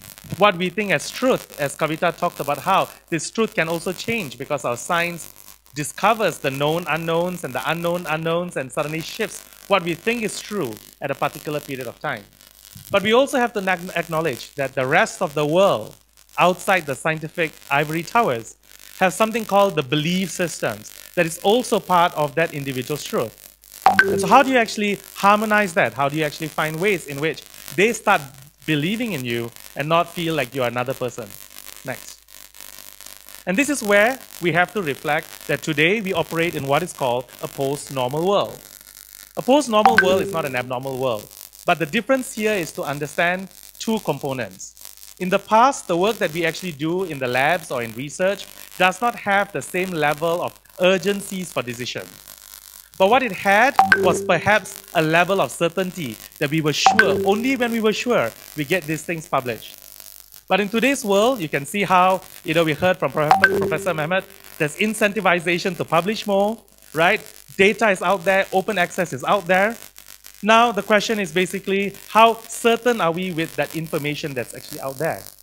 But equally important in the world that is called Barney, where there's so much anxiety, there's so much non-linearity, there's a need for greater interdisciplinarity. There's an understanding that more people have to be integrated in this post-normal world.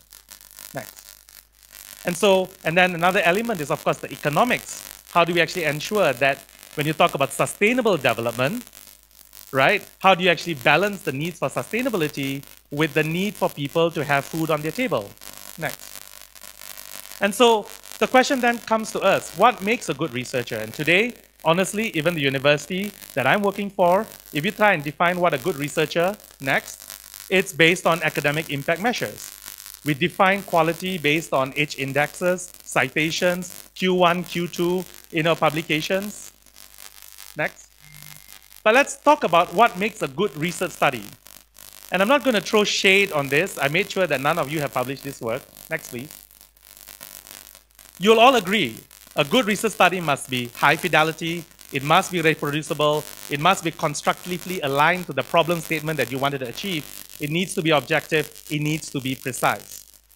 Let's take a paper that was published in a Q1 journal. A study that was conducted to investigate different parameters to decide what happens to the knife when they chop onions. And the whole paper basically they take the knife to chop the onion, and then they find that the more you chop the onions, the surface actually becomes blunt. This paper gets into a Q1 paper. Now, I tried to spend a lot of time thinking what is the value of that paper, right? I might be wrong, and maybe you can tell me what the value is. Next. But think about this. If this is public funded money, and this is money that's actually being used to actually help the world better, imagine how this actually will influence a public if they actually hear this. And you find that this is actually a common feature. Many research that are being published Q1, Q2, or high citations have limited impact. A lot of it's redundant. You see at the end, we need to do this in the future. We need to have more sample size. We need to do that. And also, sometimes draw onto others' wrong conclusions. Next. And so very quickly, you'll see that in the field of biomarker research, and that's what I do, you'll find that less than 2% show negative association. Everyone says there's positive association. But tell me, how many new cancer diagnostic tests have been identified in the last 10 years? But there are at least 100,000 papers saying that they have found the next big marker. Next. And this also applies to drug discovery research. Next. And so this circuit of futility, where ultimately, we publish, but where does it actually go? It doesn't get translated into clinic, is something that a lot of biomedical researchers are contending with. Next. And then there's an element of conflict of interest. How much of the influence of industry influences the way in which we run our work? Next. And so, next please, yeah. All of us are here today to a certain extent, and we talk about science literacy, is because of another scientist himself, right, who took it another different way. His work in Lancet, Andrew Wakefield, is the reason why we have MMR vaccination, rejecting, and of course, vaccine hesitancies. It led from a scientist. And that's partly because of our key performance indicators. When you think about a scientist's key performance indicators, it's how many papers you do, how many papers you publish, what is the citation, what is that, and then we can Google ourselves. I like the way today when Ganiga talked about science communication, thinking about how marketing and learning from their processes. It's the same thing. How much of us as scientists do we think about our social responsibility? We know our responsibility to publish papers, but what is our long-term goal? Why do we do science? What is our long-term relationship with the public and as well as the different stakeholders? Until we actually are able to manifest this social responsibility, how can we believe that the scientists are truly going to trust what we are trying to achieve? How can we also ensure that scientists can truly communicate the science that matters when they themselves don't know what matters? And so we really need to question ourselves on these KPIs, and as leaders in AASSA, I think it's about time that we ask this question: what kind of KPIs should we set? Right?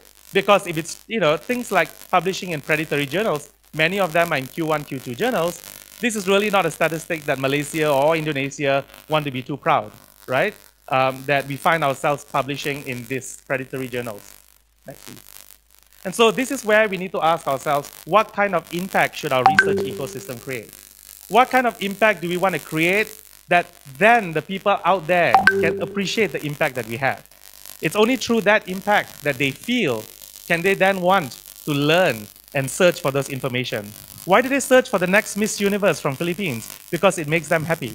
But how much research that we actually put it out there makes people happy? Right? Next. And so the last element that I want to just bring up is something that we have been trying to do in Malaysia by the Young Scientist Network, and I credit two individuals here, Prof. Chai and Dr. Chow Deming. A couple of years ago, they thought about creating this module together with the US National Academy of Sciences, which is to think about the responsible conduct of research. And that time we talked about the misconducts, the fabrication, the plagiarism, the things that people do wrongly, intentionally. But what we have realized post-pandemic, that actually it's time for us to also ask ourselves, how are we training the next generation of scientists? I love the presentation previously. They talked about how we need to improve the way we train learners because they need to have the values and mindset. But are we also thinking about the values and mindsets of the next batch of researchers? Are we trying to get them to communicate science, or are we trying to get them to communicate science of value? Next. And so this project is currently ongoing, and we will actually finalize in 2023. And we're really proud that, next please, we actually have all 10 ASEAN member states actually running some pilot studies at the moment, including here in Indonesia. And it's something that hopefully will resonate over time. And the pandemic may have affected us, but it's amazing how that we can still organize things, thanks to digital technology. Next. And so I end my short presentation here with a plea. I think, when you talk about AASSA, when you talk about the region, it's always been easy to be able to strike a balance. when the amount of research and capacity or the impact of research is very limited. It's easy to regulate. Next. But if there's progress, but if it's not mitigated, then the problem is who are we protecting, or can we actually protect from that progress? And we know of the dangers, that science can also create. Next. But if we over-regulate, then the problem then, is a stifling of research. And so what I believe that we need to create, and I think it's not just me, next, is really how can we think about, next please, just click on. Just click on. Yeah. You are really over time. Sorry, last minute. You got next, to. Just the last one. I know it's funny, right? We are in a science communication, science literacy forum, and we all struggle to keep on time. Next. If you are not on time, you will not get your dinner. It's actually, so your priorities, right? You talked about it. It's about creating that culture of responsibility. And really going back to that idea that science serves larger than just a scientist index. Thank you. Thank you very much. Thank you. Please come here. I'm sorry, I have to cut you down because, the organizers are giving you just 10 minutes time. So 10 minutes for me would be not more than 10 slides.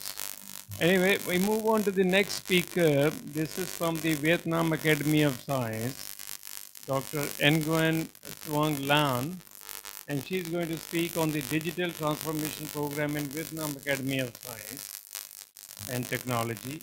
She's the manager of S&T Development of Forecasting Department, Institute of Scientific Information there. Thank you, Dr. Lan. The simplest name is Lan. Yeah. You can call me Lan is better. So, and my name is Lan, and I work in Institute for Scientific Information of Vietnam Academy of Science and Technology.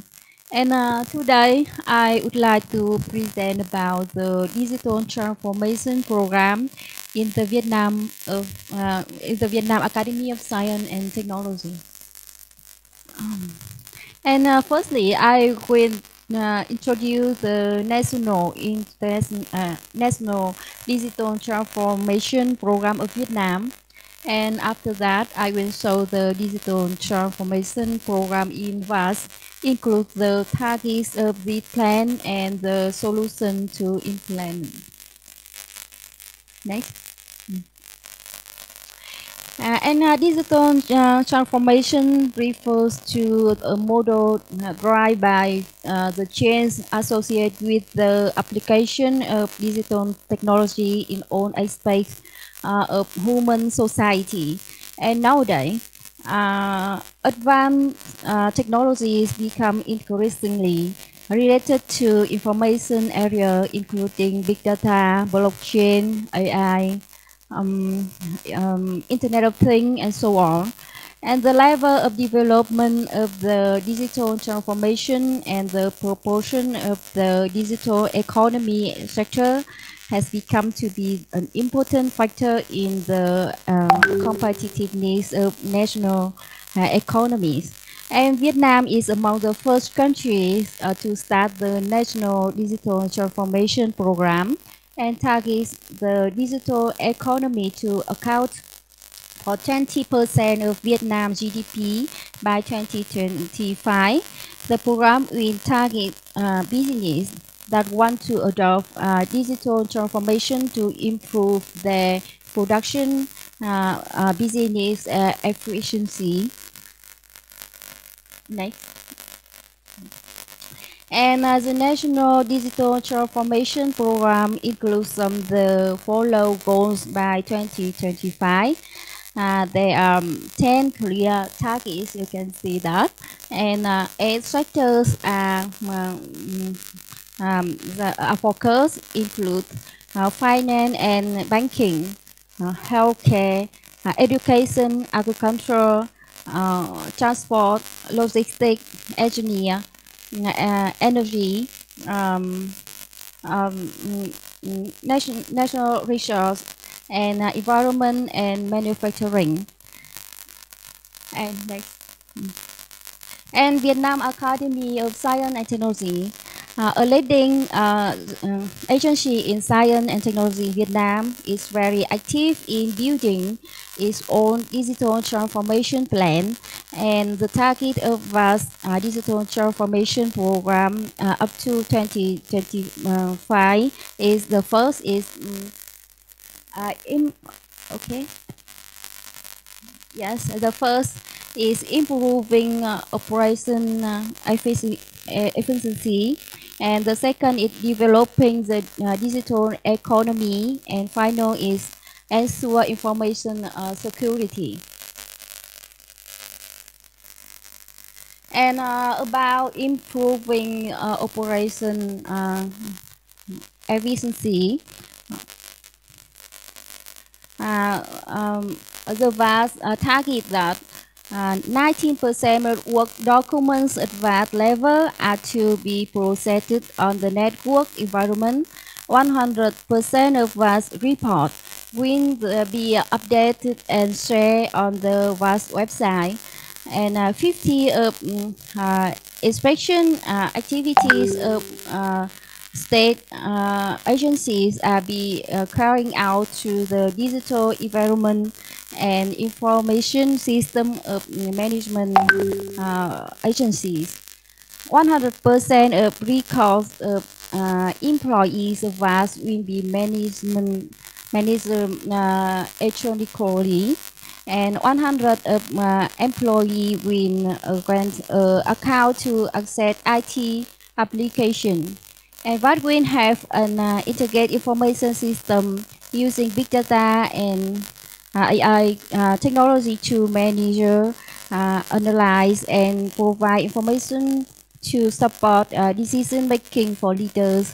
100% of leader and employee in VAST unit will annually participate in training and updating knowledge about digital transformation and digital skill as well as digital technology. And 100% of us internet network will use new generation internet protocol address. And 100 of us agencies and units will connect to direct data transmission networks, and complete data connection and integrate platform will be supplied to ensure direct connection with ministries and other sectors, and connect platform and integrate with national data sharing. And in order to develop the digital economy, VAST will submit to the government project to launch a high performance computing and big data storage center that contribute to the development of the digital economy and digital society in Vietnam.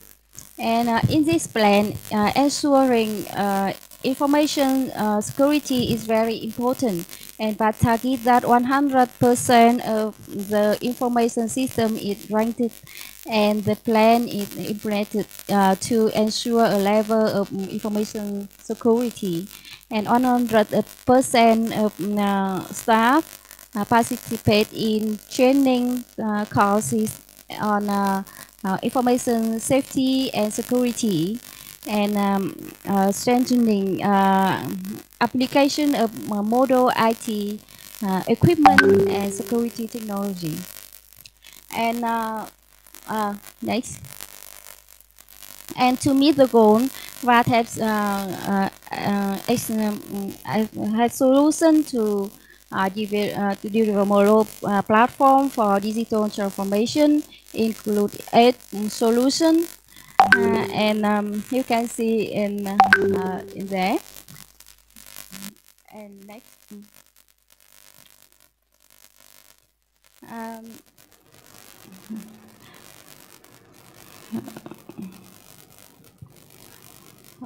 okay. You can next slide. Okay. And firstly, what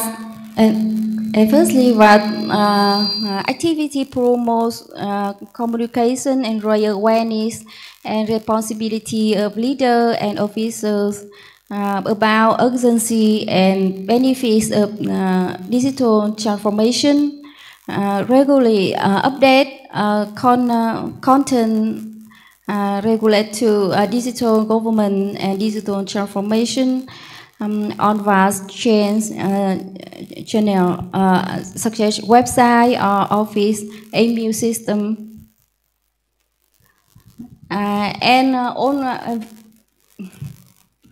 Yes, and but regularly issue, review, and update legal document about digital transformation, and develop a special policy for IT staff, especially staff in charge of information security. Next. And the next solution is digital infrastructure development and vast invest and upgrade IT equipment and install additional security, operation, storage, and backup blocks. Besides that, deploy data centers for digital transformation and say digital platforms such as online meeting platforms, online monitoring platform, and so on. And exploit and use a national database online public service system. And next. And about data development, the main action is design an overall data architect for the vast, set up the shared economic data center, organize, collect, and convert the data into electric data, and apply big data and processing data using AI to collect, measure, and sharing of data. Next. Come back. Okay. And the next was build the digital platform, build a cloud computer technology with deployment models and different types of cloud services, invest in purchase digital equipment and software. Next.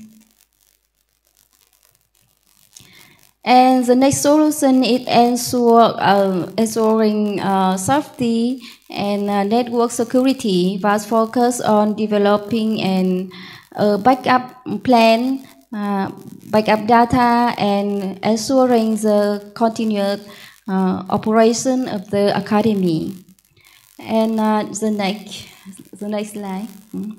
And in addition, was improve international cooperation in research, development, and innovation in the digital environment, building the computing system with a strong enough capacity to process and analyzing data, and also organizing and business to exploit and develop product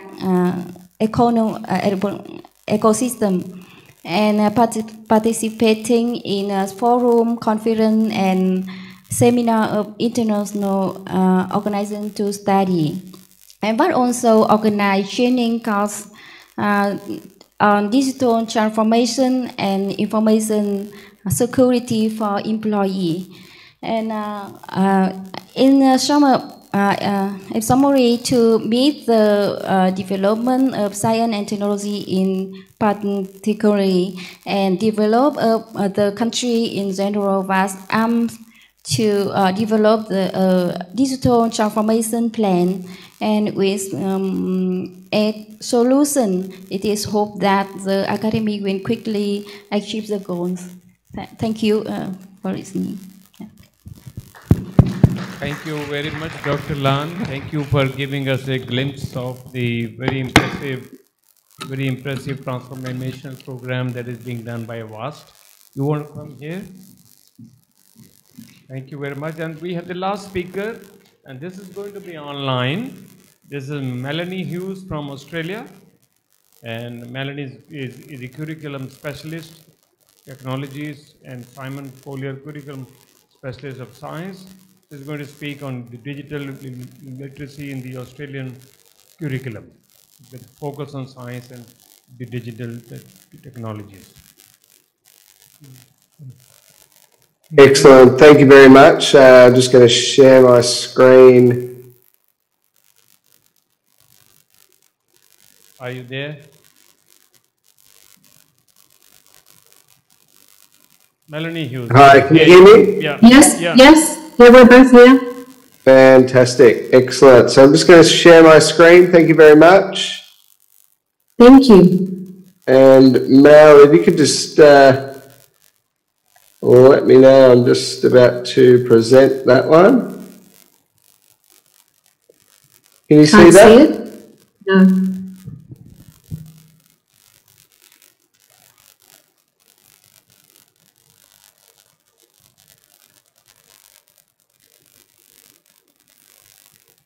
How about Yes. now? Yes. Excellent. Okay. Fantastic. So thank you very much for your time. The digital literacy in the Australian curriculum, a focus on science and digital technologies. In the Australian curriculum, learning area specialists such as myself and Melanie work together to explore transdisciplinary opportunities. But before I commence, I wish to acknowledge the traditional custodians of Australia and all lands upon which our organisation is located. In particular, I would like to acknowledge that I am meeting with you today from the traditional lands of the Wadawurrung people of the Kulin Nation, and I pay my respect to the elders past and present, for they hold the memories, the traditions, the cultures and hopes of Aboriginal and Torres Strait Islander Australia. Science literacy in the digital era. The Australian curriculum aims to develop students' scientific literacy and digital literacy through the 3 dimensions of the revised version 9 curriculum, which was published in November 2022 following an extensive consultation. Developing scientific literacy enables students to engage meaningfully with contemporary issues, evaluate different points of view, and make informed decisions. The Australian curriculum aims to ensure students can experience the joy of scientific discovery from the first year of schooling, encouraging them to nurture their natural curiosity about the world around them. This includes communicating science understanding and inquiry with others in a digital era. As outlined in the OECD 2019, science literacy is described as the ability to engage with science-related issues and with the ideas of science as a reflective citizen. The Australian curriculum sets the expectations for what all young Australians should be taught at school, regardless of their background or where they live. It's a 3-dimensional curriculum which includes learning areas, general capabilities, and cross-curriculum priorities. Together, the 3 dimensions set out essential knowledge, understanding, and skills for all young Australians, the sorts of things that they need so they'll be able to learn, contribute, and shape their world now and into the future. The Australian curriculum is presented as a progression of learning from foundation, age 5, to year 10, age 16. It makes clear what's to be taught and the quality of the learning that's expected of young people in 8 discipline-based learning areas. The general capabilities equip young Australians with knowledge, skills, behaviours and dispositions to live and work successfully, and they are developed through the content of the learning areas. The cross-curriculum priorities support the curriculum to be relevant, contemporary and engaging, and importantly reflect national, regional and global contexts. The cross-curriculum priorities are addressed through the learning area content. These particular dimensions of the Australian curriculum, science, digital technologies, digital literacy and sustainability are all essential components of science literacy in the digital era. Science is a dynamic, collaborative and creative human endeavour arising from our desire to make sense of the world. Digital technologies empowers students to shape change by influencing how contemporary and emerging information systems and practices are applied to meet current and future needs. And digital literacy encompasses the knowledge and skills that students need to create, manage, communicate and investigate data, information and ideas and solve problems. Sustainability addresses the ongoing capacity of Earth to maintain all life, sustainable patterns of living, seek to meet the needs of the present generation without compromising the needs of future generations. Let's focus on these three dimensions of the curriculum with a transdisciplinary example. This image from the Garvan Institute of Medical Research is a powerful tool for science education and science communication. Authentic scientific data is used to create visualizations. In digital technologies, this is a digital solution. It meets the needs to show how a drug works in the human body and biological structures that are too small or too fast to see with the naked eye. The process of planning and creating these animations requires defining needs, planning, storyboarding and creating with digital tools in a three-dimensional environment. The resulting product allows an audience to see and understand these concepts in a way that would not be possible otherwise. So in addition to providing these visual representations of scientific concepts, these animations can also be used to tell stories about science. This can help to engage students and make science more relevant to their lives. By combining scientific data with storytelling and design, the combination of content from science, digital technologies and digital literacy in the Australian curriculum, molecular animations can help to make science more accessible and engaging. This can lead to improved science literacy, which is essential for understanding the world around us. Science literacy is developed through the science learning area, which includes science inquiry skills, science understanding, and the importance of science as a human endeavour to impact and positively affect change in the world. In science inquiry, students learn the essential practices of science, including identifying and posing questions, planning, conducting and reflecting on investigations, processing, analysing and interpreting evidence, and communicating findings. In science understanding, students learn to select and integrate appropriate science knowledge to explain and predict phenomena and apply that knowledge to new situations. And in science as a human endeavour, students learn about the nature of science, including the role that science inquiry has in developing science knowledge and the factors that affect the use and advancement of science.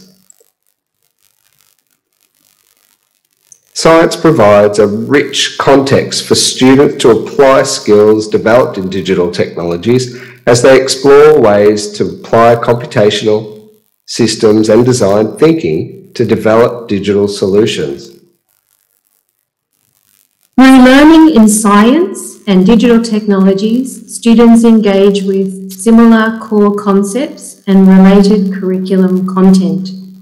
Both consider the ways in which we might work towards a preferred future through inquiry, process, impact, and innovation. especially as they relate to data and systems. Technologies prepare students to create solutions for needs and opportunities. In a world that is increasingly digitized and automated, it's critical to the economy, the environment, and society that digital solutions are purposefully designed to include user empowerment, autonomy, and accountability.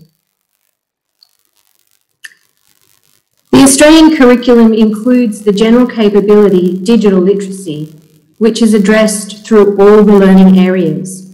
It encompasses the knowledge and skills to equip students to create, manage, and communicate information, manage and investigate data, ideas, solve problems, and work collaboratively in an interconnected world through digital environments. It involves students critically identifying and appropriately selecting and using digital devices or systems and learning to make the most of the technologies available to them.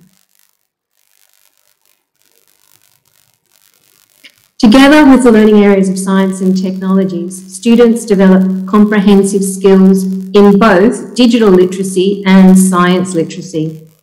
The Australian curriculum supports both disciplinary and transdisciplinary learning. Developing scientific literacy enables students to engage meaningfully with contemporary issues, evaluate different points of view, and make informed decisions. Transdisciplinary learning can enhance students' thinking, problem-solving, and collaboration skills. Transdisciplinary learning supports developing STEM competencies that enable students to develop, model, analyse, and improve solutions to real-world problems. In 2023, this includes students learning about what artificial intelligence is and how it works in digital technologies, and how it can be applied for scientific purposes. In the Australian curriculum, we provide examples of science literacy in the digital era. For example, in Year 9 Science, when they're examining how the values and needs of society influence the focus of scientific research, we provide opportunities for students to explore how Australia has developed an artificial intelligence system at getting students to explore its use and prediction on the likelihood of viable pregnancies from transferring embryos, just as an example of how it's used. If you're interested in finding out more and understanding the Australian Curriculum version 9, please visit our website, which you can see on screen now.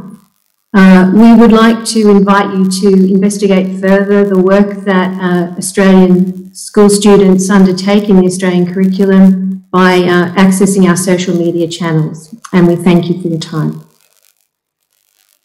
Thank you.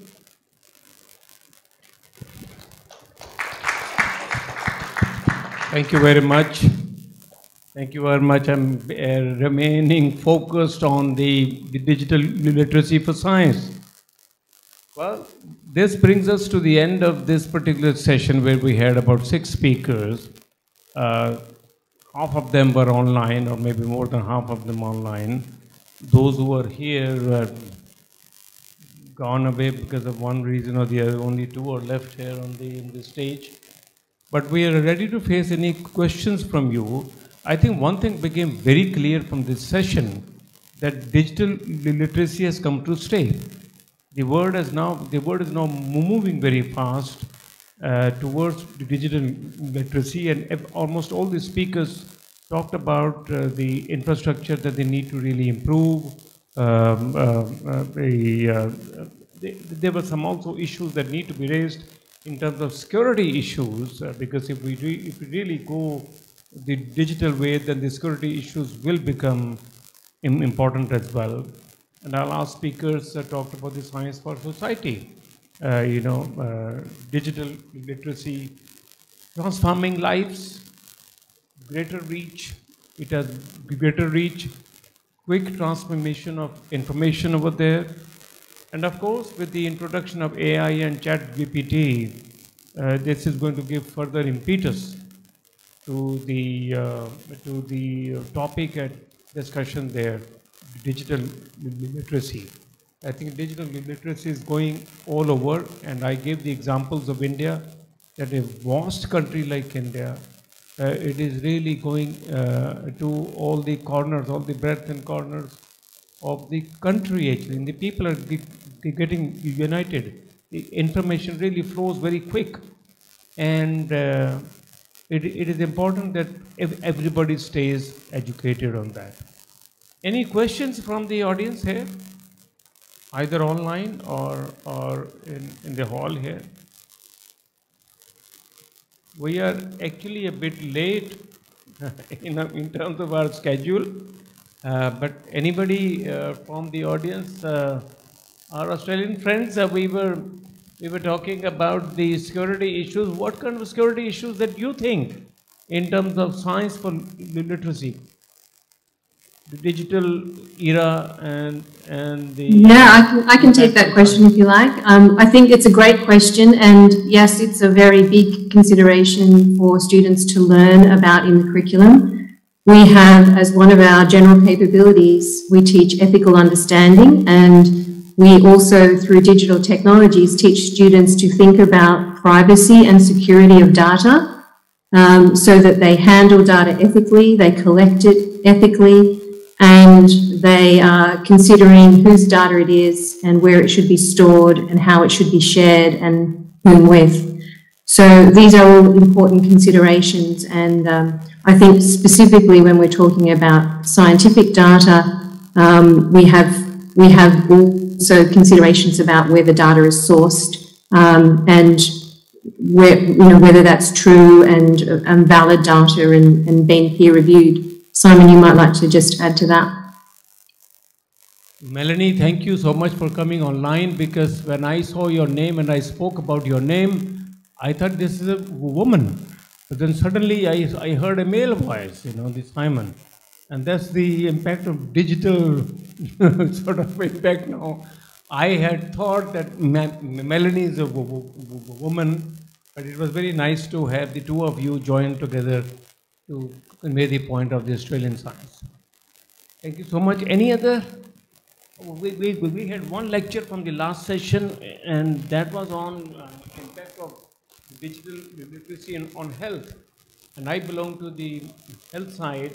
I was very interested in looking into the whole, how the genomics could also play a role.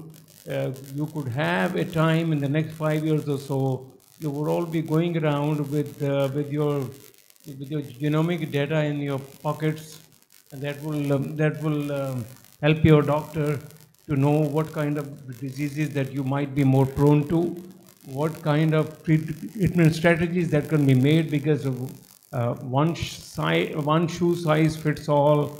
That era is gone. There is a personalized medicine now. And your biomarkers and your genomic-based biomarkers would help and guide the doctors to also treat.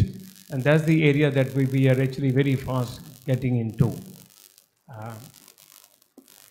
Any questions by anybody else online?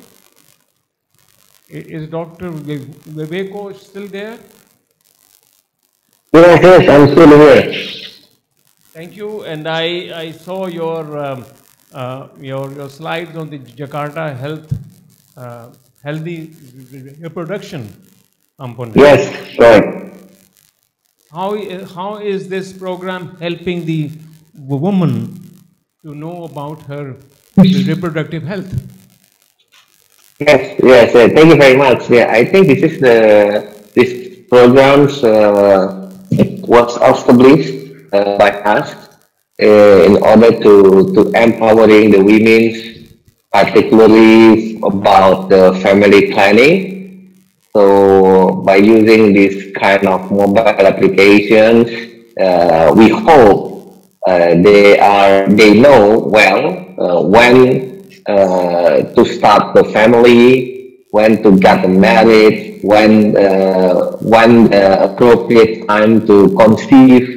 And also, very important thing to the pregnancy in a healthy conditions. So in order to in order to plan that for the future of the human resources in Jakarta. Thank you, and I'm sure when the patient, the patient always has that curiosity in the mind to go for a second opinion or a third opinion that cannot be obtained within a matter of minutes, actually, rather than waiting for days and weeks. Yes, correct. This mobile application also provide the young women the knowledge about the healthy reproduction, sexual reproductive health and right. This is very important for young generations. And I want to ask Dr. Johannes, who talked about the educator's mindset change and all.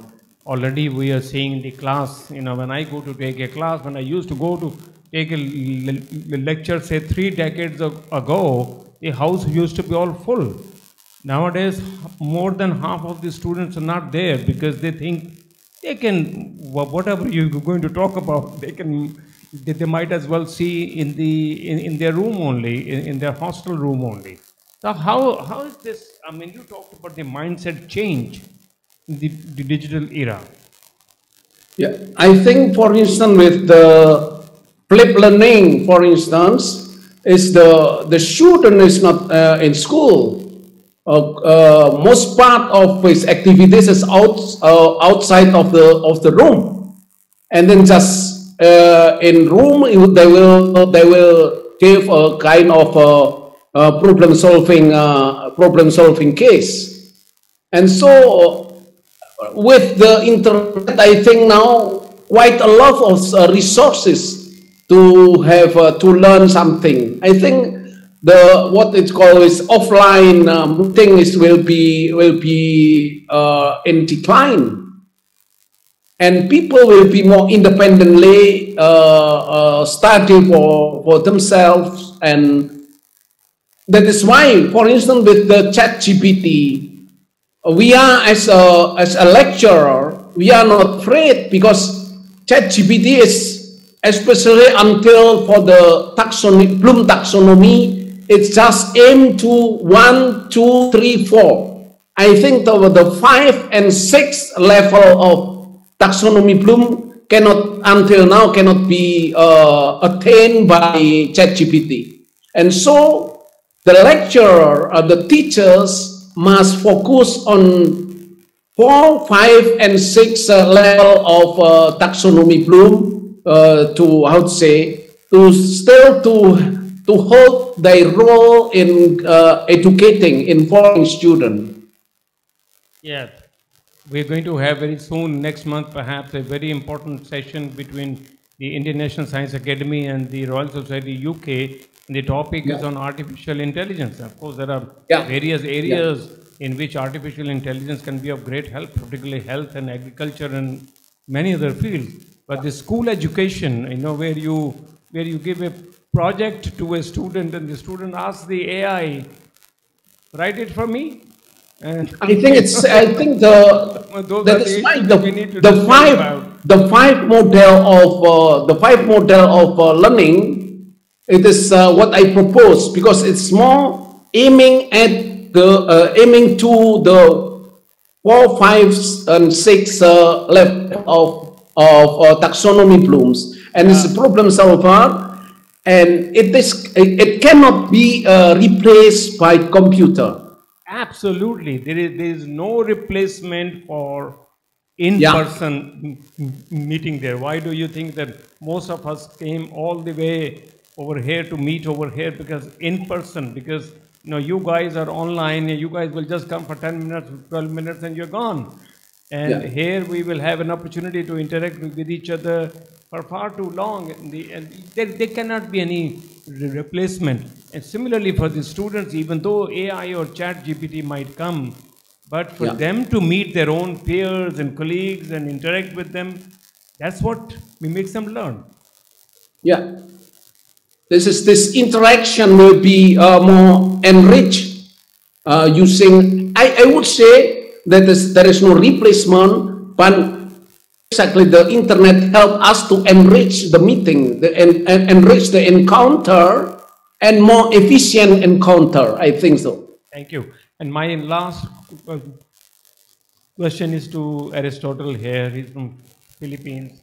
He talked about we are what we do. Could you elaborate a bit more on that? We give you 1 minute more time. Thank you. Yes. Thank you for that. We are what we do is focusing on now on our part in Southern Philippines on the more marginalized people, because they are the most vulnerable. They have no access to almost everything, from healthcare to water and sanitation to the internet, most especially. And they are most of the time, but not every time, being taken over advantage by the more educated of us. And it's quite sad because they give the full trust, and Dr. Abby mentioned about trust. And it's something that we discovered while we immerse ourselves in the communities, that it has come to a point that they no longer trust the researchers because of the previous ones that have visited them, and they have not come back for whatever results. Maybe they have already been published, they have been, everything for the professional and economic gain of other people, and yet nothing is returned to them. And this is how we come in. Maybe what they call magic is something that we call science. And that's the thing that we look into deeply. I can just give a very, very concrete example on this. It's one of my favorite ethno-linguistic communities in Davao City called the Matigsalug. Matigsalug is translated from people from the river, and yet their problem is water. It's too ironic because they thought that all the illnesses, the waterborne diseases that they experience are because of the angry spirits. But when we presented to them the magic of science, they understood fully, and now they test their own waters. They have been empowered. They have learned the basics of having clean, potable water through a water system. And that's the content of my book that's still available in Amazon. Thank you. And I think we can end by making one statement. Let's use this technology of digital literacy, and let's take it to the rural household everywhere, or the marginalized communities and all. This is where I think the digital literacy would be very, very helpful. Since they cannot come to the classroom, maybe the digital way would be used to educate them as well. Thank you very much. I want to thank all the speakers. I want to thank the speakers who came online, and I want to thank all the speakers who are right here with me and the audience. And it's time now to break for tea. Thank you so much. Thank you.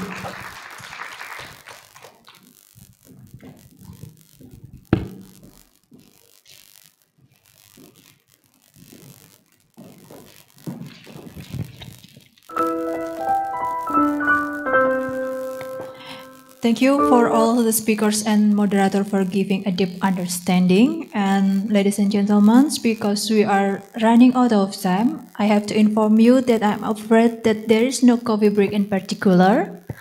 So we will directly continue to our fourth session of this seminar, our last session. But during our fourth session, if you want to have a refreshment, you can leave this auditorium for a while and come back as soon as possible. We are sorry for this inconvenience. And now for the fourth session that will elaborate on digital literacy, what its challenge and what kind of lesson learned that we get from this issue. I would like to invite Professor Koike Toshio, Executive Director of International Center for Water Hazard and Risk Management, and also active in Public Works Research Institute, or PWRI, Tsukuba, Japan. Professor, the last session is yours. I think all of the participants are will get tired. But please find. Okay, thank you very much for your coming back. This is the last session. According to the schedule, we have 6 presenters. First one is from online, Professor Pavlo Krestov, director of the Botanical Garden Institute, Vladivostok, Russia, vice president of Far Eastern branch of the Russian Academy of Sciences. Professor Krestov, are you here? Oh, yes, I'm here. Okay, thank you very much for your waiting. So I will start presentation now, probably, yeah? Yes, go ahead, please. Yeah?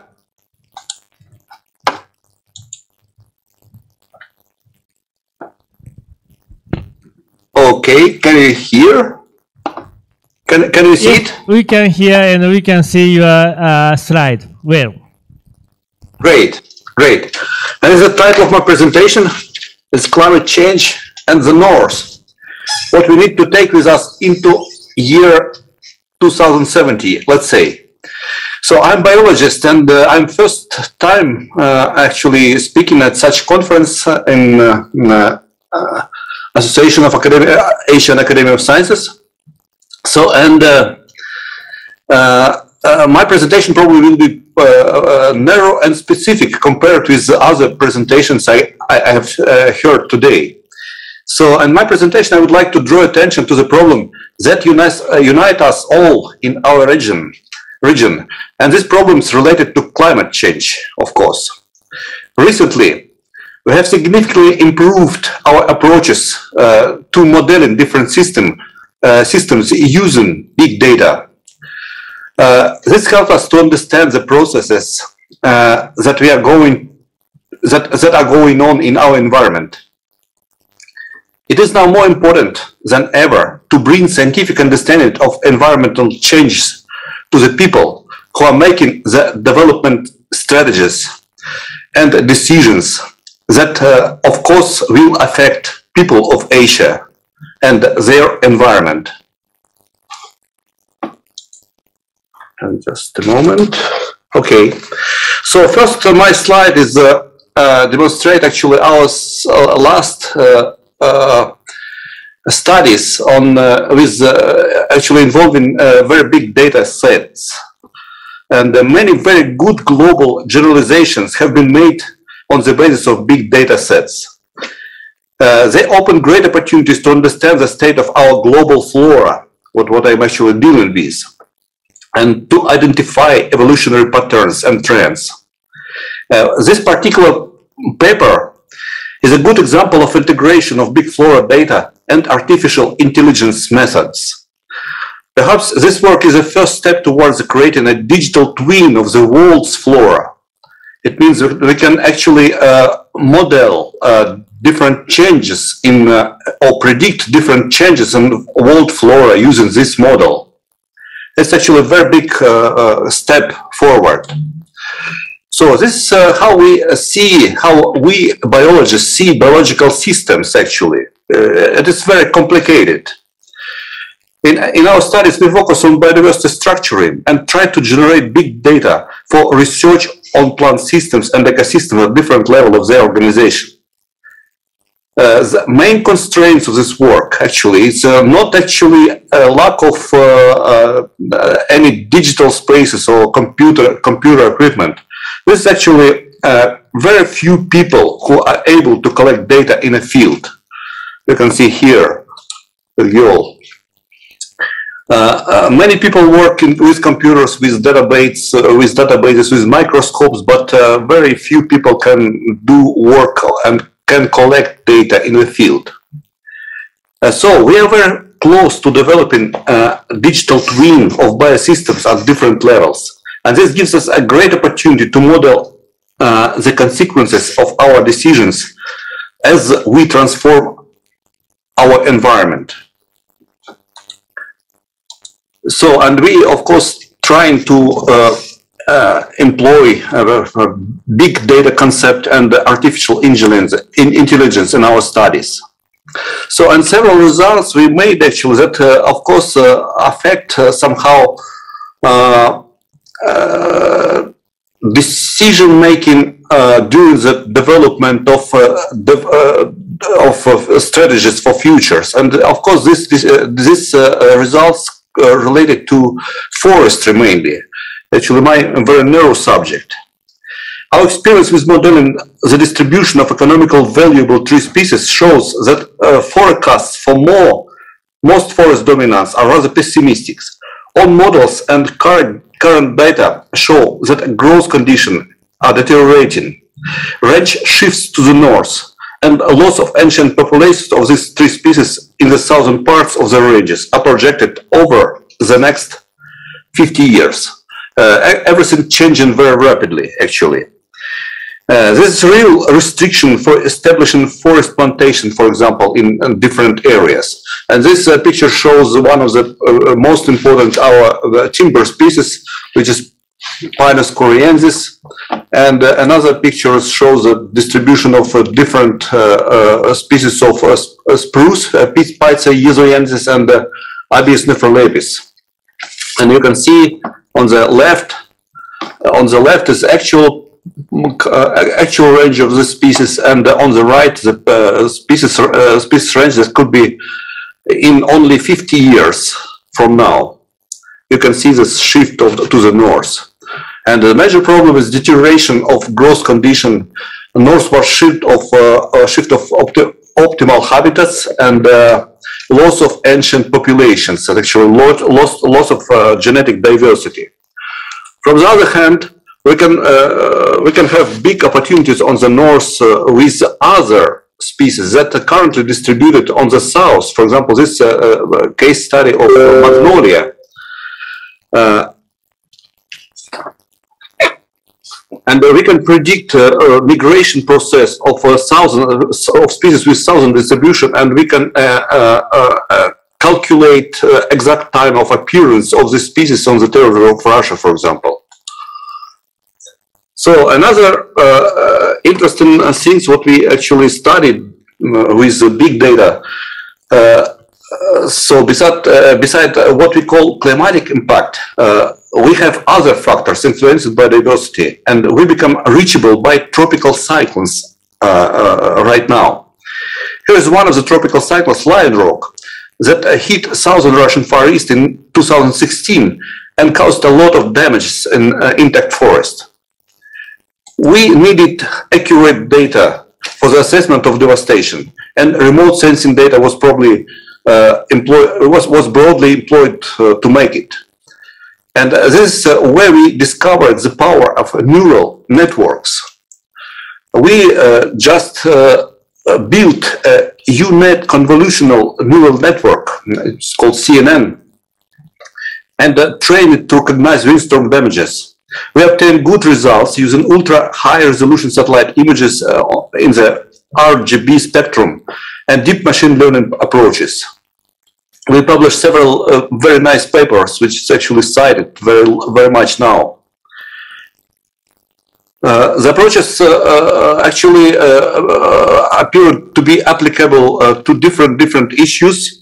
For example, for identification of tree species, for identification of vegetation types, different vegetation types, for vegetation mapping, very fast and rapid vegetation mapping, and post-typhoon forest damages, post-typhoon insects outbreaks, and so on.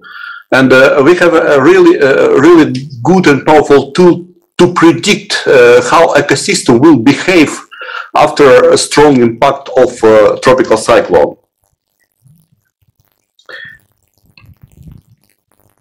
Tropical cyclones in studies of factors controlling the state of biodiversity at the regional level have appeared to be more interesting than we previously thought. The right picture shows the tract of tropical cyclones in East Asia. Everyone who lives in Asia know very well what is tropical cyclone. And you can see that most of them, most of tropical cyclones affect the coasts of East China and Japan and Southeast Asia and then they go to Pacific. Very rare cyclones penetrate mainland Russia, and here the Japanese archipelago acts as a natural barrier for tropical cyclones and protect actually us from the influence of cyclones. On the left is the annual report of Russian Meteorological Service on the peculiarities of climate on the territory of Russia. It's actually published every year, and it's possible to download it and look at it data. And the most interesting picture in this report is this. It's hazardous weather phenomena. And you can see it increased year by year. And actually hazardous weather phenomena, the most important factors in this phenomena is actually strong wind and strong rain, which means tropical cyclones actually here. And you can see that period of monitoring for tropical cyclones is actually not so long, actually from only 20 years, 20 with something years. To make for making any conclusion from this data, we need of course bigger time term, and we use actually this is age core of trees that can give us a history of tree growth for 200 and even more years.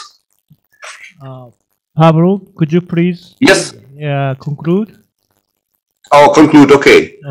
Then, so what we can take with us into the future, actually. So first, we must learn that the world is changing very rapidly, and there is a less and less time to make important strategic decision. We need to make decision in very, very short time now. Consequently, mistakes in planning will cost a lot for humanity. In this regard, the role of scientific literacy is increasing, especially for people who make strategic decisions. The concept of big data and artificial intelligence make it possible to create digital twins of control objects of control of various nature. And this makes it possible to quickly assess the consequences of decision making and avoid serious errors in strategic planning. So, and this I'm very pleased to present my research team here, who making a lot for the development of methods of applying artificial intelligence and the concept of big data in biology. Thank you very much for your attention.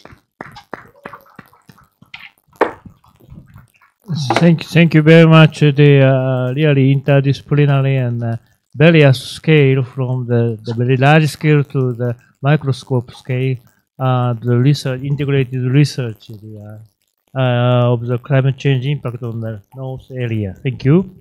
I think after the sixth presentation, we would exchange our idea and question and answer we have.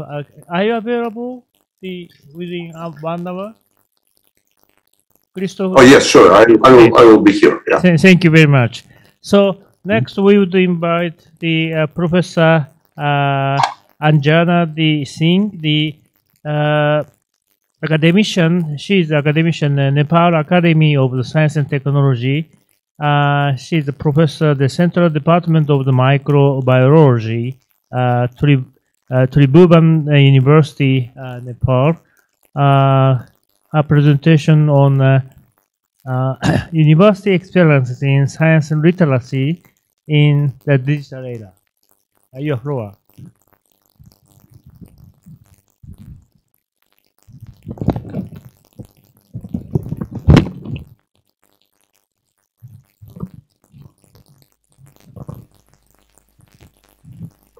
Thank you, Professor Koike, for the opportunity. The title of my presentation is University Experience in Science Literacy in Digital Era. Next slide, please. So when we talk of digital era, I'll be focusing and narrowing my topic, only focusing with my university experience and some of the data that we have been able to extract. So what is a digital literacy? So it can be defined as the ability to find, decode, evaluate, and organize information into personal learning networks, and also to use digital devices and facilities to identify, assess, communicate, create, analyze, and construct knowledge and information, not just being the literate at using computer or digital devices. Digital literacy manifests as both cognitive and technical skills. Next. And when we talk of advantages and disadvantages to the digital literacy, students may know even more than the teachers and could negatively impact writing skills of the students. And when we talk of advantages, we can get instant answers, credibility and validation of sources. Sometimes there may be cheating and distractions also. Next. What is digital literacy in science? So it's the ability to use information and communication technologies to find, evaluate, create, and communicate information requiring both cognitive and technical skills. So I'll be mostly focusing at the period of pandemic, that is the COVID-19. So during this time, the communication boom during this time using the digital literacy, and it has become crucial and it is important at that time to promote this digital use in the teaching learning process, to make available and healthy behavior to public by various creative approaches, especially here the students I'm talking about. And science literacy is believed to be crucial for avoiding science-related misinformation and promoting awareness within the individual and collective decision-making. However, there is no such research performed in Nepal yet, but we are trying to, and our university, they have formed a task force group working on this, and we have not been, and I'm one of the member of that committee, and we are not been able to produce the whole data and give the report, but however, I have few data. And science literacy is to enable people to become and stay informed and avoid being misinformed on complex science issues. So one of the national report, that is the Himalayan Republic report, it writes that Nepal, it stands in 104th among the 113 economics in digital environments and 111th among 132 countries in innovation. So there is much way to go to be done to digitalize Nepal. And another one, supportive digital entrepreneurship in Asian countries, which is shown by the Asian Development Outlook in 2022, that Nepal almost lies in the end. And digitalization can lead to both positive and negative consequences, and that the outcome is the result of interactions between the components of the system, according to the source Helping 2013. And challenges when we talk of is digital literacy training was really bad in our country. So at that time during the pandemic, that is during the COVID-19 time, so this, I'm talking about that, during that period of time.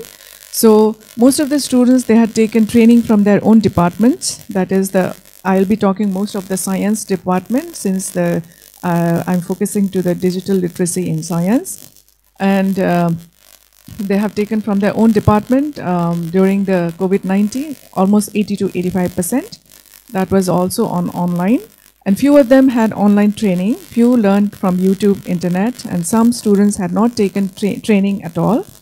And however, few students faced problem in digital literacy in science due to poor network and unscheduled power cuts, and few of them didn't have the gadgets.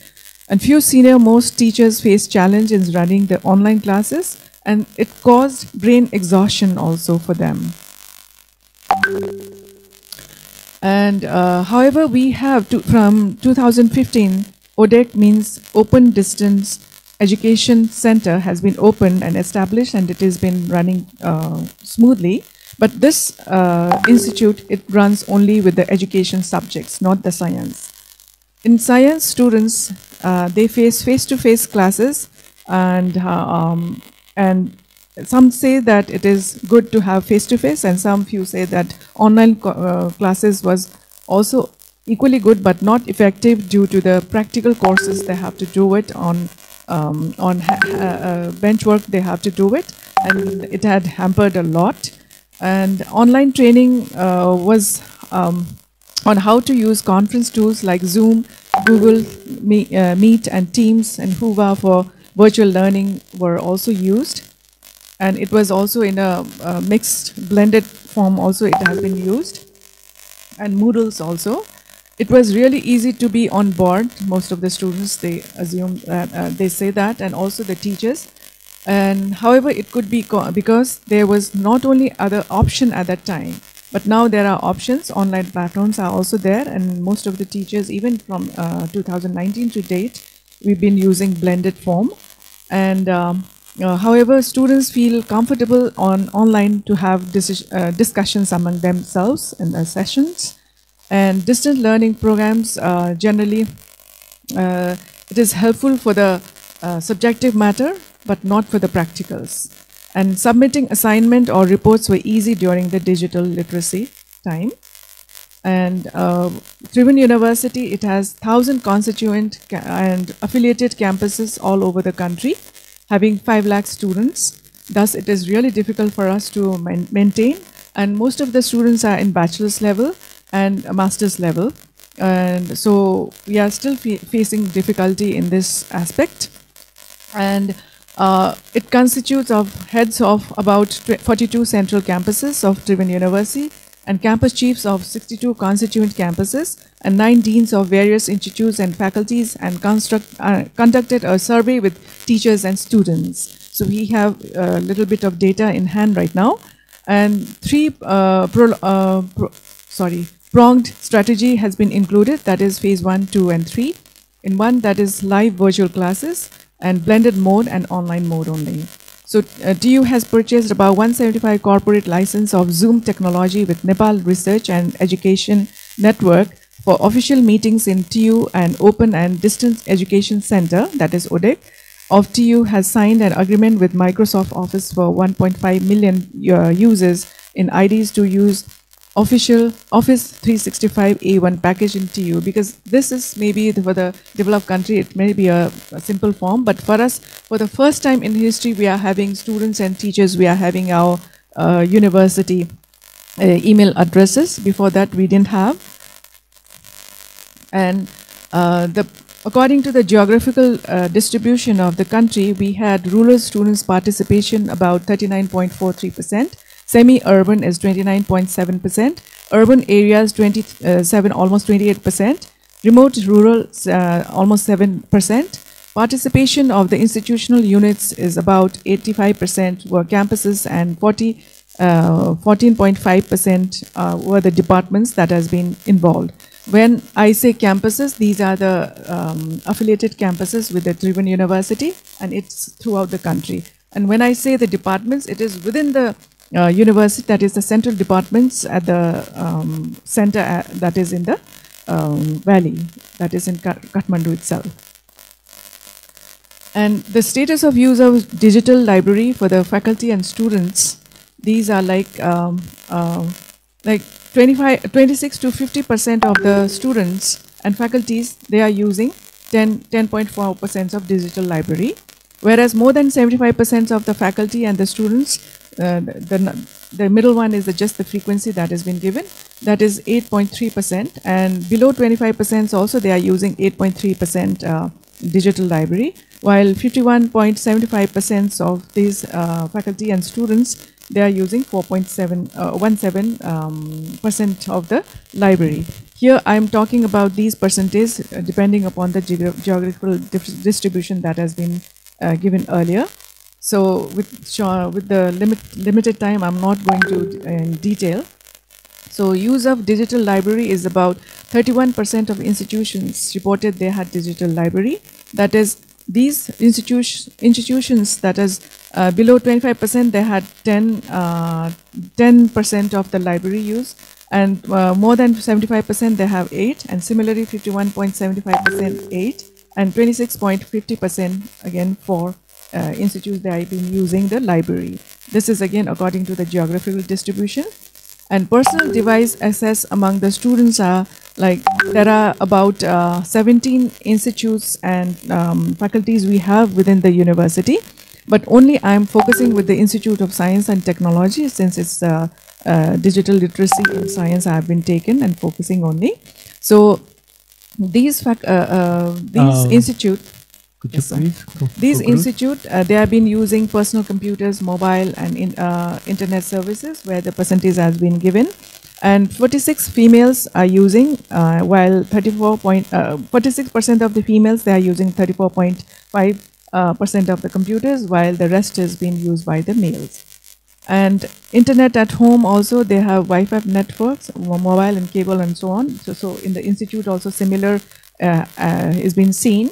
So I'm going to shorten this presentation, that students use mostly mobiles because they don't have, all the students, they don't have computer and laptops. And faculty, they access like skills of operating computer for emails and internet, and presentation as spreadsheets and meetings and presentations and taking classes and Zooms and Teams, so on. So these almost, they are quite good compared to other students. And 92.4% teachers, they use the computer. And the way forward, that according to the system, the whole system we have taken is necessary intervention plan is very necessary, especially for science blended mode is necessary, as the practical classes, that is the applied sciences, cannot be performed during the online classes. Besides this, some of the scientific, though in the digital literacy, like in genetic corrections and then finding out the genes and then finding out the mutants that has been taken in the genes, can be done with the softwares that has been available in the net. That is, of course, there is, but practical wet bench lab is not been possible. So in conclusion, the common concern at the international level is the greater emphasis should be on digital context, process and pedagogical preparation at institution level is necessary. We do not have a systems study on these issues yet. However, our University Executive Council has constituted a committee to undertake the study of assessment of effectiveness of the digital learning system in terms of learning engagement and achievements, where I am also one of the members, and suggest feasible models for the university to strengthen e-learning capacity, integrating to conventional approach, and at a time of emergency that can be shifted to online immediately, as in pandemic, and devise system through which online learning programs could be offered with competing quality to responsibility to improve access to quality higher education to the mass people in the country. Thank you so much. Thank you very much.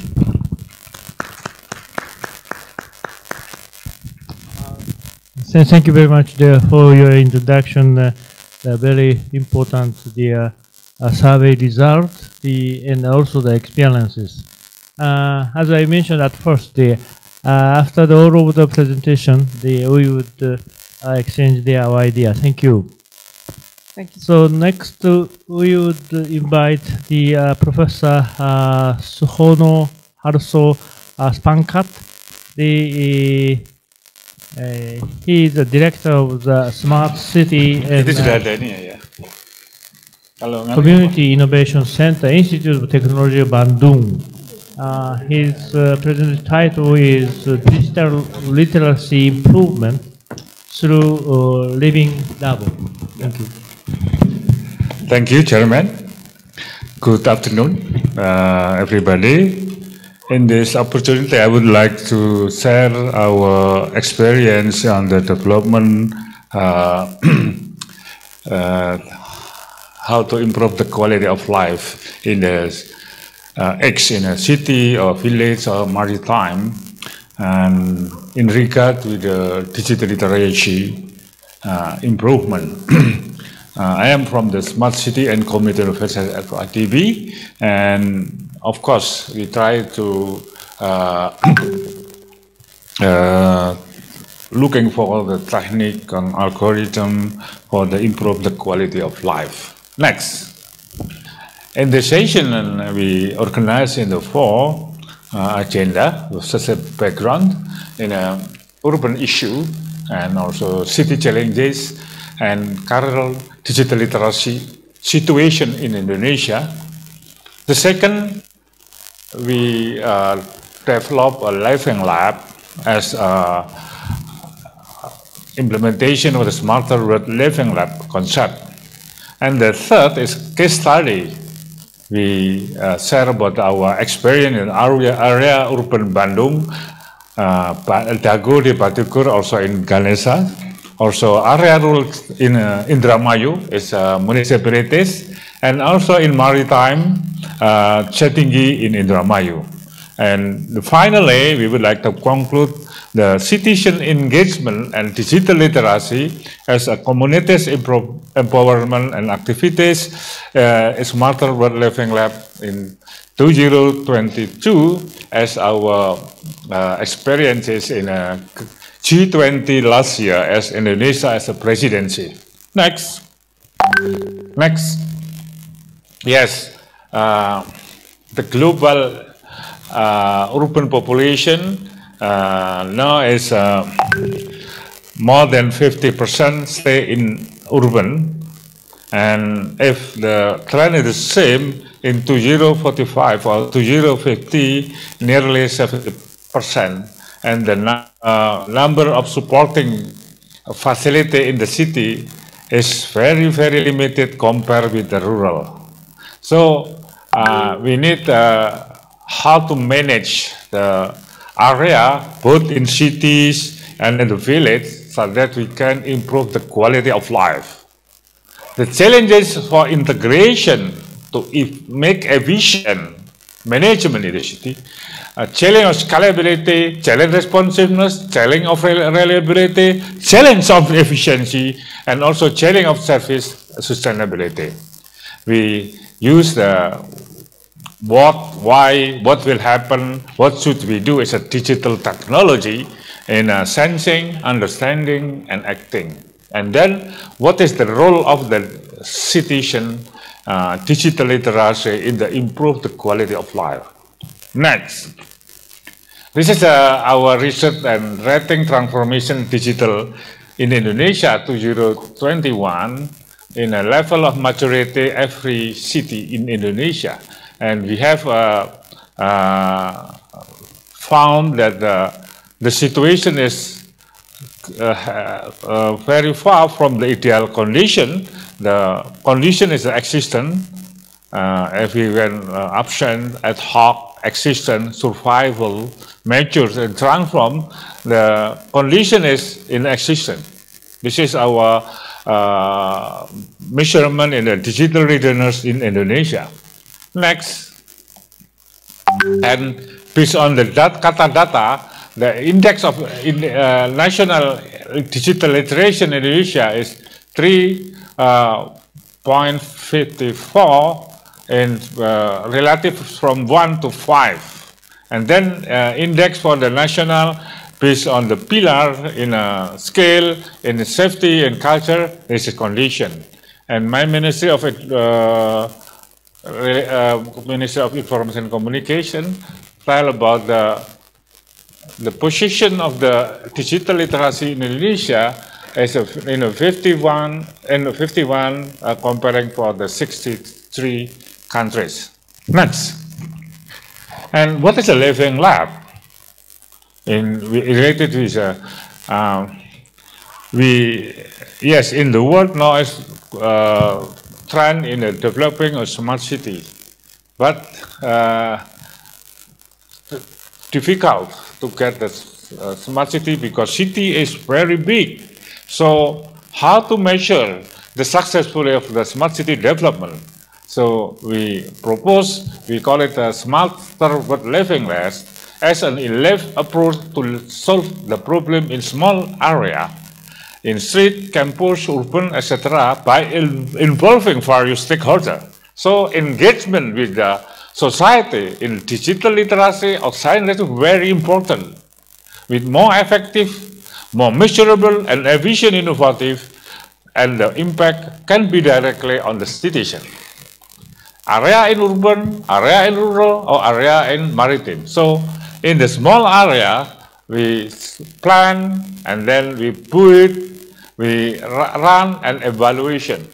Is there any anomaly or difficulty to develop the smarter or better city, better location, etc., etc. So based on the small area in Living Lab, we can evaluate what is the wrong, what is the anomaly, what is the difficulty to develop the smart city. Next. So in Smarter with Living Lab, we engage with the we convert with the open innovation. What is the innovation in ICT or digital, in a technology, in water, energy, zero free, CO2, and so on, and real life environments, and multi-stakeholder participant, and creating together, co-creation and user engagement. Based on the 5 component, we try to evaluate of the smart city development.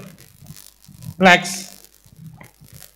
So the urgency of the Smarter with Living Lab is how to minimize the failure of the smart city solution in for the wide implementation, measurable and sustainable implementation approach, and how the impact is directly felt by the citizen. Not only technology. Technology is not objective, but technology is a transformer or enabler.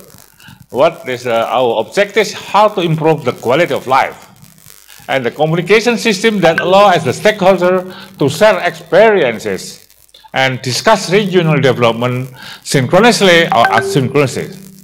As a pilot area and a prototype to implement in other areas with the potential implementation in Indonesia with 540 cities testing and 500 West Java village and 3,000 villages through Indonesia. And the objective is how to improve the quality of life, solving problem or maximizing the potential of province, cities, and rural area on a small scale. Continuous evaluation of real problem and actual condition. Provide prototyping of technology, governance, and human resource development. And also sandbox for a new startup. Knowledge center to deliver problem solving and shareable lab based on a learning hub. Next.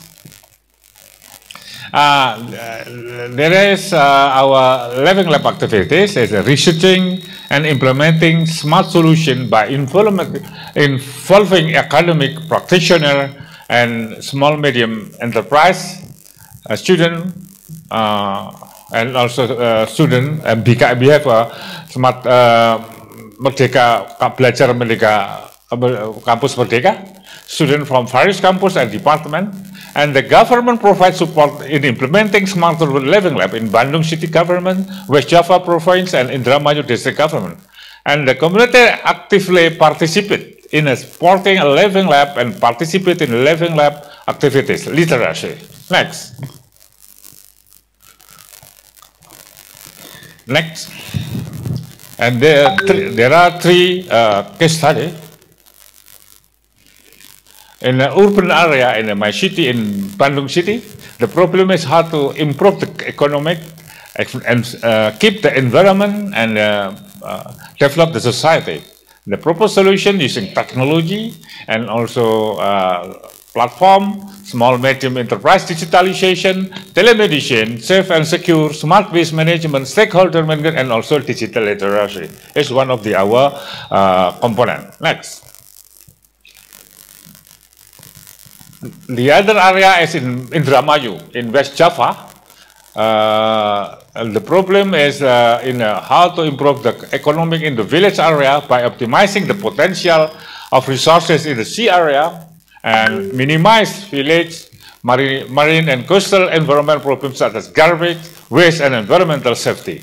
Number 3 is facilities fishing community in carrying out daily activity, fishing, fish marketing, logistics, and safety.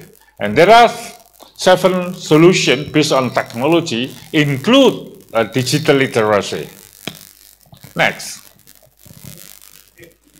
And finally, I would like to share about the citizen engagement and digital literacy as a part of Living Lab.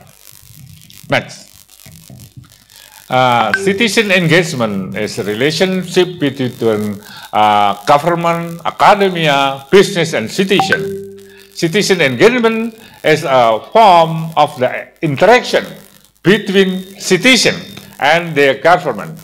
This can occur at any stage of development of implementation of government policies and public service delivery, or be triggered by events occurring in the local area. And digital literacy is defined by previous speaker. Okay, one or two more. Next.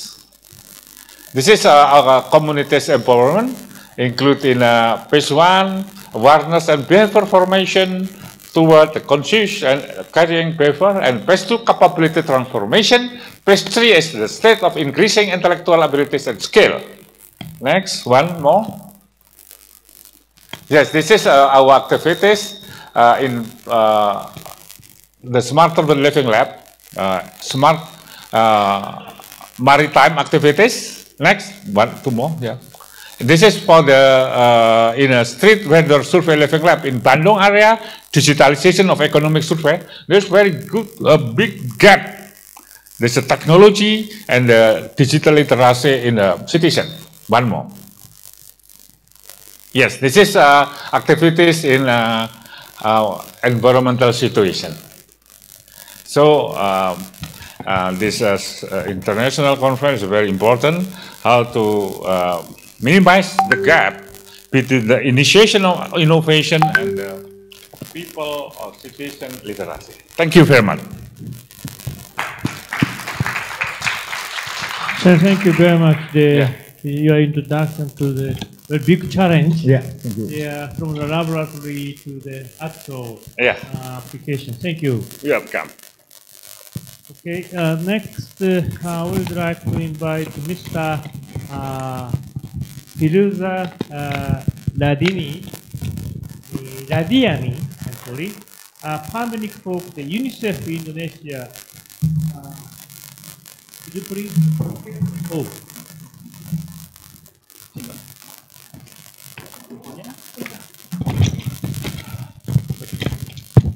This.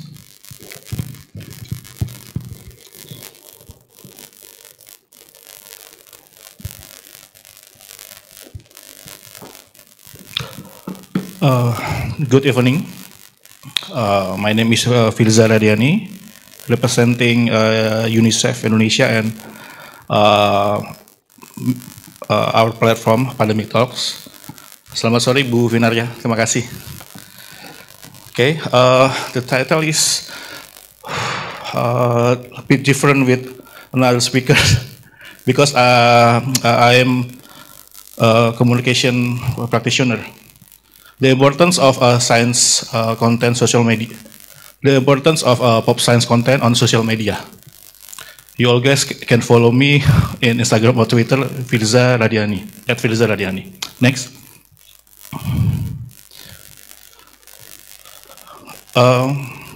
During pandemic, me and my colleagues and I create a social media platform.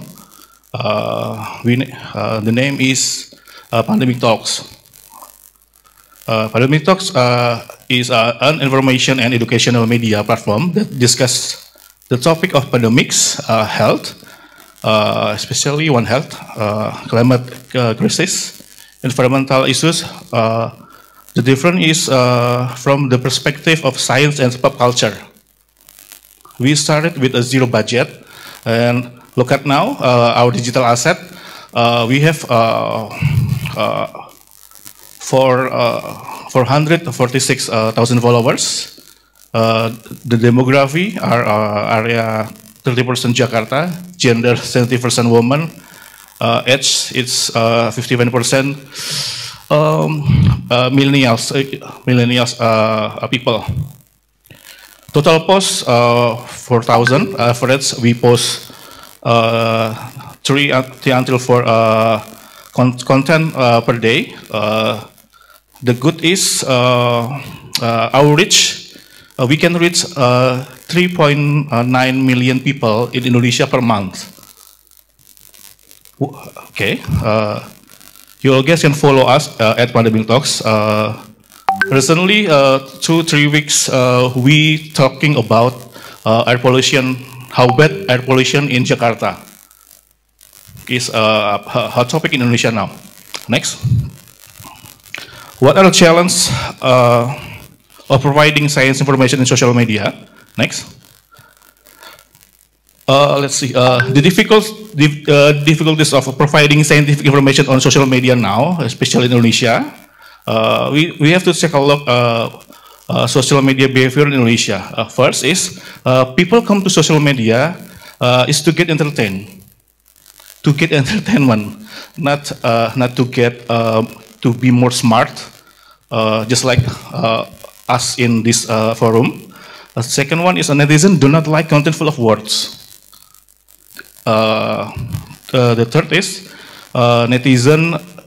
We call it netizen reading stamina is not as strong as a scientist. They tend to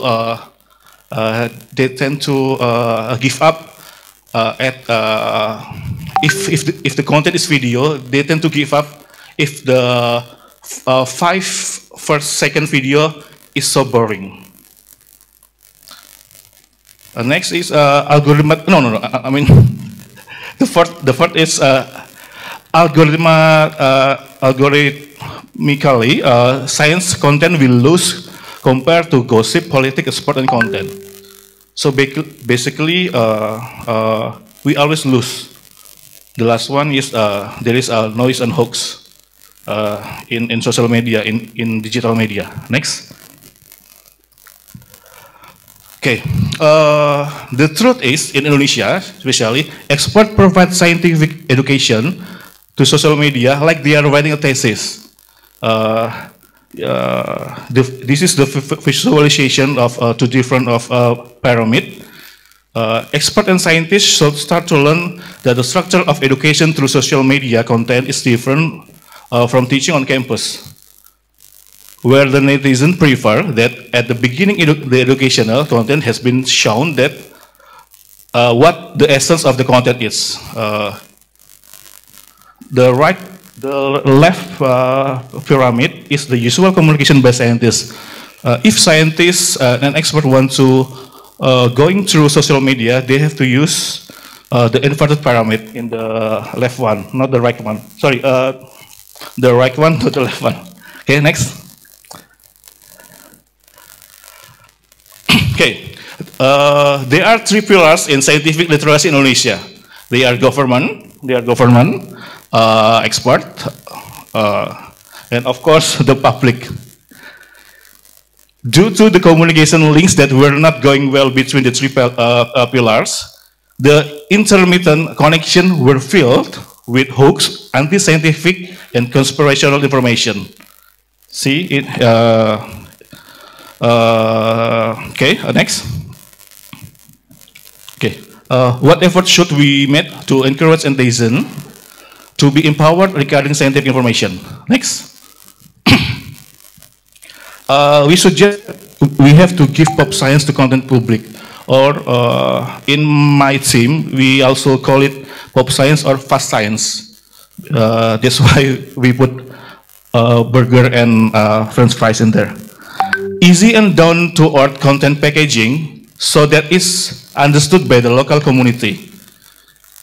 Also important, don't make content that is too complicated so that it keeps people away from science. Next. We have to add the storytelling to science content and make it science more pop. It's easier for people to understand science content if we can package it more attractively. So they feel they feel we tell them a story, not the data, not the scientific article, just like their teacher in the campus. Next. Okay, I think this is the last one. two, three last one. Hoax. We're going to the hoax. Okay. Hoax clarification or scientific information content must be able to arrive and be consumed in the main hoax battlefield, which is WhatsApp group Indonesia. Our experience, pandemic educational content or scientific educational content should not only be spread on social media, but must also reach a WhatsApp group where the hoaxes are rampant massively. It is also necessary to convert educational content into WhatsApp style content so it can be shareable through through WhatsApp. Okay, I think this is the last. Next.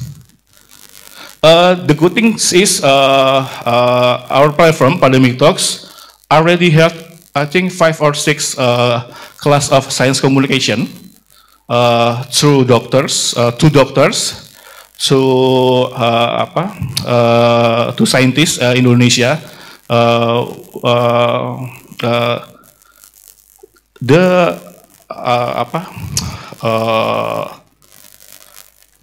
Besides offline, we also held the class through online class. Sudah. Terima kasih. Thank you, Bu Vinaria. Terima kasih. Semoga bermanfaat untuk teman-teman AIB juga. Selamat sore. Good evening. Thank you very much. The very important. Yes. Finding and gap identification and try to fill the gap. Sure. Thank you very much. I have the last presenter will not be available, so that's why the Dr. Zulfa Zakia, she is a finalist in this session. And she is a fellow of Indonesian Young Academy of Sciences, State University of the Salamang. Her topic is the literacy and scientific temper.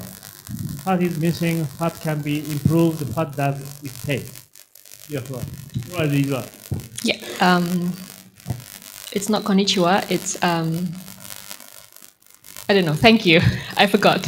Right. So thank you very much, Professor Keiko, and thank you very much, Ibu Vinaria, for the invitation. It's been an honor to be able to stand here and involved in this very critical conversation with the Asian Academy of Science, both young and ever young, I would say. Right. So when we're talking about science literacy in the digital era, there are 3 main keywords in the title. That is science, literacy, then digital era. Is it? Let me check.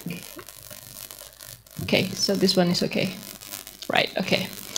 All right, so I've been sitting there and listening and absorbing a lot of information from our scientists here across Asia, and many speakers focus on digital literacy. But then I would say I'll go against the grain. I'm Zulfa. I represent the Indonesian Young Academy of Science, and what I'm going to do today is trying to connect between what we're doing within the Indonesian Young Academy of Science and with the title of our topic today. So why do I go against the grain of the digitalization of science?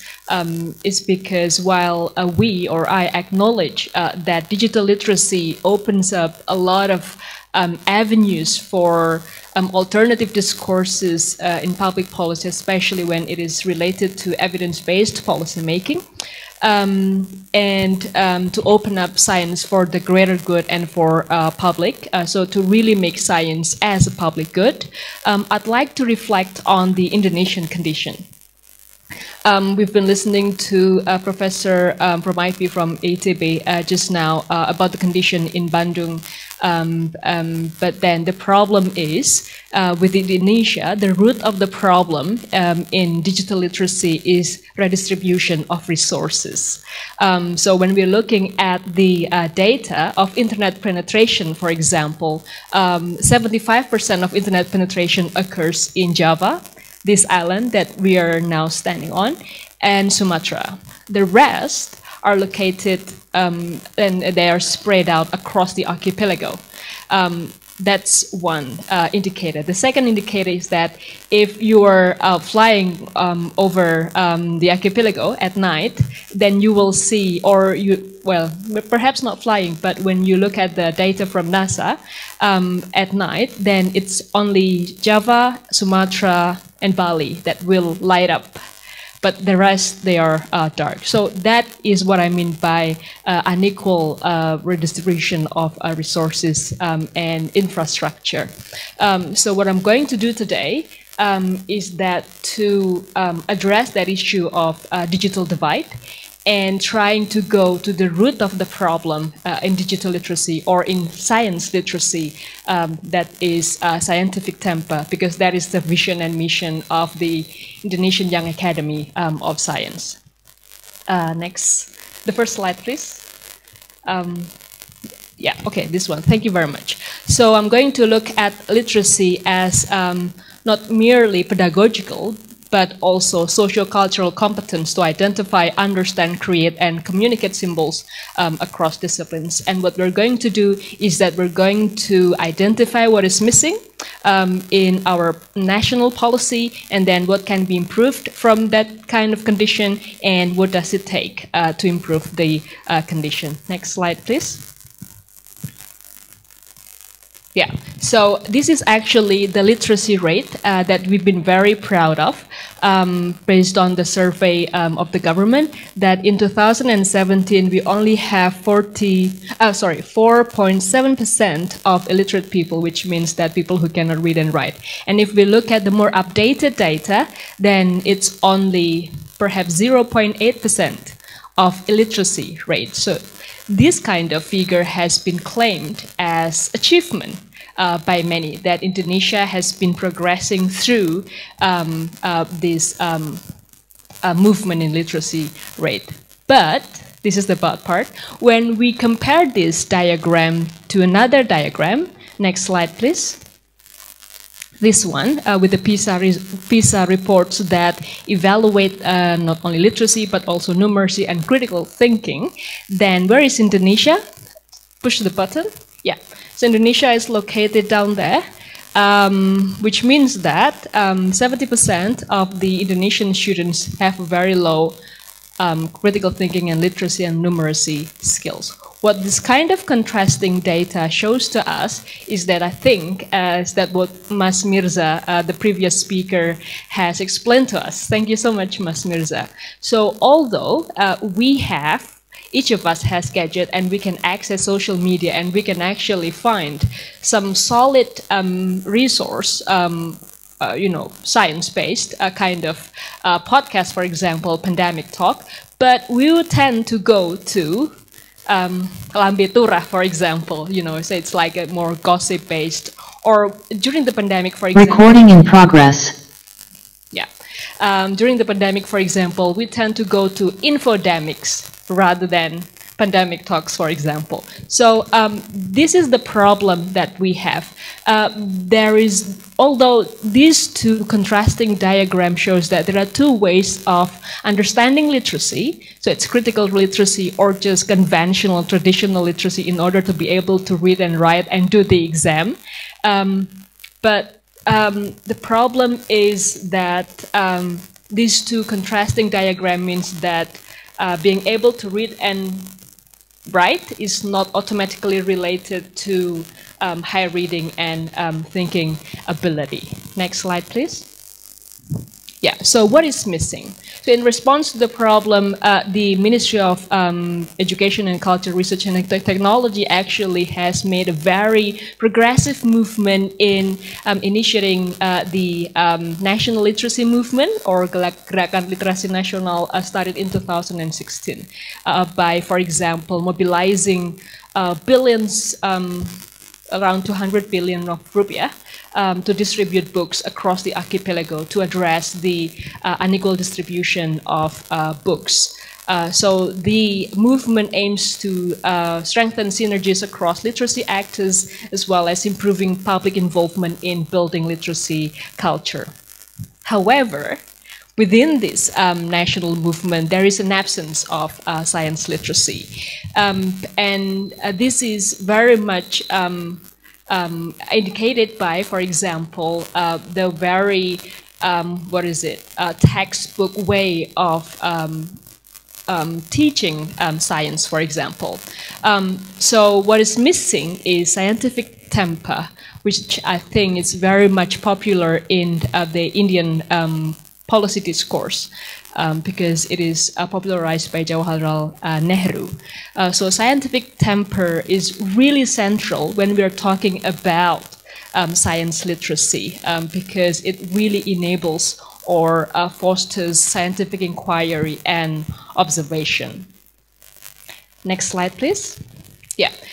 So when we're talking about literacy, then trying to connect or move from, conventional literacy, being able to read and write, then we have to move what the students, what can the public or the students do with their ability to read. So moving from learning to read to reading to learn. So this is the literacy continent, the very basic one.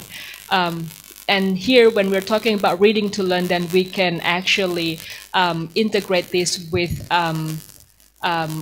science literacy, as I think the colleagues from the Australian curriculum have very vividly explained. Next slide, please. Yeah, and I think our Australian colleagues have also given some examples about how to frame or how to design science literacy through project-based learning. So we can ask our students to identify the problems that they find daily. For example, why do you spend your time reading, lambetura or gossip pages or hoax-based Twitter or social media, for example, rather than following, or reading narasi or pandemic talks or other kinds of science-based platforms. So that is actually a problem that we could ask our students. So it's not always hard science. It can also be social science for this kind of problem. So this is an example from identifying the problem, formulating the problem, designing the project, writing up the report, up to how to get our students to present the findings. This is the systematic stages to enable that kind of scientific temper in our students. So bit by bit, but it really will, shape their scientific thinking. Next slide, please. Yeah, and it's not also, it doesn't only happen within the classroom. So that's why I say it's not only pedagogical competence, but it's also socio-cultural competence, because it really requires the multi-sector collaboration. I think Mas Firza also addressed this. It's not only the government or institution, but also the public that will need to work together to create and to build that science literacy. We need scientific environment that ALMI and IB is part of. We need social environment, the family, the neighborhood, the algorithm of our social media, and as well as the school environment to build that science literacy. Next slide, please.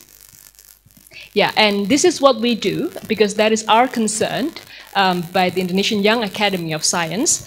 We have 4 task force, actually. The first is Frontiers of Science. The second one is, next please.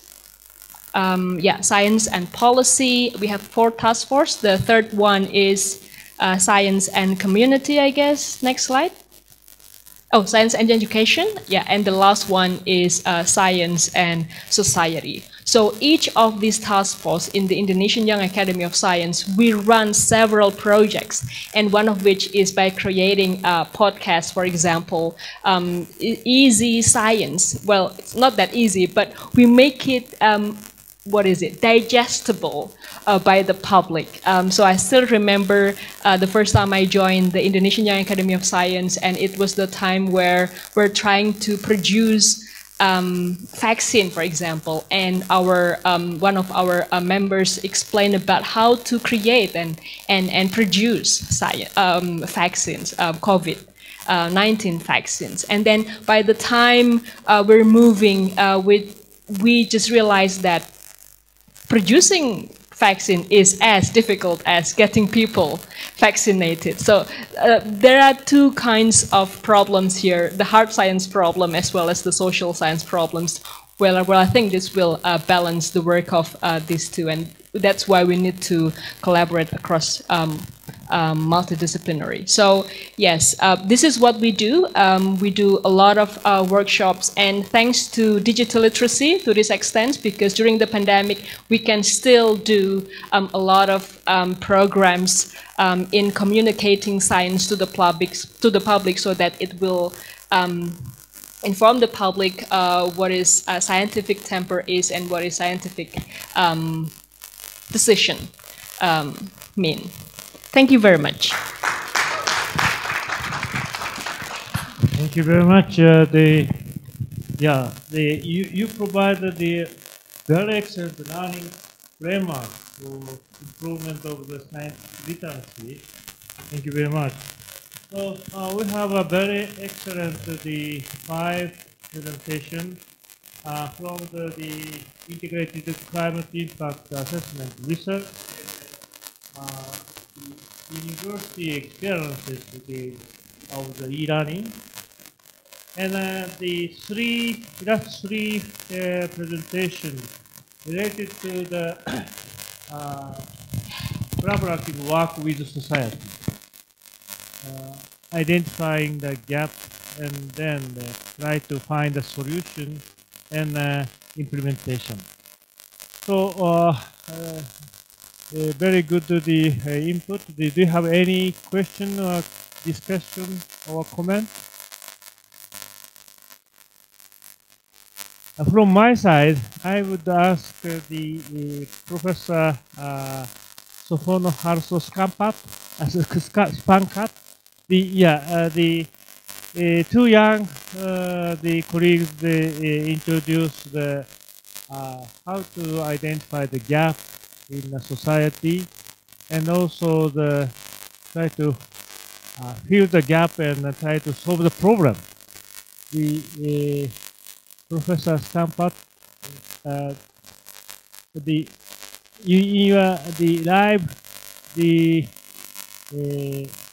living lab, how are you working together with the society?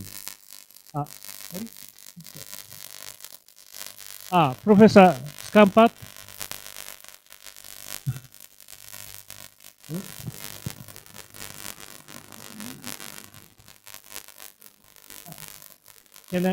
Can you understand my question? Okay. Okay. Yeah, after your presentation. After your presentation, Okay, thank you. Yes, our experience in the smart city living lab is how to engage between the society and also the innovators. This we, of course, we set up with and we invite for example, in small medium enterprise people. Then we make a question: how about our innovation in the digital payment in a small medium enterprise, and then we try to understand the level of the iteration of this all the people, and then we organize a small training. We explain what is our innovation and also how to implement, but not so easy because education of the small medium enterprise player is very low. So we must be carefully explain about our innovation, our technology in real life. So we must, yes, this is our challenge, how to connect with the people as an engagement, our innovation becoming smarter and smarter. Yeah, thank you. Yeah, for example, as the Dr. Shakia, not Zakia, Shakia. This is one of our mentioned she proposed the learning framework, very excellent learning framework for fostering the scientific tempo. Yes, that is maybe very important the point for your living lab. Do you have any similar experiences or any solution for fostering the scientific tempo in the community? Yes, of course, the gap between the people and our, as a trendsetter in our city is based on the education of the player in a small medium enterprise, and also the government as an authority is also important to make a policy for the shaping the region of a small area in a smart city. So between government, innovator, and also the society as implementation, this is must be make better communication, but also the government literacy to implement, to deploy, and also adopt the technology is also many gap for the region development. Yeah. Thank you very much. Professor Christoph, are you here still? Are you still here? Yes, sure. Okay. So thank you very much for your very excellent integrated research on the climate change in the North area. How to share such integrated scientific knowledge with community? Yes, it's actually I was not ready to this theme actually of conference. This is why I presented just a very narrow topic, but it is very interesting because now we all focus on resources we're going to spend in nearest future, like in 1 year, 2 years, 3 years, but if we take a longer period, then we become dependent not only just material resources, but also climatic resources. And these climatic resources can change all resources we usually use in our life. And I think this idea must be delivered to society. And what we do actually practically in this aspect, we of course trying to enhance educational programs at different levels of education, like at school education, at university education, and so on. But most important, I think, is in this respect, to deliver our ideas, our findings, scientific findings, to governments, not only national governments, but to stimulate international relations between different countries, because we all in Asia live in the same ecosystems, which is changing now. And change of ecosystem can affect actually nations, different nations who live in Asia. So in some places, for example, agriculture will deteriorate, or conditions for agriculture will deteriorate. In some places, it will be enhanced. And we must think in advance how we can make resources, make vital resources available to all nations, to support all nations in this actually integrated ecosystems, which we call Asia, our home actually.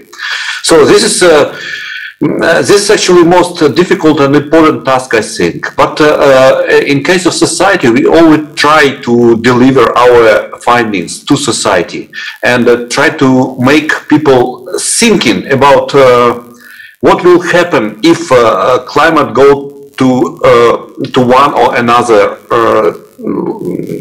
kind of side, whatever. So this is what I wanted to say about this. Thank you very much. Professor Anjana Singh, thank you very much for your report of your survey of your university.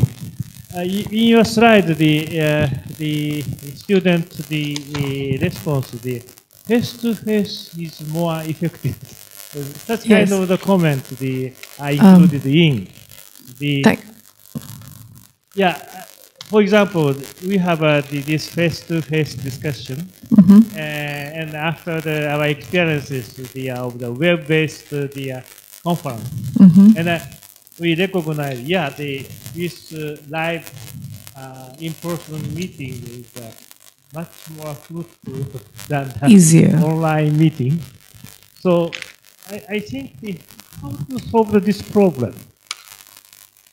Through your experiences, do you have any idea or any comment to fill the gap between the online and in-person? Thank you so much for the questions, Professor Koike. As you say, yes, most of the students, they say that, it's almost 50%, I should say, not most. 50% of the students, they say that when it's on the online teaching method, they say that it's better that it had been face-to-face, because they faced a problem, especially in my case, in our case, is that the power cuts were often, and even the internet was poor, and university didn't have the internet itself, and they had to use their mobile data and use their own personal internet system. So it was not that strong enough to catch up with the Teams app that has been given from the university to use it for the teaching learning process. So that is one problem. And second thing is that sometimes, like if the students like we are like here, if it is face-to-face, it has been more effective, because that you can see the expression and you can also talk right in face that what was the problem. Especially the students, they feel there's more problem in compared to the adults. Though the university students, they have been grown up also, but still they are in the molding stage.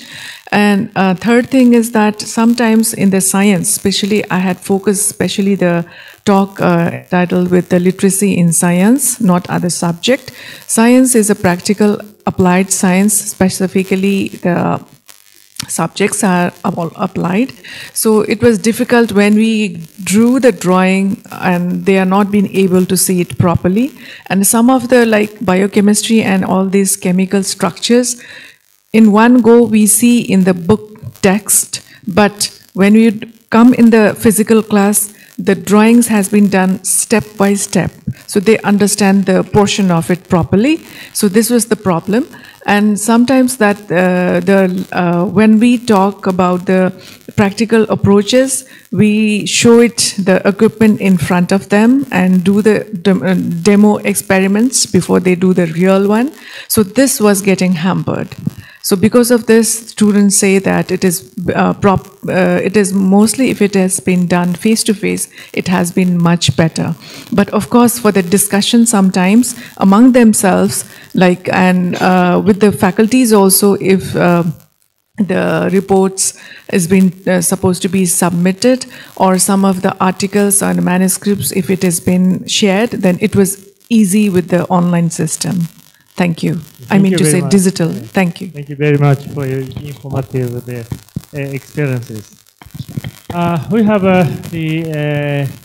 the climate research and university experiences and living level ongoing activity, and then two relatively young scientists, they introduce their work with the society, identifying the problem and try to find the solution and the implementation.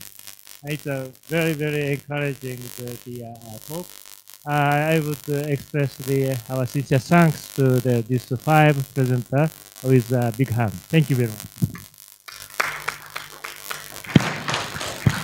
Thank you very much, Professor Koike and all of the speakers. And now we are in the end of this seminar. And to summing up our discussion this whole day, I would like to invite Professor Manoj Kumar Patairia, the President International Science Writers Association, New Delhi, India, and also former chair of Shared Communication, to summarize the day one of the seminar.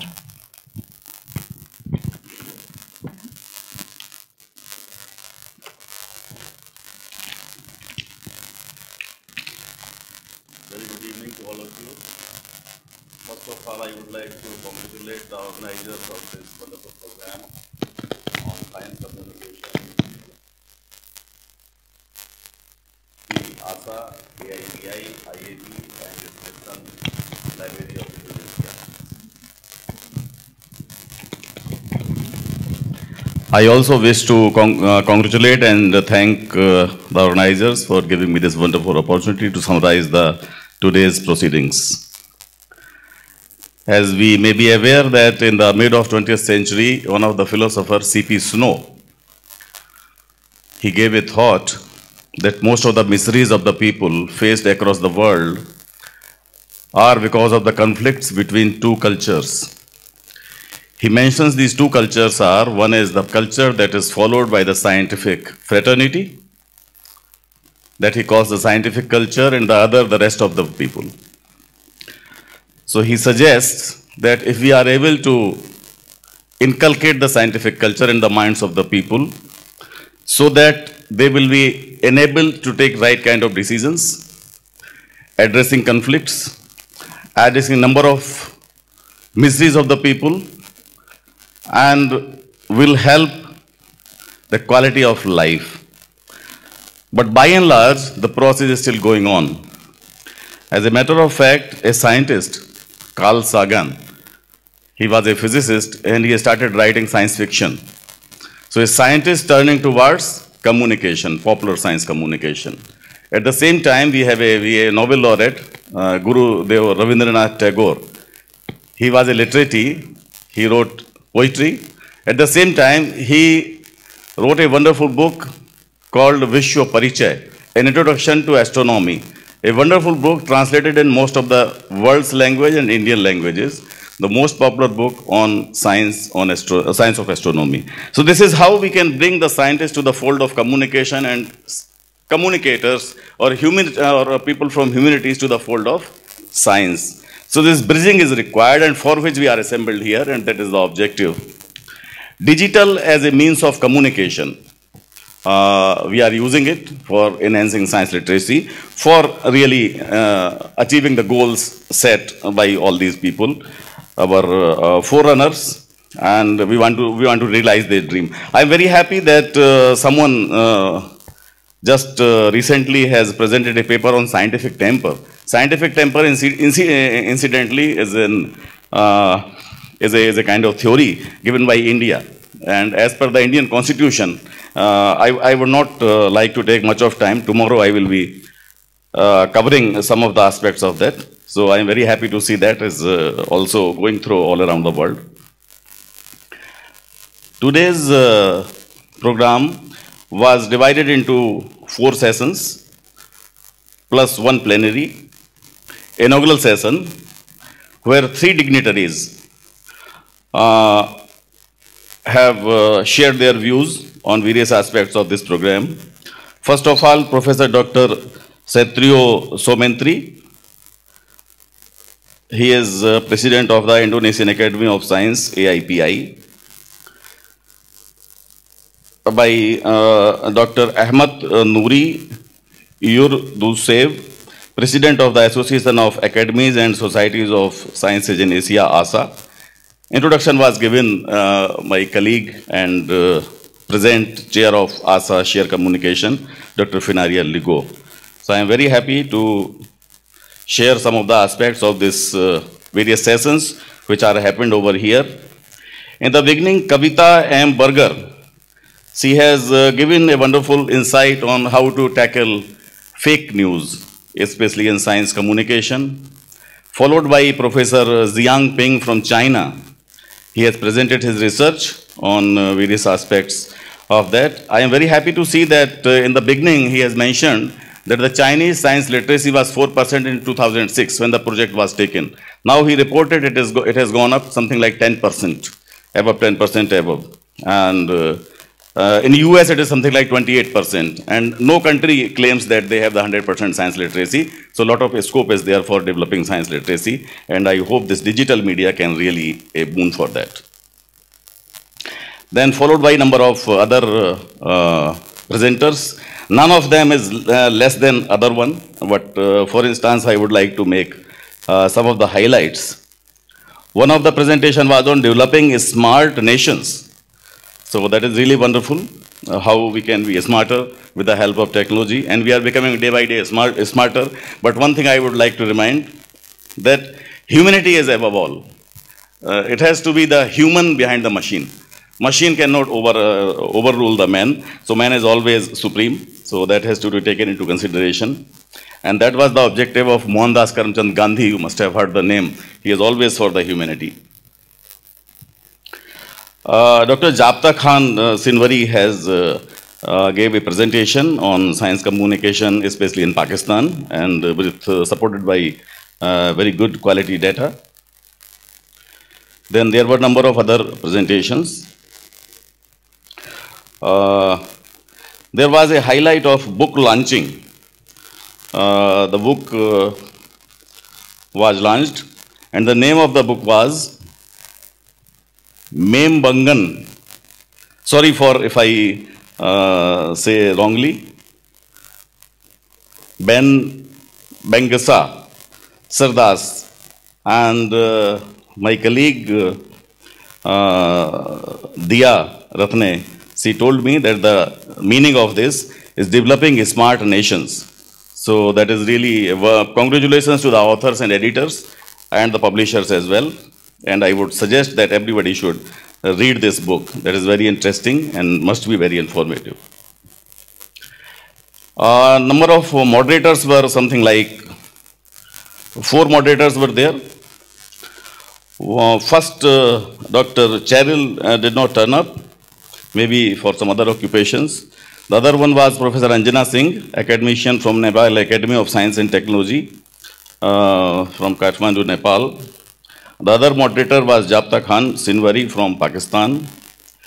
Professor Narendra Mehta, Vice Chair of Indian National Science Academy, INSA, he chaired a session. He also made a presentation, Digital India, very interesting and very informative presentation. And some of the countries also made, like my colleague from Vietnam, she has also made a presentation on efforts of promoting digital coverage in the country, Vietnam. And some of the other countries also made such kind of presentation.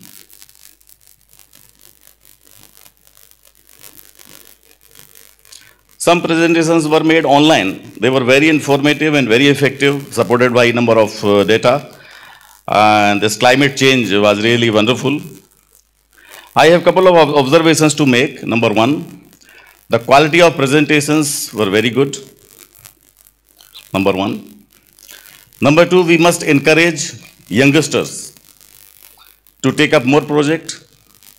Maybe the institutions like AASSA, maybe the institutions like AIPI or IAP can support such kinds of research projects in various member countries for research on what is the status of science literacy in these countries. how it can be enhanced, and that can be reported in annual meetings or something like that.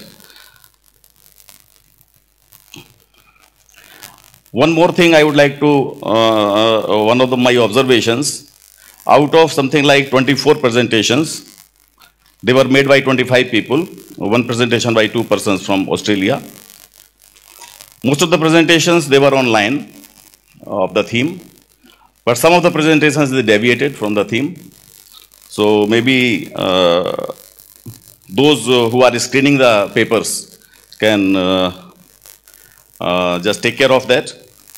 But one advantage of that, the participants of this workshop can get acquainted with some new information. At the same time, the people who are presenting, they also come to the fold of science communication. So there is advantage and a little disadvantage that can be ignored. And I think with these words, I once again congratulate all the organizers, all the participants, all the presenters, and thank you all for giving me this opportunity. Thank you very much.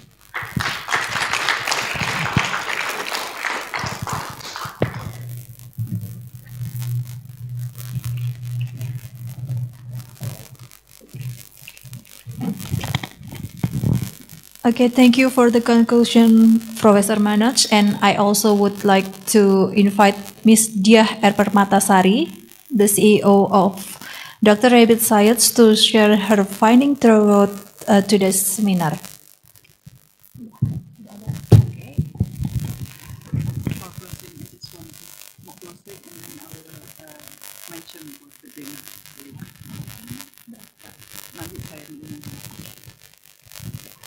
Okay, ladies and gentlemen, this is the end of this seminar, day 1, and I would like to deliver our gratitude to our speakers and our moderators who has shared their best practices and experiences in science literacy in this digital era. We hope that our seminar session will give all the audience new perspective to the importance of research and education in digital literacy. Thank you again for your participation and attention, and we would like to apologize for any inconvenience that might have occurred during the seminar, and we hope we can see you all again in the day 2 seminar tomorrow, still here in the National Library of Indonesia, but in the 17th floor, not this auditorium. And after this, we will continue with dinner. So thanks again. I will see you again tomorrow.